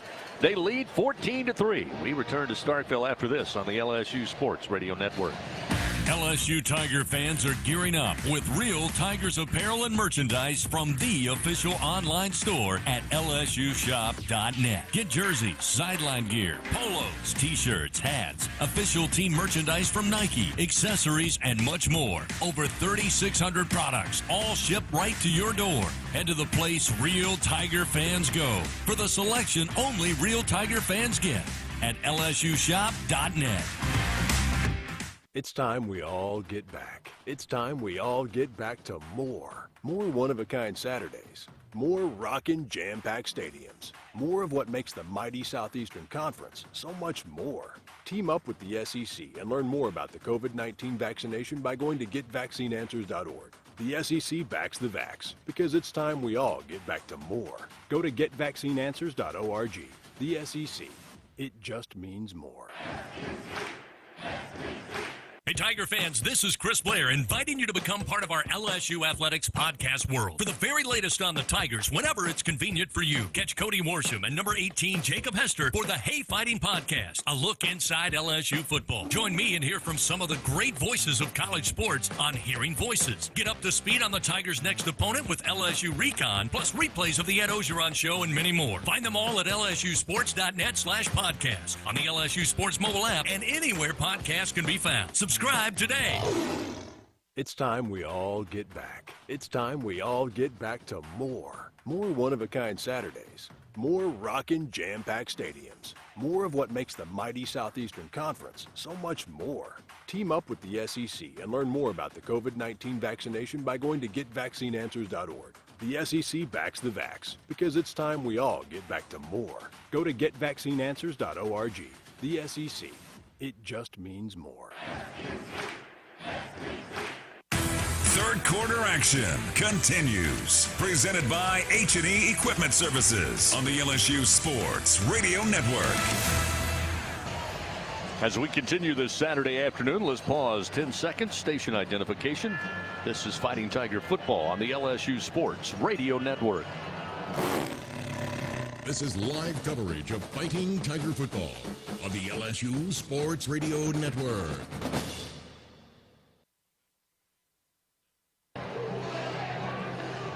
Back at Davis Wade Stadium in Starkville, LSU striking first in the first quarter of action. Then again to start the third quarter. They lead 14-3 over Mississippi State. Bulldogs with the football. 1st and 10 at their own 36. 13:09 remaining here in the third stanza. Cintas proudly helps local Louisiana businesses stay clean, safe, and ready for the workday. And they've done it for over 35 years. Will Rogers lines up the Bulldogs. Trip receivers to the right, one lone receiver to the left side. Dylan Johnson checking in for Jaquavius Marks, who was shaken up on that last play. And now Mason Smith up front for LSU. Got a little jumpy and a 5-yard penalty on the way. Second penalty against the Tigers, moving up front defensively. Number 0. 5-yard penalty. Third penalty of the day. So that'll make it 1st and 5. They move the ball up to the 41. Again, one of the least penalized teams in the country, the least penalized team in the SEC coming into today. So now 1st down and 5. Rogers awaits. Has the snap. Puts it in the belly of the running back. Pulls it back out. Rolls to his right and throws near side. Polk has it at the 48-yard line, but a flag is down on the play. Cordell Flott was there to bring down Polk quickly. But a flag on that far side towards the LSU sideline at about the 46. We'll see what it's all about. Our crew chief again, Alex Moore. Ineligible receiver, downfield offense, number 58. 5-yard penalty, still 1st down. First penalty against the Bulldogs comes against Cameron Jones, a junior out of right here in Starkville. So we'll back them up. Put the ball at the 36-yard line of their very own.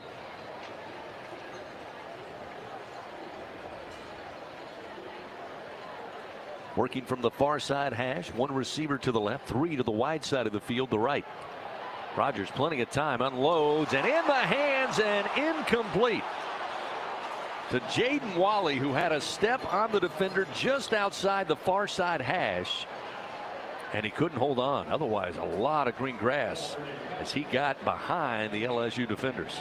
Well, he ran it up the seam where the hash marks are on the left side of the field. pass was thrown right to him in his hands.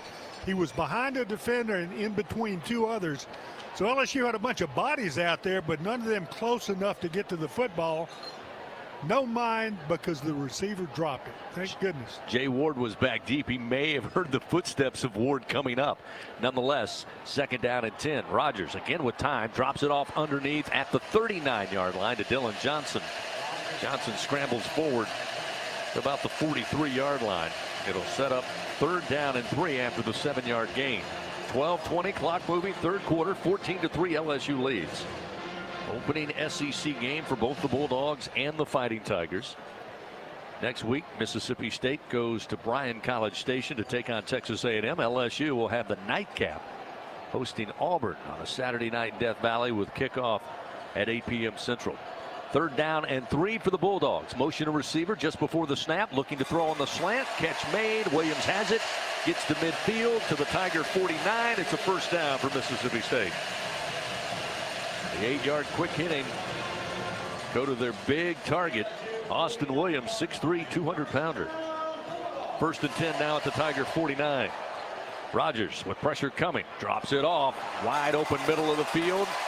Tripped up at the 35 is Dylan Johnson of LSU. Another big-time play, a gain of 14, 1st down and 10 Mississippi State.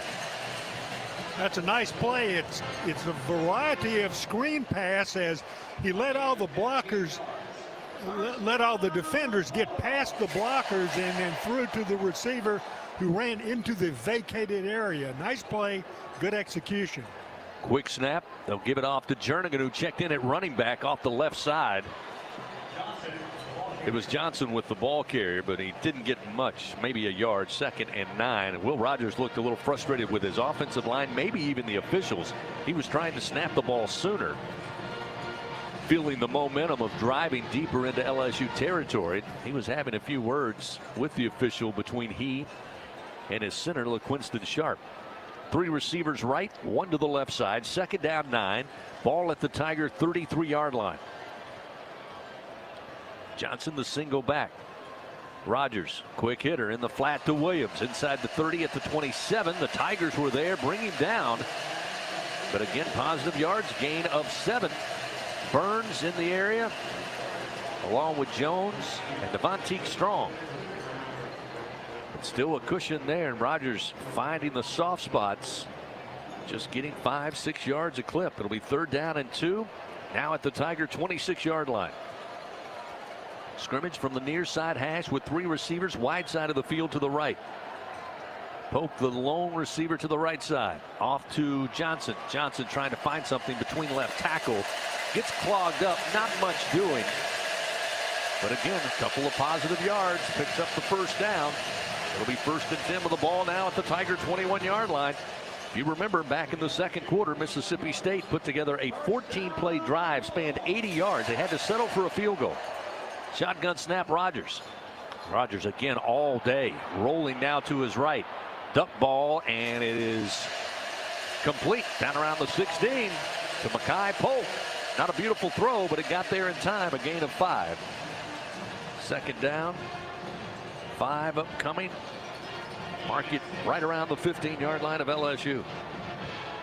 And the Tigers defenders late getting out there on Polk. Wasn't a great throw by Rogers, but was effective. 2 receivers left, 2 to the right side. Dylan Johnson remains the running back. Rogers, ball in hand, looking to his right, throwing towards the end zone, and incomplete down at the 1. Again, he was looking for Polk. That time it was Eli Ricks on coverage, smothered him up. Bulldog fans thought there was too much grabbing down there, but no penalty flag. It's incomplete. 3rd down and 4 at the Tiger 15. There was a little pushing there, but the pushing took place out of bounds. The pass was going to be incomplete under any circumstance. It looked like anyway. 14-3 LSU leads. The Bulldogs threatening here with 9:04 to go in the 3rd quarter. Trip receivers line up short side of the field to the right. Polk along with Calvin. They'll look left, throwing towards the corner of the end zone, over the shoulder, but incomplete. Malik Heath got a step on McLaughlin, but the throw a little too far, led the receiver. It's incomplete. Now we'll see Mississippi State Rogers looking to the near side, and after some contemplation, it appears they'll bring on the field goal unit. So a second time today, the Tigers have been able to force the Bulldogs in a tight space to go for the field goal.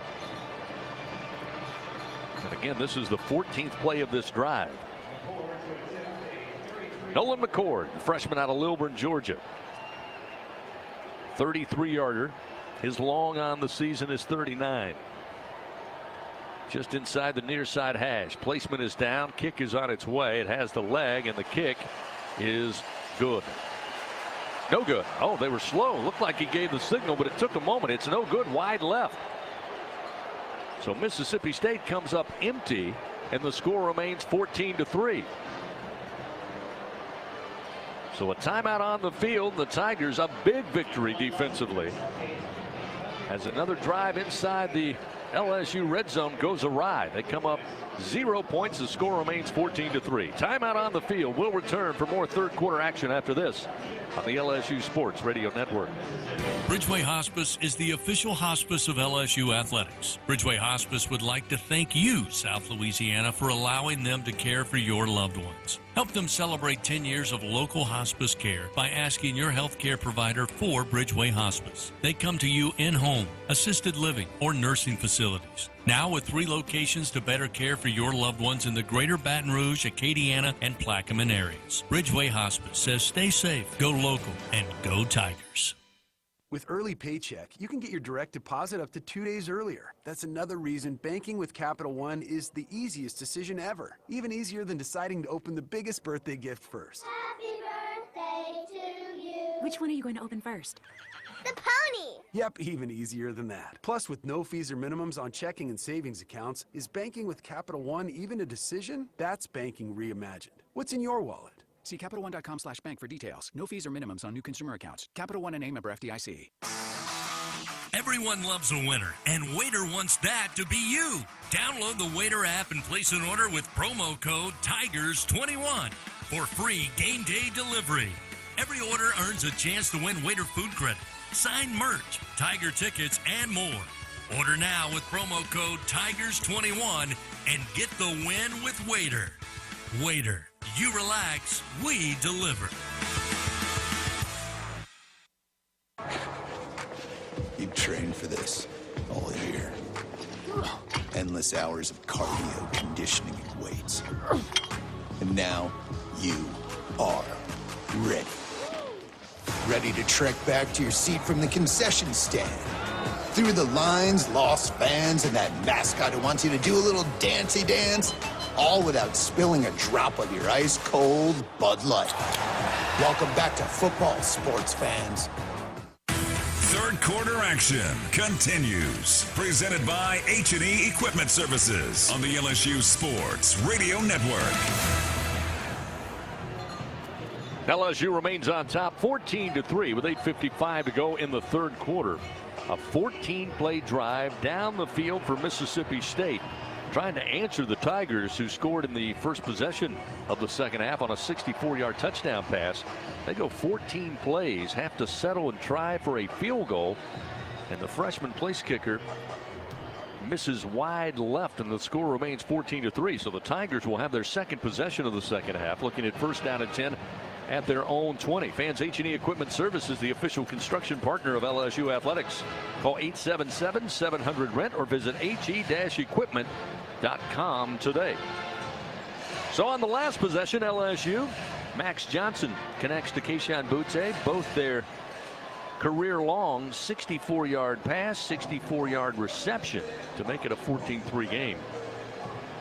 Armani Goodwin going to start at the running back here on this drive for the Tigers. Send out 3 receivers right, 1 to the left. Working just inside the near side hash.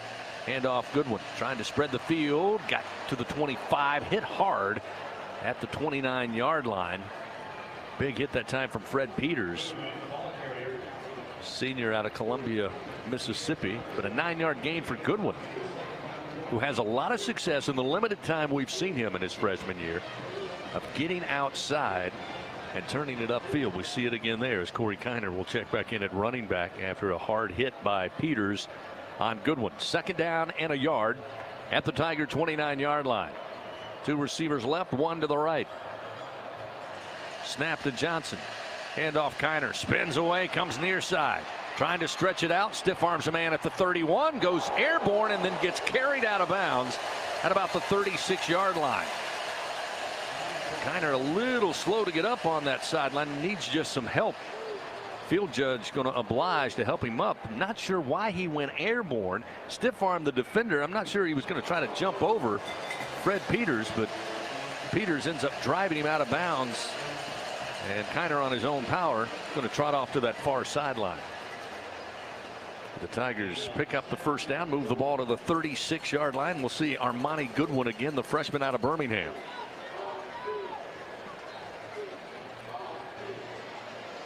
Kiner has no problem elevating. At that time, Peters had all of his momentum, and when he went airborne, he, along with a teammate, drove him out of bounds on first down. Dropping it off in the flat, and the catch going to be made. Not much room there as Goodwin got 2 yards in the flat far side. It'll be second down at 8. Up the 38-yard line, Nathaniel Watson. Looked like there would be a lot of real estate, but Watson closed quickly. The junior out of Maplesville, Alabama, holds him to a 2-yard gain. 7:29 to go.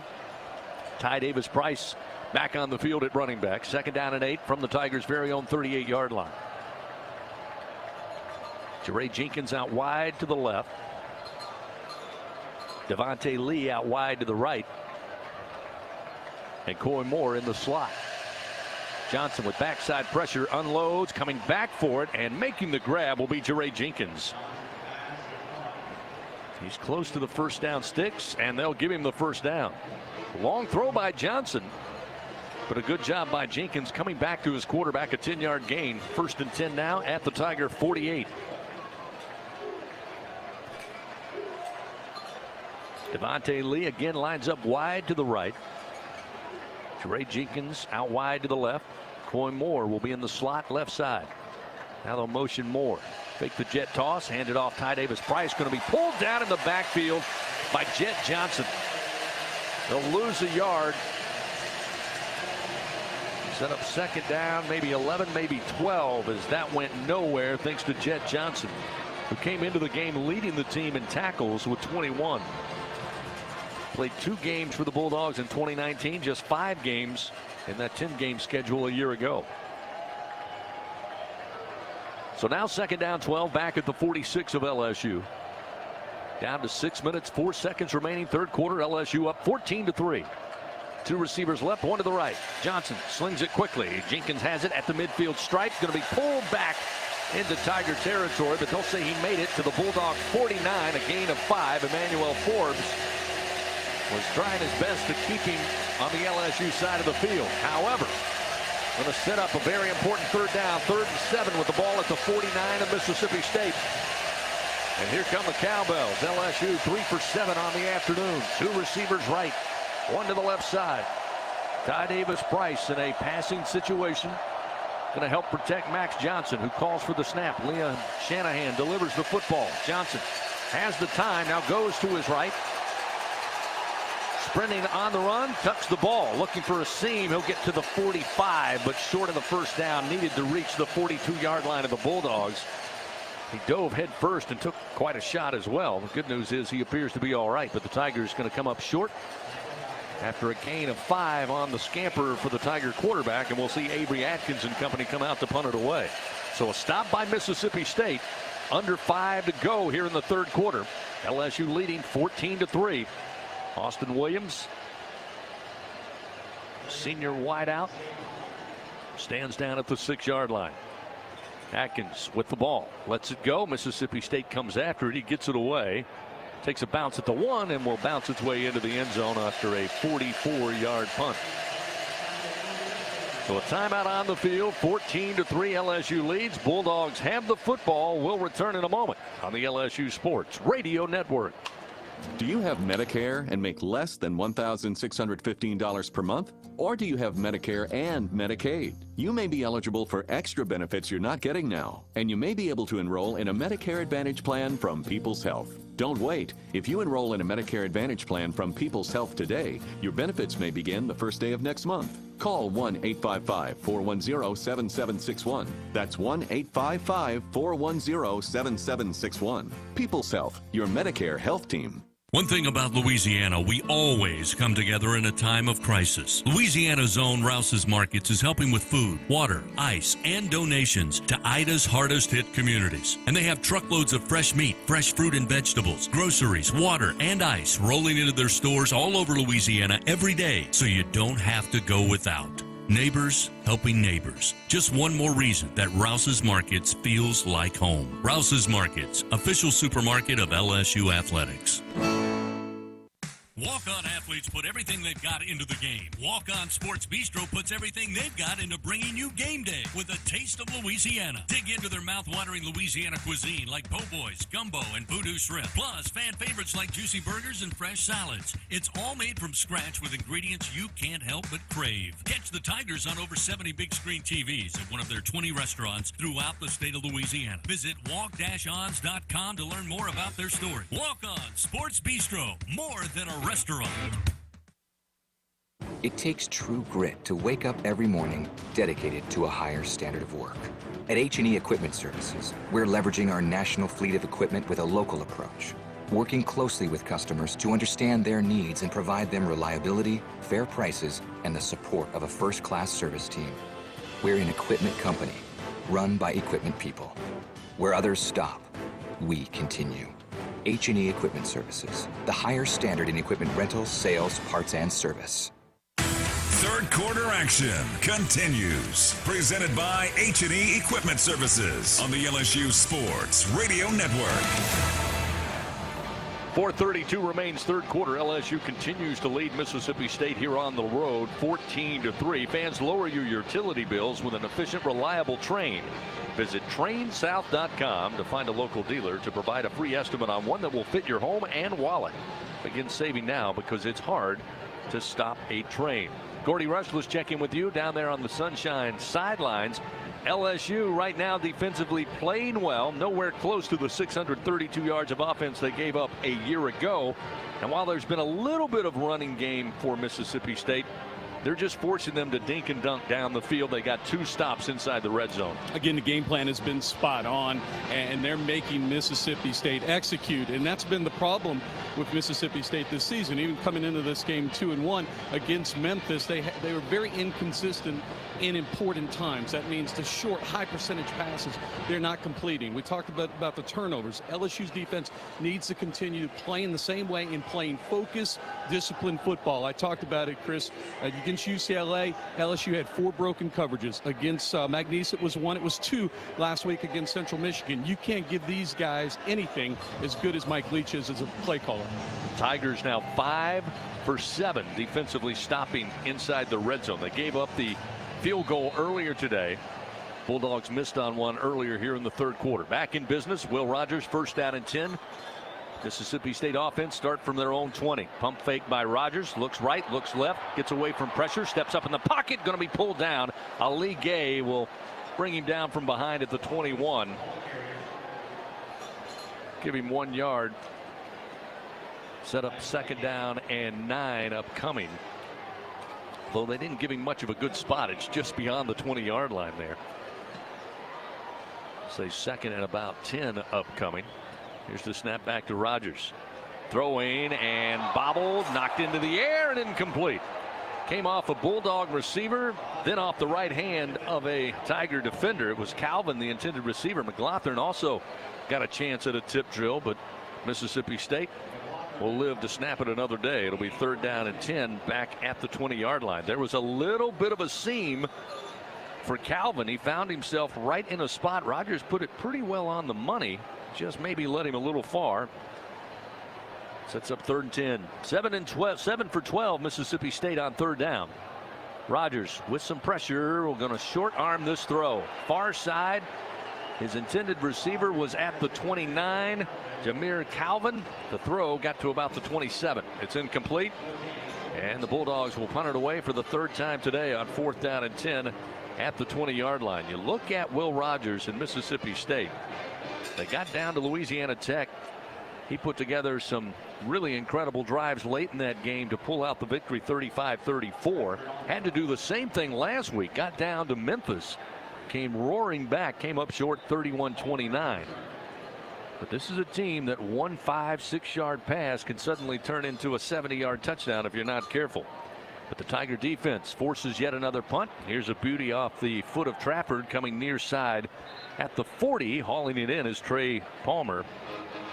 And 40-yard punt runs it out of bounds, and the Tigers with great field position here. They'll start at their own 42-yard line with 3:45 remaining in the third quarter. Tiger fans say Fan Zone into your Contour voice remote and enhance your game day experience all week long. Play games, win prizes. Cox, we're LSU fans 24/7. See Josh Williams for the first time today after the Tigers come off the far sideline. He'll check in at running back. The sophomore out of Houston, Texas. Has 7 carries for 33 yards so far on the year.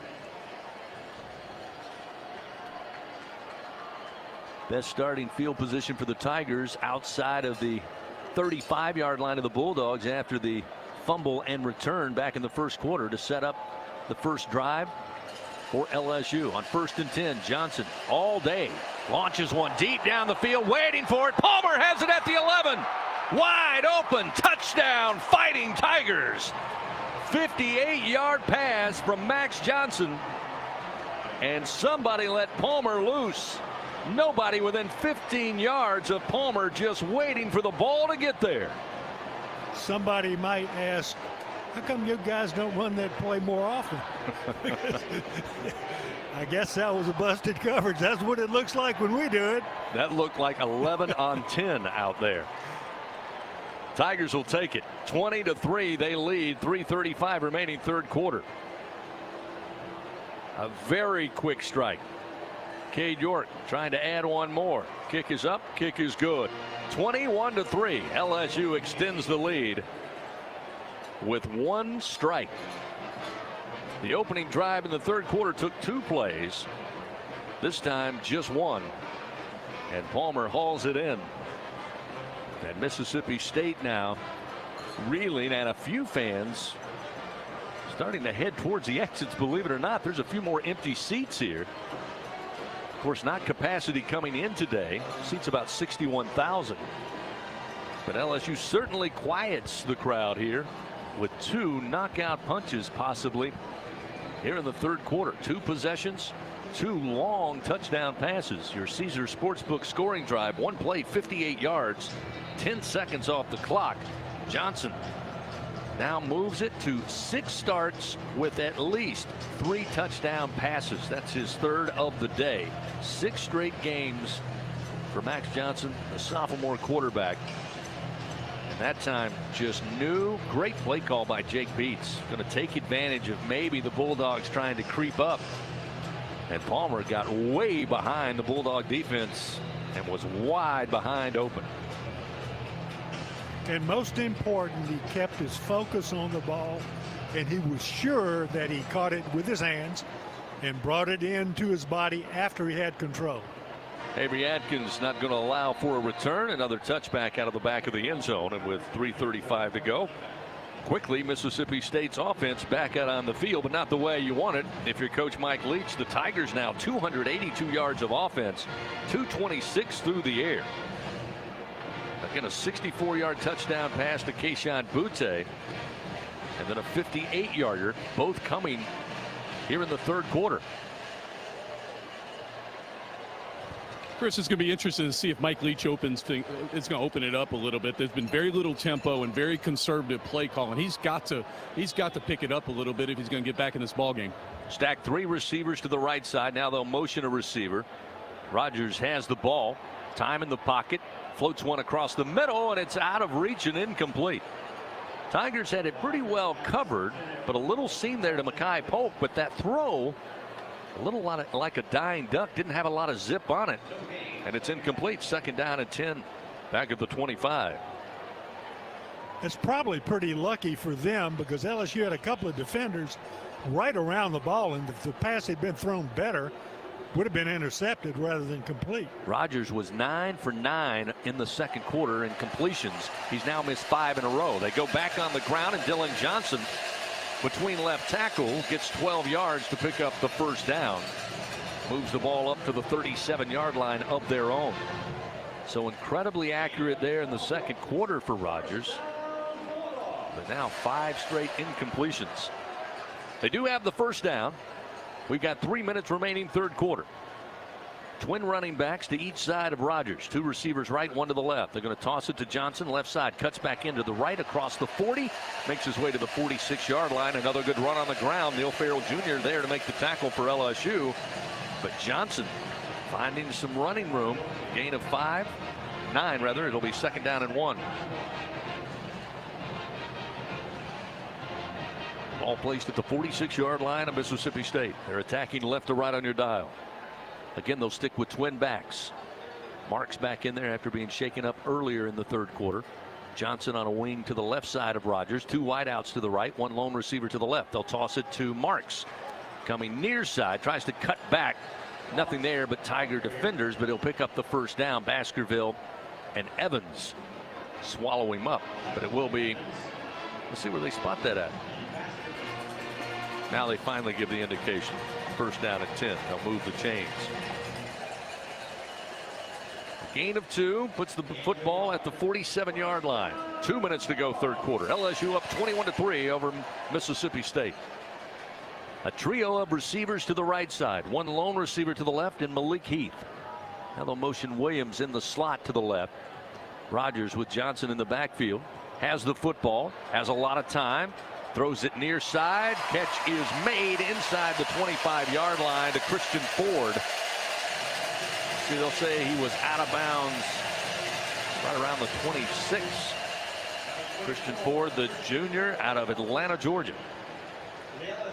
Just found a little bit of room on the backside of the LSU defense. And now they're going to take a look at it to see if he was in bounds. Watching the replay here, he went up and it looked like his left toe was on the white boundary. So before they line it up and before they say this play will stand, we'll go under official review.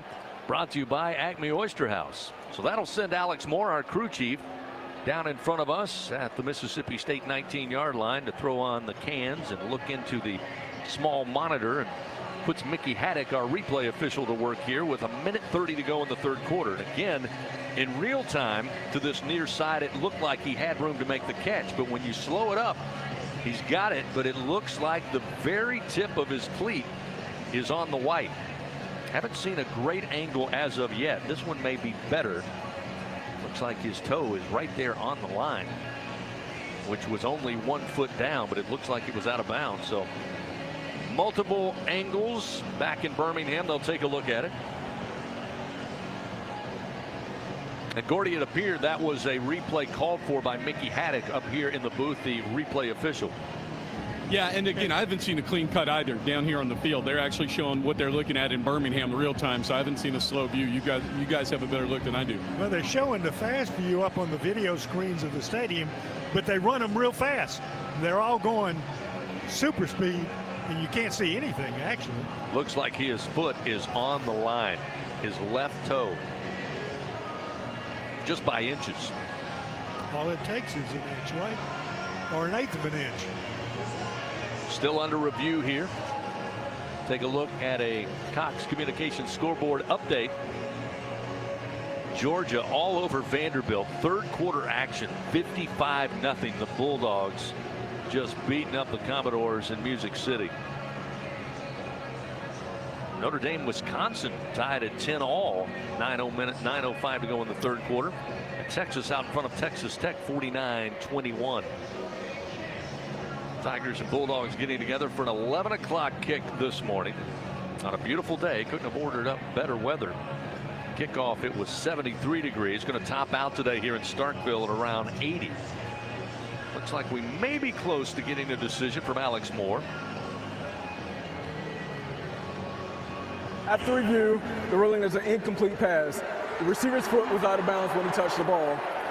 It will be second down at the 47-yard line. Thank you. So the play is overruled. with replay, and that'll back up the Bulldogs, who had it, they thought, at the Tiger 29. They'll be put back at the 47 of their very own. I don't know that I've ever heard a conclusion, though, to a ruling like that. He said, thank you. Yeah. Who was he thanking? Thanking the fans? Bulldog, Ed Ogeron? Bulldog fans could certainly do without the thank you.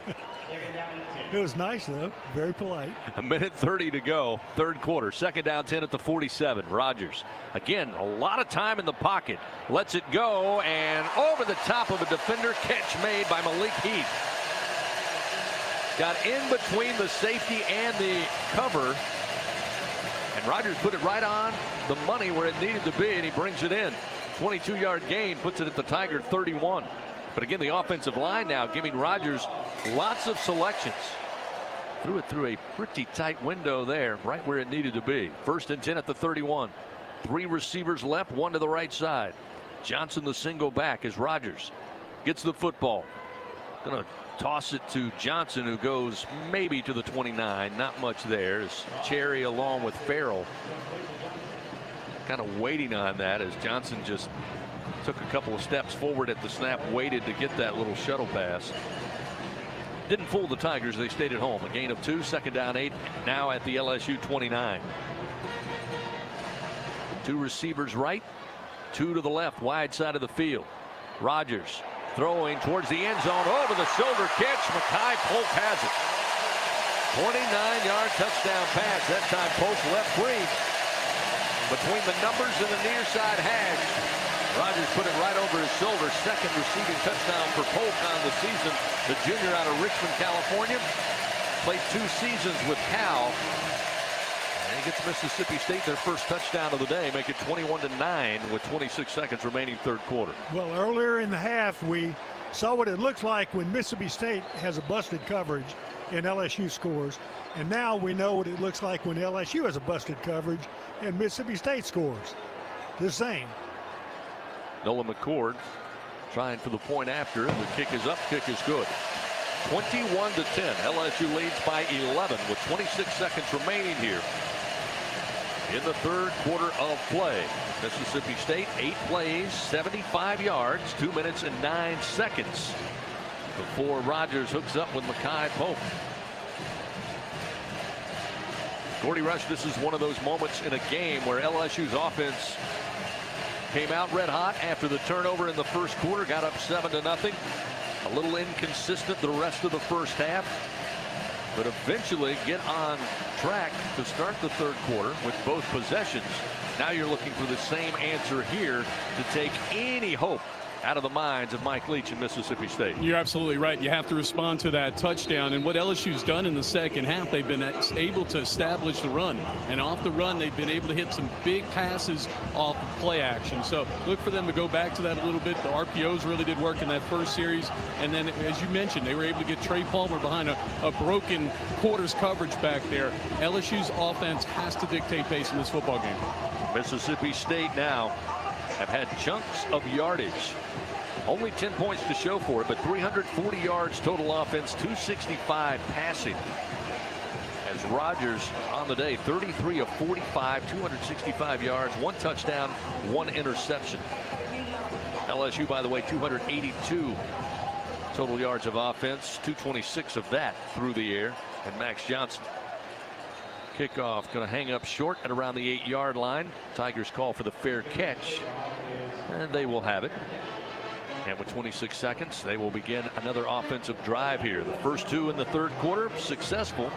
64-yard touchdown, 58-yard touchdown pass. It's their third possession here of the third stanza. First down and 10 at the 25-yard line. Armani Goodwin on the field, the freshman running back. Coy Moore out wide to the right. Keyshawn Butte out wide to the left side. Jack Besh in at tight end along with Cole Taylor right side of the formation. Move Moore closer to the line of scrimmage. Now handed off on a toss rather to Goodwin, trying to spread it far side, but Mississippi State. Too many jerseys there for the Bulldogs. They bring him down with no gain on the play. It'll be second down and 10 at the 25. Good pursuit by the Bulldog defense. Down to 9 seconds. LSU appears to be in no hurry. They may be done with the third quarter of action. And indeed they will. So 3 quarters in the books here in Starkville. LSU leads 21-10. The fourth and final quarter coming your way next when we return on the LSU Sports Radio Network. Support your LSU Tigers with Hancock Whitney, the official bank of LSU athletics. From game day to the offseason, Hancock Whitney LSU credit and debit cards are a big win for any Tiger fan. Want to get your paws on these cards? Well, apply online or visit HancockWhitney.com/LSU.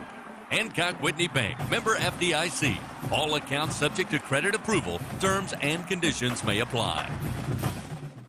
Welcome back to Acme Oyster House action. Looks like a fried crawfish tail story of oyster shooter champion, Steve. Yeah, I'd say char-grilled in an herb butter sauce, Bob. Truer words never spoken, setting the soft-shelled crab platter for all of us. Well said. A game of onion rings, craw puppies versus hush puppies. Indeed. This team never misses on the food. Jill? Oh, can't argue with crab cakes and gumbo down here, Bob. One team, one stomach. Thanks, Jill. Back after this tasty commercial message. Acme Oyster House. Life's more fun with seafood. Hey, LSU fans, did you know that Planet Fitness is the official gym of LSU Athletics? That's right, and as an LSU Athletic fan, you can get a special offer of just $1 down at any of the 6 Baton Rouge area locations with offer code PFLSU. You'll get free fitness training, tons of cardio and strength equipment, and a totally friendly staff. Planet Fitness is a comfortable place to go at your own pace. You can find out more at planetfitness.club/LSU. And go Tigers! Every LSU athlete knows you never want to end a game wondering, what if? You have to give 100%. You have to pounce on every opportunity. And you could never give up. If you've been injured, what if you don't stand up for yourself? And what if you don't get the money you deserve? Call us at Dudley DeBosier. Let us fight so you don't have to wonder, what if? That's the Dudley DeBosier difference. Demand Dudley DeBosier, official partner of LSU Athletics. 444-4444. Baton Rouge, responsible attorney Chad Dudley.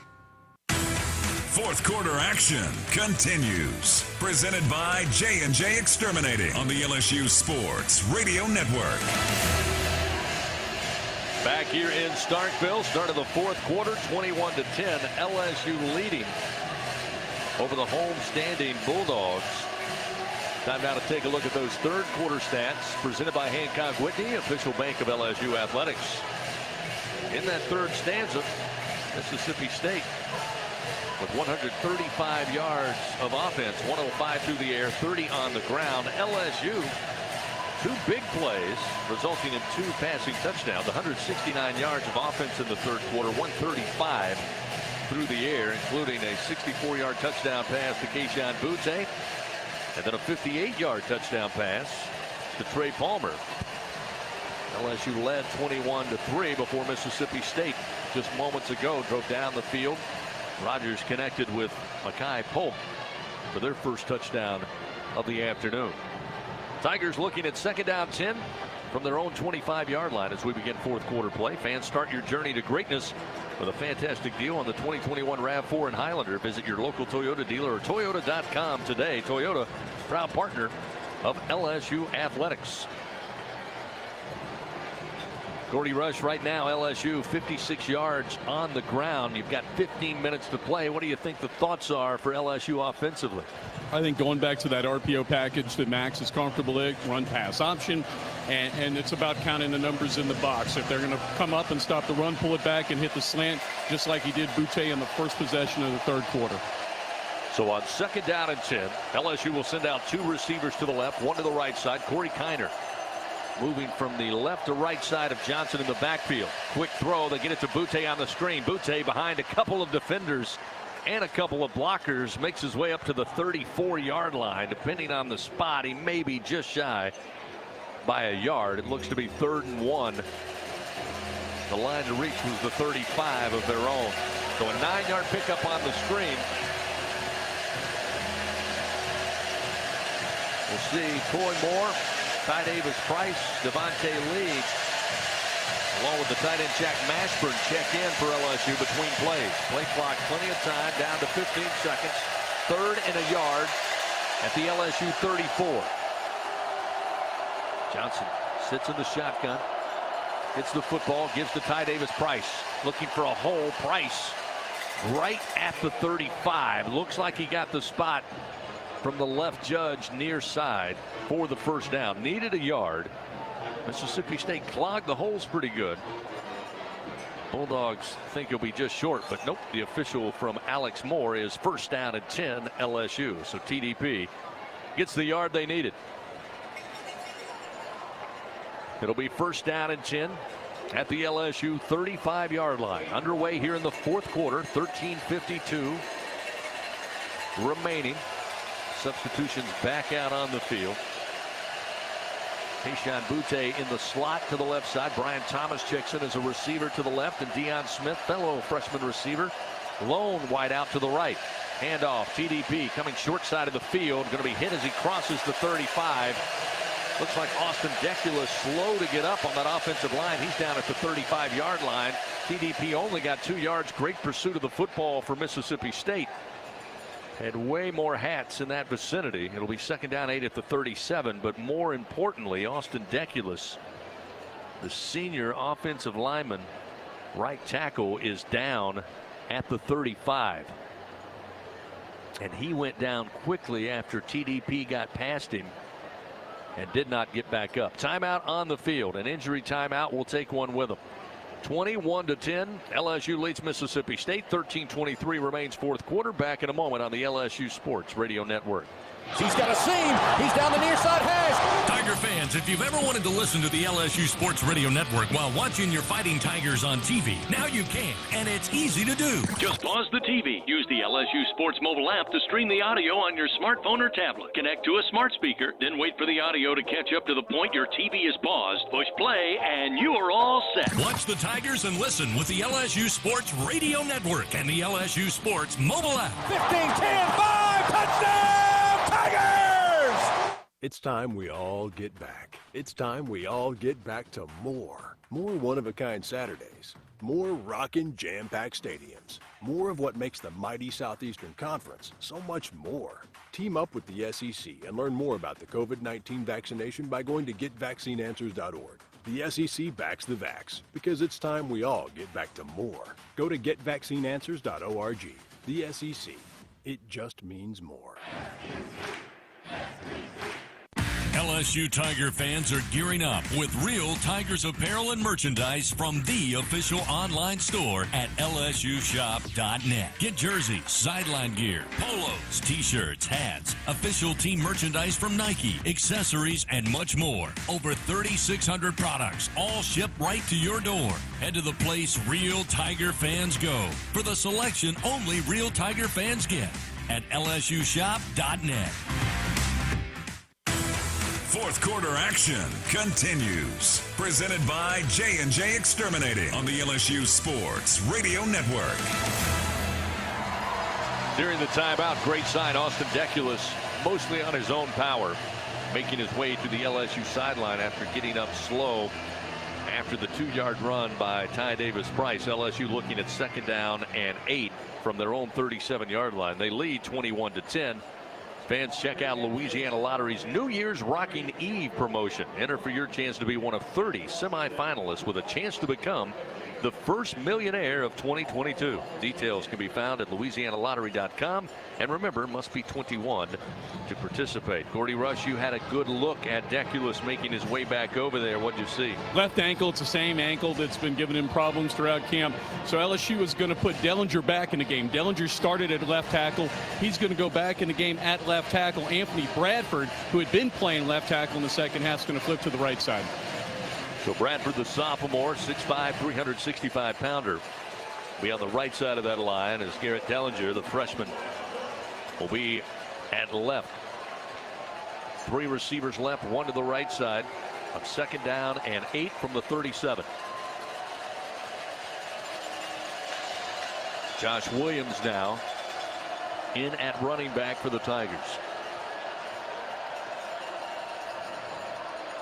Johnson gets the shotgun snap. Mississippi State coming after him. He has time. Throw looking for Smith.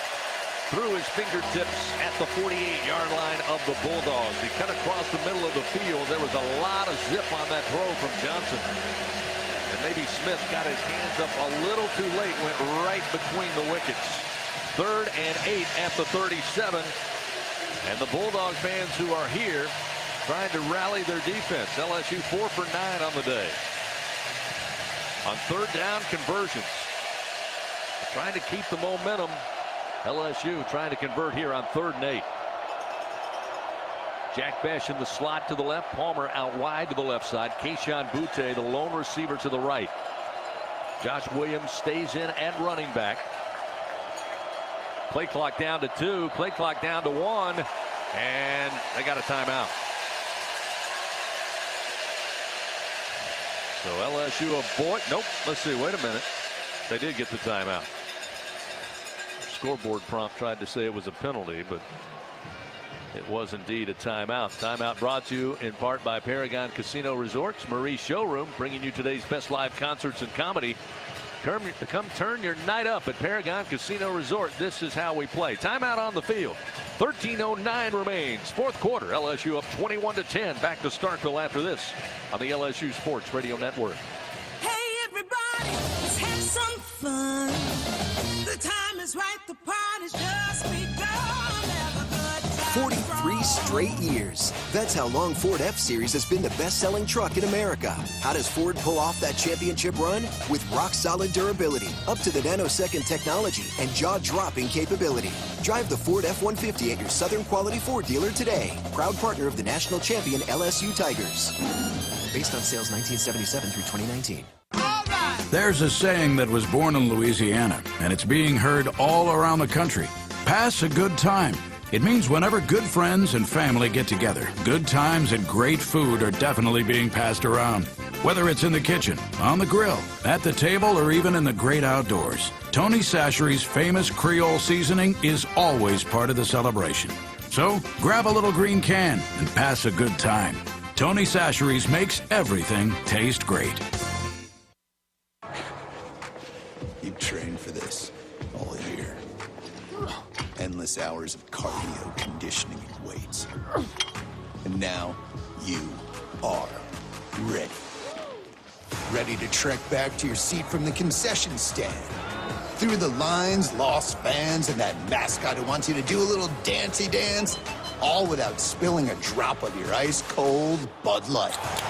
Welcome back to football, sports fans. 4th quarter action continues. Presented by J&J Exterminating on the LSU Sports Radio Network. 21-10 LSU leading Mississippi State here in the SEC opener on the road in Starkville. 13:09 remains in the game. Tigers have to burn a timeout after that play clock got down to near 0. They just got the timeout in. Looking at 3rd down and 8 from their own 37-yard line. The Tigers 4 for 9 on 3rd downs. Slightly improved. Started out the season struggling on 3rd down. Last year it was a big woe for LSU in 3rd down conversions. Remember, fans, they put in the time, effort, and hard work. They're suited up and ready because when it comes to meeting your unique healthcare needs, every day is game day for Our Lady of the Lake. Our Lady of the Lake, proud to be the official healthcare provider of LSU athletics. Mississippi State 340 yards total offense, 265, no surprise through the air. They do have 75 yards on the ground rushing. LSU at 294 total, 235 through the air, 59 yards on the ground. But they find themselves in what we guess is a passing situation here. Trying to keep this drive alive after Mississippi State finally found the end zone in the 3rd quarter to make it a 21-10 LSU lead. Again, Josh Williams will be the featured running back. Thomas out wide to the left. Butte in the slot to the left side. Deion Smith will be the wide out, short side of the field to right. Play clock down to 10. Johnson steps back into the shotgun. Bulldogs appear to be coming after him. Protection holds. He slings it out far side, but off the mark, looking for Thomas at midfield. Would have been enough for a 1st down, but nowhere close. Emmanuel Forbes again on coverage for the Bulldogs. It'll force a 4th down and 8 and a punting situation for LSU. Well, LSU has not done very much well when they throw it to Emmanuel Forbes. One time on the touchdown play, but he had pretty decent coverage. Every other time in this game that I can recall, he's done a nice job defending the pass, has an interception on one of those defenses. Fifth punt of the day for Avery Adkins. Bulldogs came after it. He gets it away, angling near side and out of bounds near the 20. Austin Williams will field it on the boundary. But a flag is down at the 30-yard line of LSU after a 43-yard punt. So we'll see what that's about. Now, Chris, if this is a running into the kicker, the 5-yard variety, which would be my guess if it's going to be on state. Personal foul, leaping the shield, number 54 of the defense. This is a 15-yard penalty enforced from the previous spot with an automatic first down. That would be better. That is much better. Brings out the Boo Birds. They put that in place when the teams went to the shell, that 3-man protection that's in front of the punter. You cannot, they put in a rule that you can't try and jump over the top. That's just dangerous to all parties, and so that's what that call was about. Yeah, went against Mississippi State trying to jump over the shell. Just their second penalty of the day, but a mighty costly one that puts the Tigers back in business and puts the ball at the Bulldog 48-yard line. 1st and 10. Johnson throws the screen out far side. Malik Neighbors, his first catch of the day, gets to the 45 for the Bulldogs before being upended. A gain of 4. It'll be 2nd down and 6.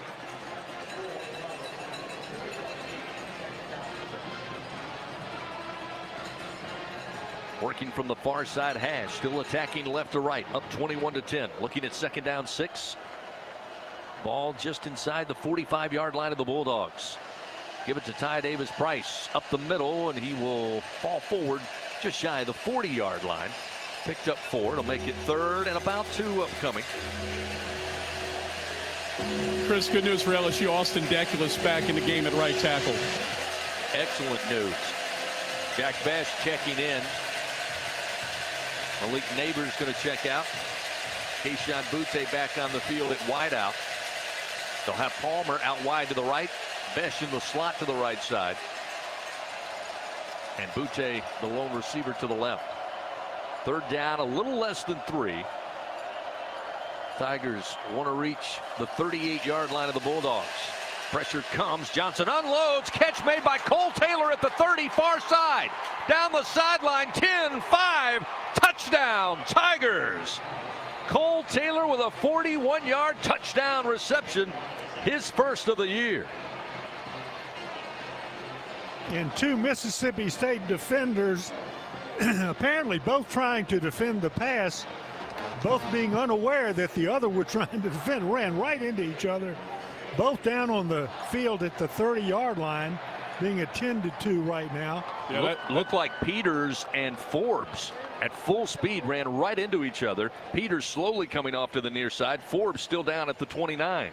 Chris, what a collision. It was a mesh route, a crossing route, and it was Peters, the safety, that had Taylor man-to-man, and he ran right into Forbes. And you're right, Forbes is down. You guys, I need to see the replay. I didn't think the ball was intended for Taylor because it was a cross route, but a good thing it was is his man was picked off by Forbes, and he was able to score. Cole Taylor, again, first touchdown on the season, first career touchdown, and extends the lead 27-10. Timeout on the field, 11:32 remaining. We'll take one with them. Back in a moment on the LSU Sports Radio Network. Bridgeway Hospice is the official hospice of LSU Athletics. Bridgeway Hospice would like to thank you, South Louisiana, for allowing them to care for your loved ones. Help them celebrate 10 years of local hospice care by asking your healthcare provider for Bridgeway Hospice. They come to you in-home, assisted living, or nursing facilities. Now with 3 locations to better care for your loved ones in the greater Baton Rouge, Acadiana, and Plaquemine areas. Bridgeway Hospice says stay safe, go local, and go Tigers. Welcome back to Acme Oyster House action. Looks like a fried crawfish tail story of oyster shooter champion, Steve. Yeah, I'd say char-grilled in an herb butter sauce, Bob. Truer words never spoken, setting the soft-shelled crab platter for all of us. Well said. A game of onion rings, craw puppies versus hush puppies. Indeed. This team never misses on the food. Jill? Oh, can't argue with crab cakes and gumbo down here, Bob. One team, one stomach. Thanks, Jill. Back after this tasty commercial message. Acme Oyster House. Life's more fun with seafood. Louisiana knows how to take care of its own. We carry one another when it's needed. And we need carrying now, when our families and communities are suffering and our healthcare workers are tired.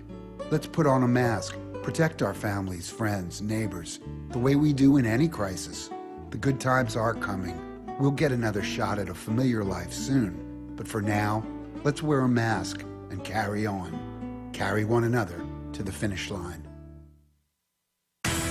Fourth quarter action continues. Presented by J&J Exterminating on the LSU Sports Radio Network. Tigers extend their lead after a 9-play drive covering 75 yards, 3 minutes and 54 seconds off the fourth quarter clock, when Max Johnson finds Cole Taylor for his first touchdown as a Tiger. The sophomore out of Grand Junction, Colorado, got the ball near the far side hash. Two Bulldog defenders collide. Peters, the safety, and Forbes, the corner, at full speed. Forbes had no idea Peters was bearing down on him. They both go to the ground. Taylor able to get in for the score. Peters slow to get up, did come off to the sideline.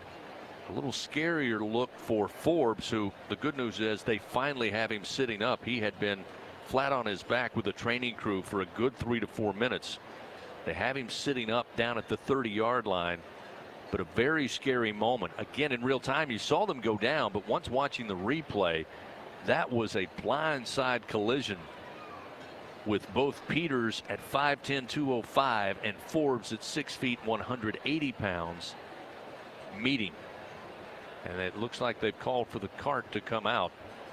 Again, the great news is he did sit up, but they are going to bring out the cart. Again, as you watch it here, Gordy had a good point. The throw was just outside the far side hash. Taylor looked like it was meant to come to him. He made the grab and immediately started running, although it may have been intended possibly for, I think that was Butte in the vicinity. Let's see. No, yep, it was Butte who turned in at the 30. And Taylor came across the middle and just took it away and scampered down the far sideline. So they will put Forbes onto the cart. Bulldog teammates coming over, wishing encouragement, and we certainly do the same. He is one of the best corners in the SEC, one of the best in the country. And the good news is he seems to be alert. Again, they had him sitting up. So he will head to the locker room, and LSU will get ready for the point after try. They lead 27-10. Max Johnson with his fourth touchdown pass of the day.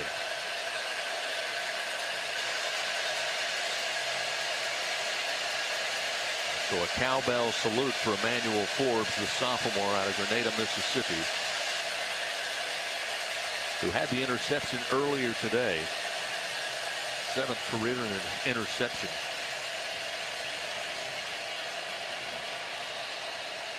York will now line up to try the point after. 11:32 remains in the fourth quarter. Skinner to snap it. Atkins to hold. Placement is down.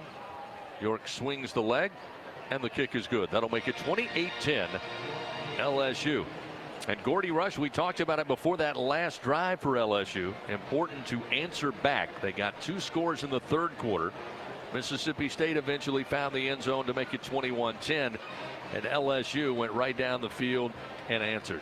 Yeah, and it was important to take advantage of that gift of the diving over the shell and the penalty to give you a new set of downs. So very big for LSU's offense to respond. Now defensively, don't do what you did last series. You had a busted coverage. I found out over on the sideline they were supposed to be in 3 deep, and the corner on the outside jumped up on the short route. Stay deep, make them throw the ball up and down the football field. We only got 11 minutes left in this football game. Defensively needs to do what they've done most of this football game. Sideline reports brought to you by your local Louisiana John Deere dealers, Sunshine. Taking a look at the performance report brought to you by Bridgeway Hospice and Healthcare. Go local with Bridgeway Hospice, the official hospice of LSU athletics. It's all about the passing game today. Quarterback Max Johnson, 17 of 26, 280 yards, 4 touchdowns. Did have an interception in the first half. Keyshawn Butte, 4 catches, 85 yards, 2 scores. Brian Thomas, 3 catches for 43 yards. And we mentioned Trey Palmer with the 58-yard touchdown reception as Atkins puts the ensuing kickoff out of the back of the end zone, and the Bulldogs take over first down and 10 at their own 25-yard line. Fans call J&J Exterminating as your first defense against termites, mosquitoes, and pests for your home or business. J&J Exterminating, shielding what's near and dear in Louisiana for over 60 years. Again, next week, Mississippi State goes to Bryan College Station to take on Texas A&M, and LSU and Auburn get together late night, 8 o'clock. First down and 10. They come out trying to air for the long ball near side. Throw was off the mark, too far for Heath to run under. It's incomplete down at the LSU 40-yard line. Doug Gordy mentioned it earlier after the second LSU score of the third quarter. It's not a team that likes to throw deep. I told you coming into the game, Rogers 7 of 9, but only 9 passes through 3 games of 20 yards or more.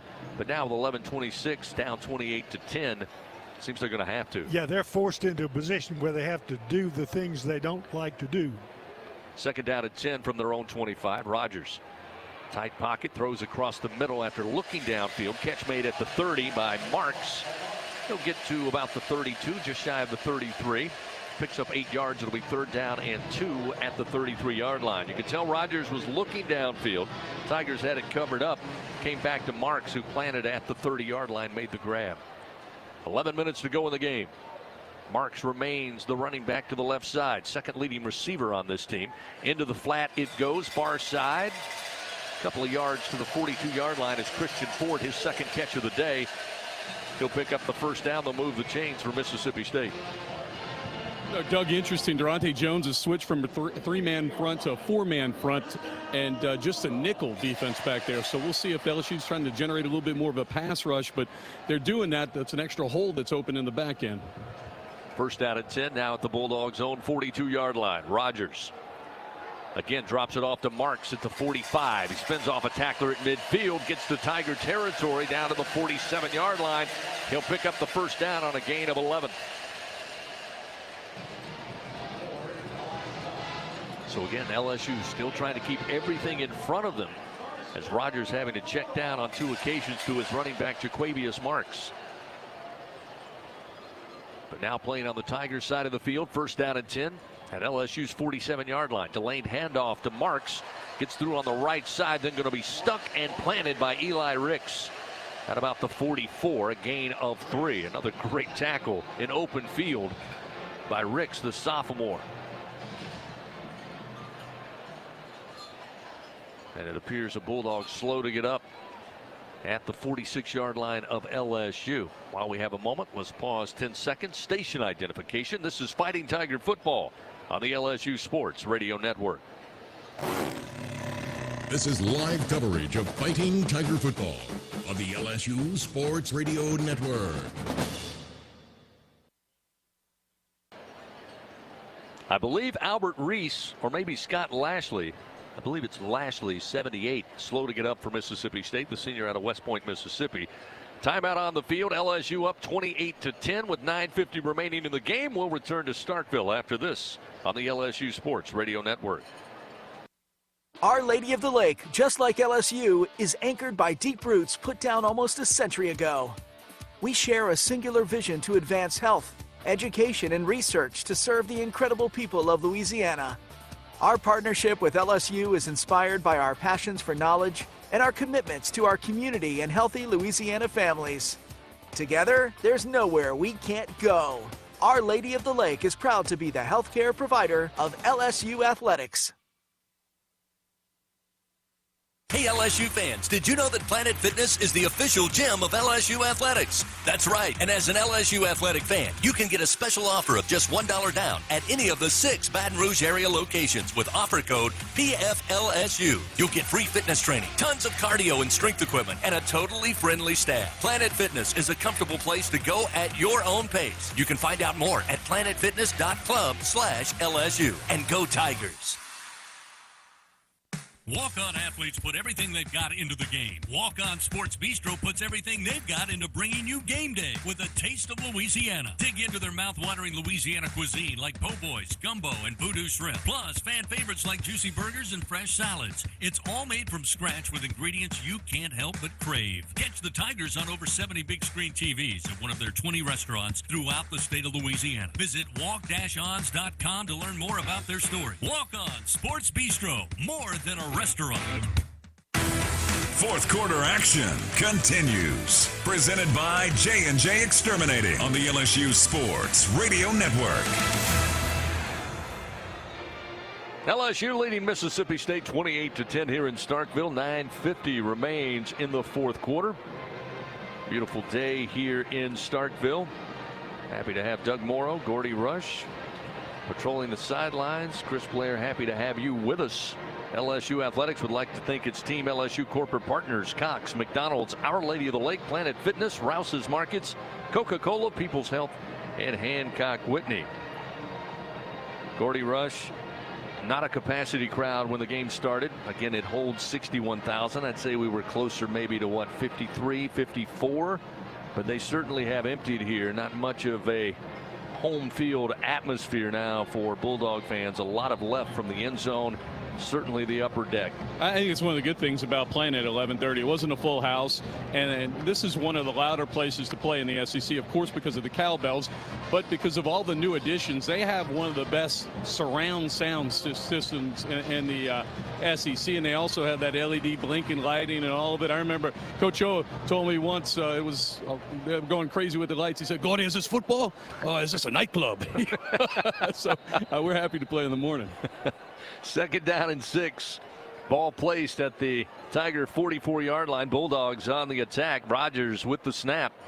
Again, stands tall in the pocket. Drops it off underneath. Polk made the catch at the 41. Gets to the 39 before being tripped up by Mike Jones Jr. A gain of 4. LSU's defense today really executing the way I believe Durante Jones, the defensive coordinator, asked all week. Damone Clark, 11 tackles. Micah Baskerville, 10 tackles. Flott with 7. Major Burns with 7 tackles. And they've kept the majority in front of them. This time, though, Polk going to get free inside the 30. Just a quick pass out to the right side. He cut back middle of the field inside the 25 down to the 21-yard line. And a gain of 17. LSU, I spoke too soon. They had done a great job not letting anybody get loose. That time, Polk able to find the creases across the middle of the field. It'll be first down and 10 just inside the LSU 22-yard line. 2 receivers right, 2 to the left. Rogers, handoff, Marks up the middle with room inside the 20. Grabbed around the neck and brought down inside the 15 at the 14-yard line. A gain of 8. So still 8:39 remaining here. Down 28-10. Mississippi State going to keep swinging. This is where they've had trouble this afternoon.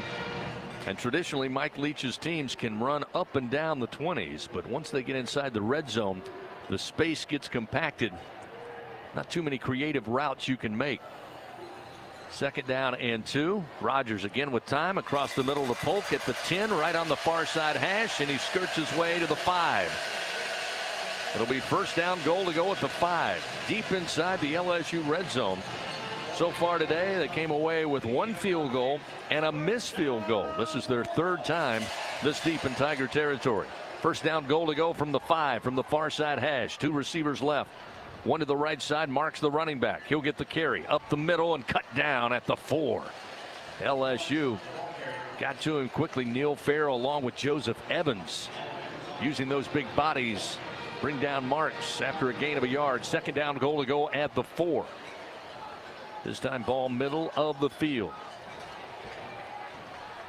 You've got Evans. You've got Farrell.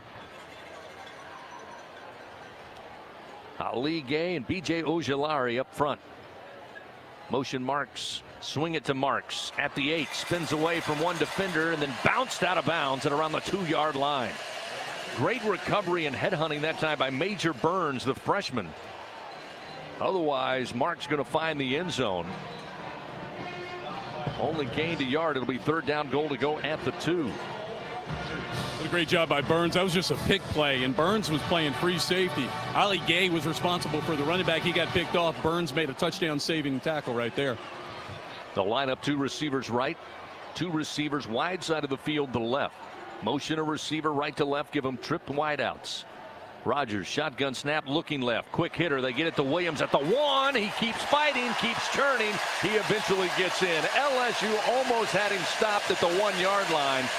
But Austin Williams, 6'3", 200 pounds, stuck with it, had his back to the goal line and just planted those feet and eventually able to break the plane. That'll make it 28-16. Second touchdown of the day thrown by Will Rogers. They'll try to make it 28-17 with 6:48 to go in this ball game. As Nolan McCord will try to add one more. Boy, the Tigers had it snuffed out. And he was able to keep fighting against 2 defenders and eventually got in. Waiting on the snap. It's there. Placement is down. McCord swings the leg. And it is now 28-17 with 6:48 remaining in this game. 12 plays, 75 yards, 4 minutes and 44 seconds. And again, one big play. Polk able to take the screen, work deep into LSU territory. Looked like it was going to take the Bulldogs a little longer with a lot of underneath completions. But that's the design of the air raid. Well, they've stayed in there and really fought the way back from a pretty good deficit and have gotten back into the game. You've still got 11 points, 6:48 remaining. And that's a big hill to climb, but it requires LSU to do something offensively to keep possession of the football and run some clock. And Mississippi State's kind of got the momentum in their favor right now. Gordy, so you wait and see how teams handle this momentum deal. Gordy, I mentioned earlier, both against Louisiana Tech and in the loss to Memphis, Mississippi State kept coming and had to rally back from a pretty good-sized deficit. Certainly Tiger fans understand this game far from over. Coaching staff as well. Yeah, I think LSU has to continue doing the same things they've done in the second half, mixing in those RPOs, run pass options, still throwing some of those slants and continuing to attack. You can't try to just run the clock out because Mississippi State can score very quickly.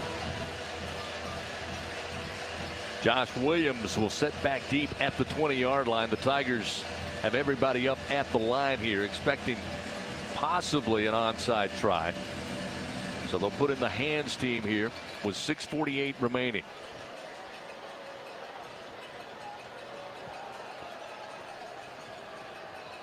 Goodwin with the approach, and I think they'll have a delay of game. Not able to get the kickoff before the play delayed game expired. Kicking team, 5-yard penalty. Well, maybe they're trying something here. Not sure that's the way you would draw it up, to back yourself up and go for an onside kick, but you never know with Coach Mike Leach. So now Goodwin will place it and tee it up at the 30. Francione now will back up for LSU and stand at the 35, and they'll go ahead and kick it away. Fair catch called for at the 2, held on to by Josh Williams. So the Bulldogs decide to kick it away. LSU will start 1st and 10 at their own 25. 6:48 remains in this game. Hey, Tiger fans, StubHub, the easiest way to experience every Tiger game. Check the virtual view, score your seats, get your tickets delivered instantly. StubHub, the official ticket marketplace of LSU Athletics. StubHub, be there. So we'll see what Jake Peets, offensive coordinator, offers up here. His team up 28-17. Just under 7 minutes remaining. And the Tigers have been fairly efficient, very efficient, in fact, here in the second half offensively. 2 receivers left, 2 to the right. Cole Taylor, who had his first career touchdown pass in at tight end. Ty Davis-Price, the single back, he'll get the carry. Up the middle, a couple of yards, up to the 30, maybe just shy of the 30-yard line, a gain of 5. It'll be 2nd down and 5. Trying to keep that clock moving here. Mississippi State has all 3 timeouts remaining. Tigers have 2 remaining. Not that they're interested at this point, up 28-17. certainly don't want to have to use one to avoid delay a game, which happened earlier for LSU here in the second half. Second down 5, ball at the 30, play clock down to 10 as Johnson steps into the gun. Calls for the snap with 5 seconds. He's got it. Ty Davis Price in a crowded backfield trying to break out to the left side, but he's going to be bear hugged and to the 29, maybe lost a yard. Jack Harris, sophomore, able to get to him quickly, but that time, Doug, you could see the Mississippi State defensive front push back the offensive line. Their backsides met Ty Davis Price when he tried to plant and make his first step. Well, and State realizes LSU's trying to use clock up, but sometimes, you know, using clock up is going to take any advantage away from you because you play it in a style different than what you really want to play. Mississippi State calls for timeout. Stops the clock with 5:54 remaining. Timeout brought to you in part by Paragon Casino Resort, your home for big action in the Bayou State. Stop by anytime. Get it started. This is how we play. LSU huddles up quickly. Now they're back out there on the field. Mississippi State now breaking their huddle from the near side. Again, both teams now with 2 timeouts remaining. Under 6 minutes to go. 5 minutes, 54 seconds. LSU up 28-17 here on the road in the SEC. And this is one of the big plays of this game right here. 3rd down and 6 for LSU at their own 29-yard line. 3 receivers right, 1 to the left. Smith, the lone receiver, to the left side. Jack Besh in. He and Butte in the slot with Thomas out wide to the right. Ty Davis Price, the single back. Mississippi State coming after Johnson. Unloads, threw it behind Besh. He tried to grab it, hold on to. He says he did make the catch. The line judge coming out say it is a catch. At the 35-yard line, Besh fell to the ground, got his hands on it, but then I don't know if the ball actually hit the turf before he grabbed it with the left hand and cradled the football. Now they say incomplete. It was close as he went down with his right hand, kept it from hitting the ground, put it up in the air, and then caught it with his left hand. And boy, on that initial replay, I'm not sure how much football touched green grass. But nonetheless, they call it incomplete. And it sets up 4th down and 6. And the Tigers will have to punt it away now with 5:49. But it looks like there is going to be a review. And I can't say that I blame them. I'm not sure the football ever touched the ground.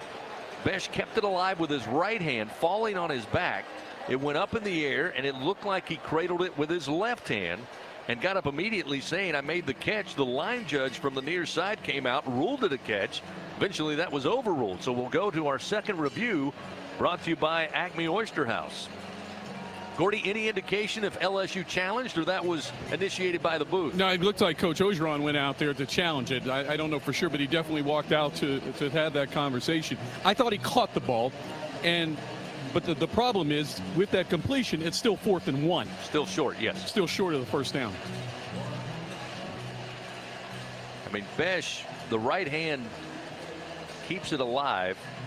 Looks like he catches it with the left hand just beyond the 34-yard line. To Gordy's point, if it's a catch, it will be a yard shy. But I'll give Besh credit. He had the wherewithal to get up immediately and try to sell it. After review, the rolling on the field stands. 4th down. Wow. So they call it incomplete. So it will be a punting situation. Atkins will take the snap from his own 14-yard line. Jaden Wally back deep for the Bulldogs, stands at the 30. Atkins lets it go. High in the air, fielded at the 31 by Wally. Coming across the middle of the field. Stiff arms a man at the 34. Stops, and LSU will bring him down at the 34-yard line with 5:36 remaining. And Keishawn Butte getting some coverage down there on special teams. I believe we have determined it's Butte running downfield in special team situations, not Eli Ricks. And number 1 that time able to track down Wally, and pretty good tackle there for Butte. But now more important things. 5:36 remains. It's 28-17, LSU in the lead by 11. But the Bulldogs have the football coming off a scoring drive a few moments ago. Rogers, again, all day in the pocket. Throws underneath to Heath, and he'll be blown up at the 35-yard line. So a gain of a yard, that's all. LSU with a great job in coverage. Cordell Flott and Major Burns made sure that Heath went nowhere. 2nd and 9, ball at the 35 of Mississippi State. Clock down to 5 minutes, 12 seconds. Again, each team with 2 timeouts. Rogers moves the pocket to his right, now decides to tuck and run and will fall forward at about the 41-yard line. Gain of 6, sets up 3rd and 3. Under 5 minutes, clock moving, 4th quarter.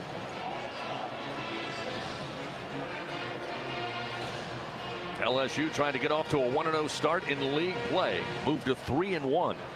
Bulldogs trying to avoid falling to 2-2. Rogers looking underneath, catch made at the 45 to the 46-yard line, picking up the first down on a gain of 5 is Christian Ford with his 3rd catch of the day. It'll keep the drive moving here, down to 4 minutes and 34 seconds.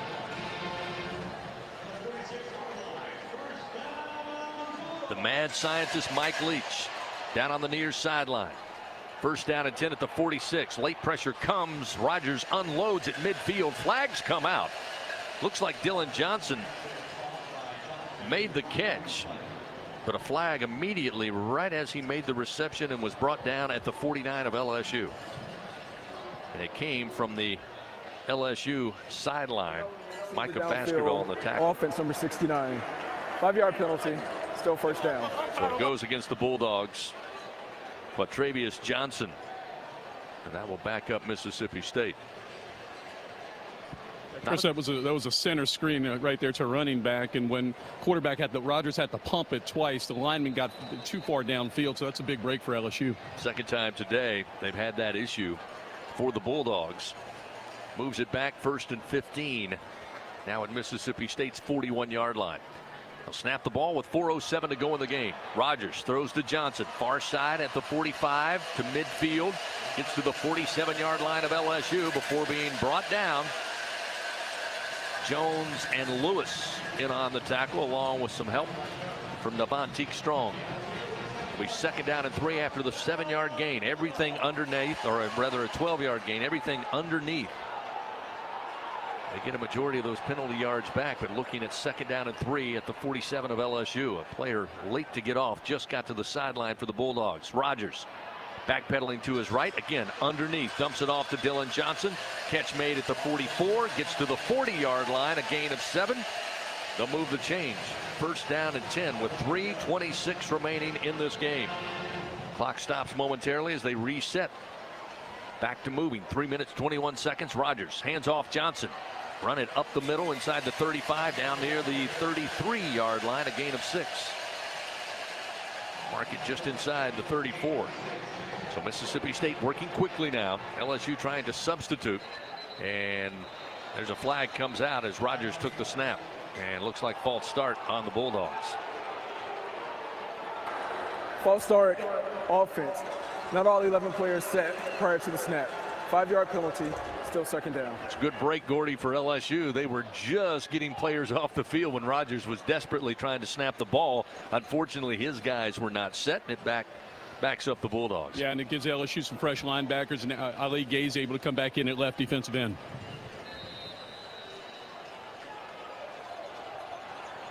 So now with 3 minutes even, clock moving, Mississippi State makes some substitutions, under 3 to go. 2nd down and 8 at the 38, and Bulldog fans not happy with how long the Bulldogs are taking to get this play off. Rogers under pressure, steps up. Now he's going to run. He's got a lot of room. Eventually slides down inside the 30 to about the 27-yard line. 11-yard pickup by the quarterback, who runs very rarely in this offense, but had no choice there. It's 1st down and 10 now at the LSU 28-yard line. 2:39 to go. LSU up 28-17 here in Starkville. 3 receivers to the right, 1 to the left. Delayed handoff to Marks. Marks pulled down and dropped at the 25, and the Bluebirds come back. They did not like that play call from Mike Leach. Ali Gay was there on the tackle, and a timeout going to be taken by Mississippi State to preserve 2 minutes and 23 seconds on the 4th quarter clock. Damone Clark, 15 tackles today, and this defense for LSU Again, a couple of miscues leading to 2 scores for Mississippi State. But overall, a much different performance than a year ago in the season opener. They have made the Bulldogs really work. 12, 14, 11, 13 play drives, which is what this offense does. But now with 2:27 remaining, Mississippi State has just 1 timeout left. Looking at 2nd down 7 at the LSU 25-yard line. Ball middle of the field. And Chris, several times, twice on this drive, LSU has flushed Rogers out of the pocket up in the middle, and they have not kept one of the rushers in a position where they could close in on him and make the tackle. They've given him an opportunity to run downfield. This time they get Ali Gay. Goodness. And it may have been, he may have been pulled offside. 5-yard penalty. Nope, they're going to say Ali Gay jumped early off that left edge trying to guess the snap count. And that'll give the Bulldogs 5 more yards. And that's 3 times LSU's defensive linemen have jumped offsides without being invited to do so by the offensive lineman. That's very rare, I think, particularly in a game like this. Moves the ball up to the Tiger 20-yard line. 2nd down and a little more than 2 for Mississippi State. They go to Polk on the screen. He'll pick up the 1st down, sent out of bounds at about the 17, maybe the 16-yard line.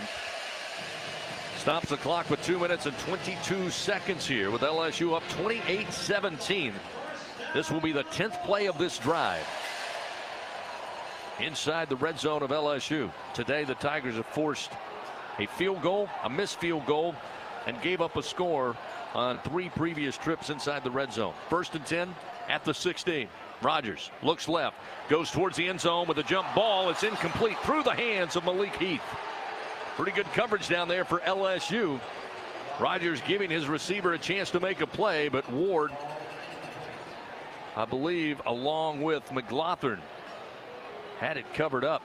But Heath had a chance, just went right through his hands. 2:03 remains after the incompletion. 2nd down, 10, ball at the 16. Had to fix the pylon there after 3 players going up for that ball. But Mississippi State got to go quickly trying to get to the end zone on 1 play. And this time again, Rogers throws it down to the 1-yard line. It's incomplete. He was looking for Jameer Calvin near side. Again, LSU's got him double covered. It's going to take a miraculous catch, and that time a little too high for Calvin to get under it. Flott and Burns in the vicinity defensively for LSU. 28-17, LSU leads, 1:58 to go. It'll be 3rd down and 10 from the LSU 16-yard line. I don't think you'll see anything different here. Desperately trying to get in the end zone with time becoming a factor. Coach Ed Ogeron out on the field shouting instructions to his defense. On 3rd and 10, Rogers with the snap. Looking right, looking for the wheel route. They get it to Marks down the far sideline. That time nobody assigned to the running back, and it's a 16-yard touchdown. And make things a little tight with 1:53 to go. It's 28-23. The Bulldogs have cut the lead to 5. And you can expect them to go for 2 here to try to make it a 3-point game late. And you wonder how many times your defense can give gifts like that to an offense. Boy, you could see that, Gordy, setting up at the snap. Heath, or rather Marks, releases quickly and nobody there to pick him up. They'll go for 2 here. Motion, Marks. They look to Marks. He's covered up. Now backpedaling is Rogers. Back to the 20-yard line. Slings off his back foot. And Marks makes the grab, but he was wide of the end zone. No good on the 2-point conversion try. There are flags down on the field at the 6. Again, Marks made the catch, but the official said he was out of bounds. The flag came out before the catch was made. I think this is on LSU. Clark holding Marks, the running back, in coverage. They're going to get another play out of this. Yeah, that's what it's going to be. You could tell Rogers was looking for Marks again. Defense number 18. The penalty pass distance to the goal. Replay the try. So after an overall really effective day defensively, LSU a little beleaguered here late in the 4th quarter. They lead 28-23, but another penalty is going to allow Mississippi State another crack at a 2-point conversion. LSU, 5 penalties on the day. They averaged 3 per game, a little over 3 per game in the first 3 weeks. Rogers looks left, quick fire there on the slant, catch made. Malik Heath has the 2-point conversion. We have a 3-point ball game with 1:53 to go. 28-25, LSU leads the Bulldogs.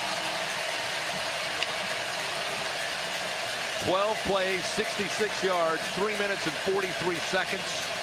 Marks with the wheel route for the touchdown. Heath with the slant for the 2-point conversion. And Rogers, you have to give credit for hitting pinpoint passes at key times in this game. LSU they've given up some easy points and they have given up some tough points, but they're giving up points is the problem. They had a big lead.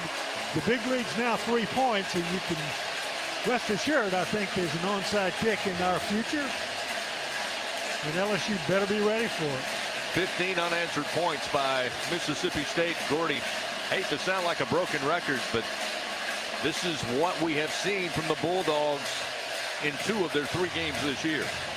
Mike Leach does a fantastic job of being patient with that offense. And the problem, LSU went man-to-man twice in big situations during that drive. Both times they dialed up great pick plays, the last being a little wheel route where the linebacker, Baskerville, just failed to pick up the running back marks. LSU led 28-10 at one point in this game. Here's the onside kick try. They go far side. It takes a bounce, loose ball. Looks like the Bulldogs fall on it if it went 10 yards. It's at the 42-yard line. The Tigers unable to get to it. It took a bounce on the grass,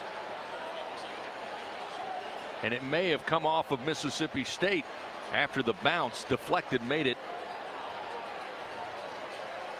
a down ball. Let's see, they're trying to talk it over. Our crew chief Alex Moore separating Tigers and Bulldogs. Coach Ogeron illegal out touching, there. kicking team number 7.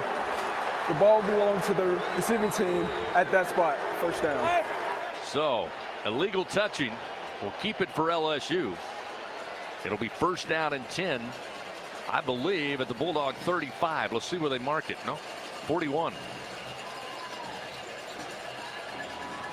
So a little scary moment there if you're an LSU Tiger fan. Chris, I'll tell you, Jake Peets and his staff right now, they need to find a way to get 1 first down. That's what it's going to take to run this clock out. State just has 1 timeout with 1:52 remaining. Max Johnson, the sophomore quarterback, has seen a 28-10 lead dissolve into a 28-25 ball game here with 1:53 to go.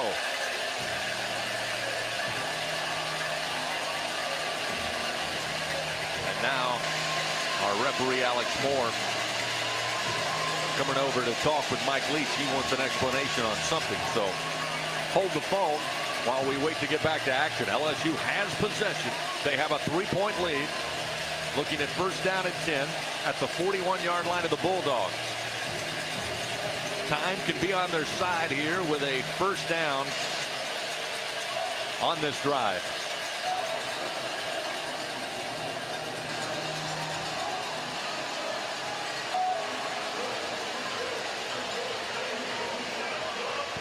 So it looks like the conversation's still ongoing. Coach Leach and Alex Moore, our crew chief. Now it looks to be finishing up, and we'll hear from Alex Moore. The head coach for Mississippi State is challenging the ruling on the field. The previous play is under further review. So after talking for a minute or so, Mike Leach, my guess is, explained why he thought there should be a review and then formally asked for a challenge. So we'll go back to an official review. Brought to you by Acme Oyster House, our 3rd review of the game. And I don't think there's going to be much to argue other than maybe Coach Leach says it did not touch one of their players first, but it looked pretty clear on the replay. It was not. Every play is reviewed, as we know. And again, it was not brought up by Mickey Haddock or anybody in Birmingham to take a look at it, but Mike Leach hey, you're at home, you're down by 3. Want to give your team a chance. You're going to go ahead and make the challenge with 1:53 to go in this contest. And the guy's a Pirate after all. I mean, you got to be asking for somebody to review something. If you're a Pirate, you want something you're not entitled to. Gordy, if memory serves, if this challenge is not overruled, Mississippi State loses their final timeout. Is that correct? I believe so. And you wonder now, if you're an LSU fan, SEC made a boo-boo last week up in Memphis on that punt and had to apologize. So, you wonder if Mississippi State might have one coming to them. But I'm with you. I think there was a clear touching before it got 10 yards, and it should be LSU's ball. The disparity in plays from scrimmage today. Mississippi State 88 snaps as an offense, LSU 51. But all that matters to Coach Ed Ogeron and LSU at this moment is holding on to a 28-25 advantage and getting this 1:53 to roll off the clock as soon as possible. You see the ball come off the grass So and hit rolling on the the thigh field, of the illegal Bulldogs. touching is confirmed. Mississippi State is charged their 3rd and final charge timeout.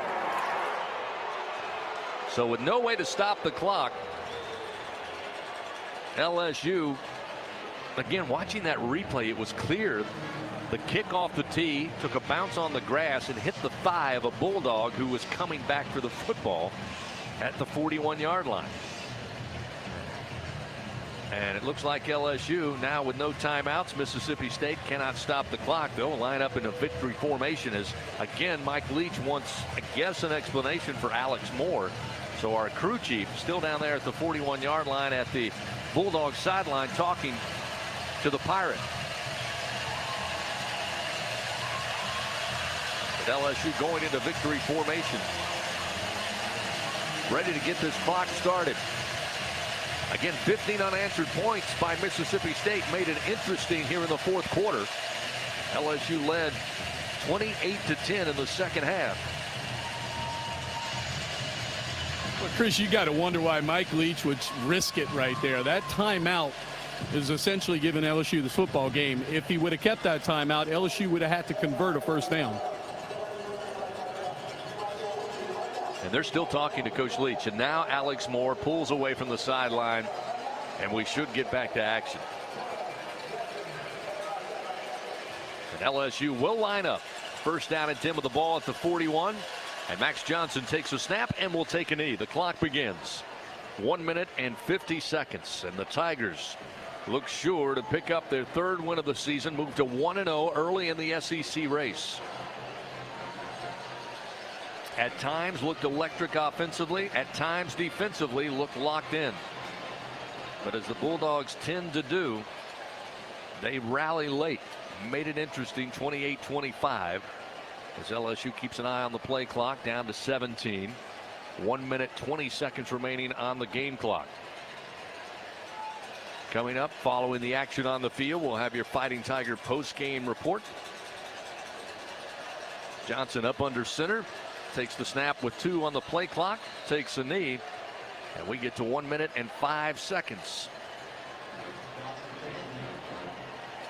The last of the faithful for the Bulldogs still here in the stadium. LSU with a good contingency across the way behind the LSU sidelines and with the golden band from Tigerland. They're still here. They're still on their feet watching that clock roll down, excited to see an LSU victory here in Starkville. Down to 36 seconds. Again, Mississippi State had that 1 timeout remaining, but Mike Leach challenged the onside kick try and lost the timeout. And Johnson will take a snap, take a knee, and that will do it. LSU going to pick up the win on the road here in Starkville. Tigers move to 3-1 on the season. The Bulldogs for Mississippi State fall to 2-2. Coach Ed Ogeron excited, congratulating his players as the final seconds roll off the clock here at Davis-Wade Stadium. Put this one in the books. Tigers win 28-25 over Mississippi State. Stay tuned. We got the Fighting Tiger post-game report coming your way. Final score today here in Starkville. The LSU Fighting Tigers 28, Mississippi State Bulldogs 25 on the LSU Sports Radio Network. Hi, how can I help y'all? We'll take a few Powerball Wait, is that the Powerball mascot? Yes, he's here to share some exciting news about Powerball. Now there are drawings 3 nights a week. What? That's right. Powerball is adding Monday night to its weekly drawing. Woohoo! Check out our New Year's Rockin' Eve promotion. From now until September 20th, participate for your chance to be one of 30 lucky semifinalists with a chance to become the first millionaire of 2022. Cool. I'd say that's a reason to smile. Must be 21 to participate. With Early Paycheck, you can get your direct deposit up to 2 days earlier. That's another reason banking with Capital One is the easiest decision ever. Even easier than deciding to open the biggest birthday gift first. Happy birthday to you. Which one are you going to open first? The pony. Yep, even easier than that. Plus, with no fees or minimums on checking and savings accounts, is banking with Capital One even a decision? That's banking reimagined. What's in your wallet? See CapitalOne.com/bank for details. No fees or minimums on new consumer accounts. Capital One and a member FDIC. This is Richard Zuslaw, CEO of Acadian Ambulance Service.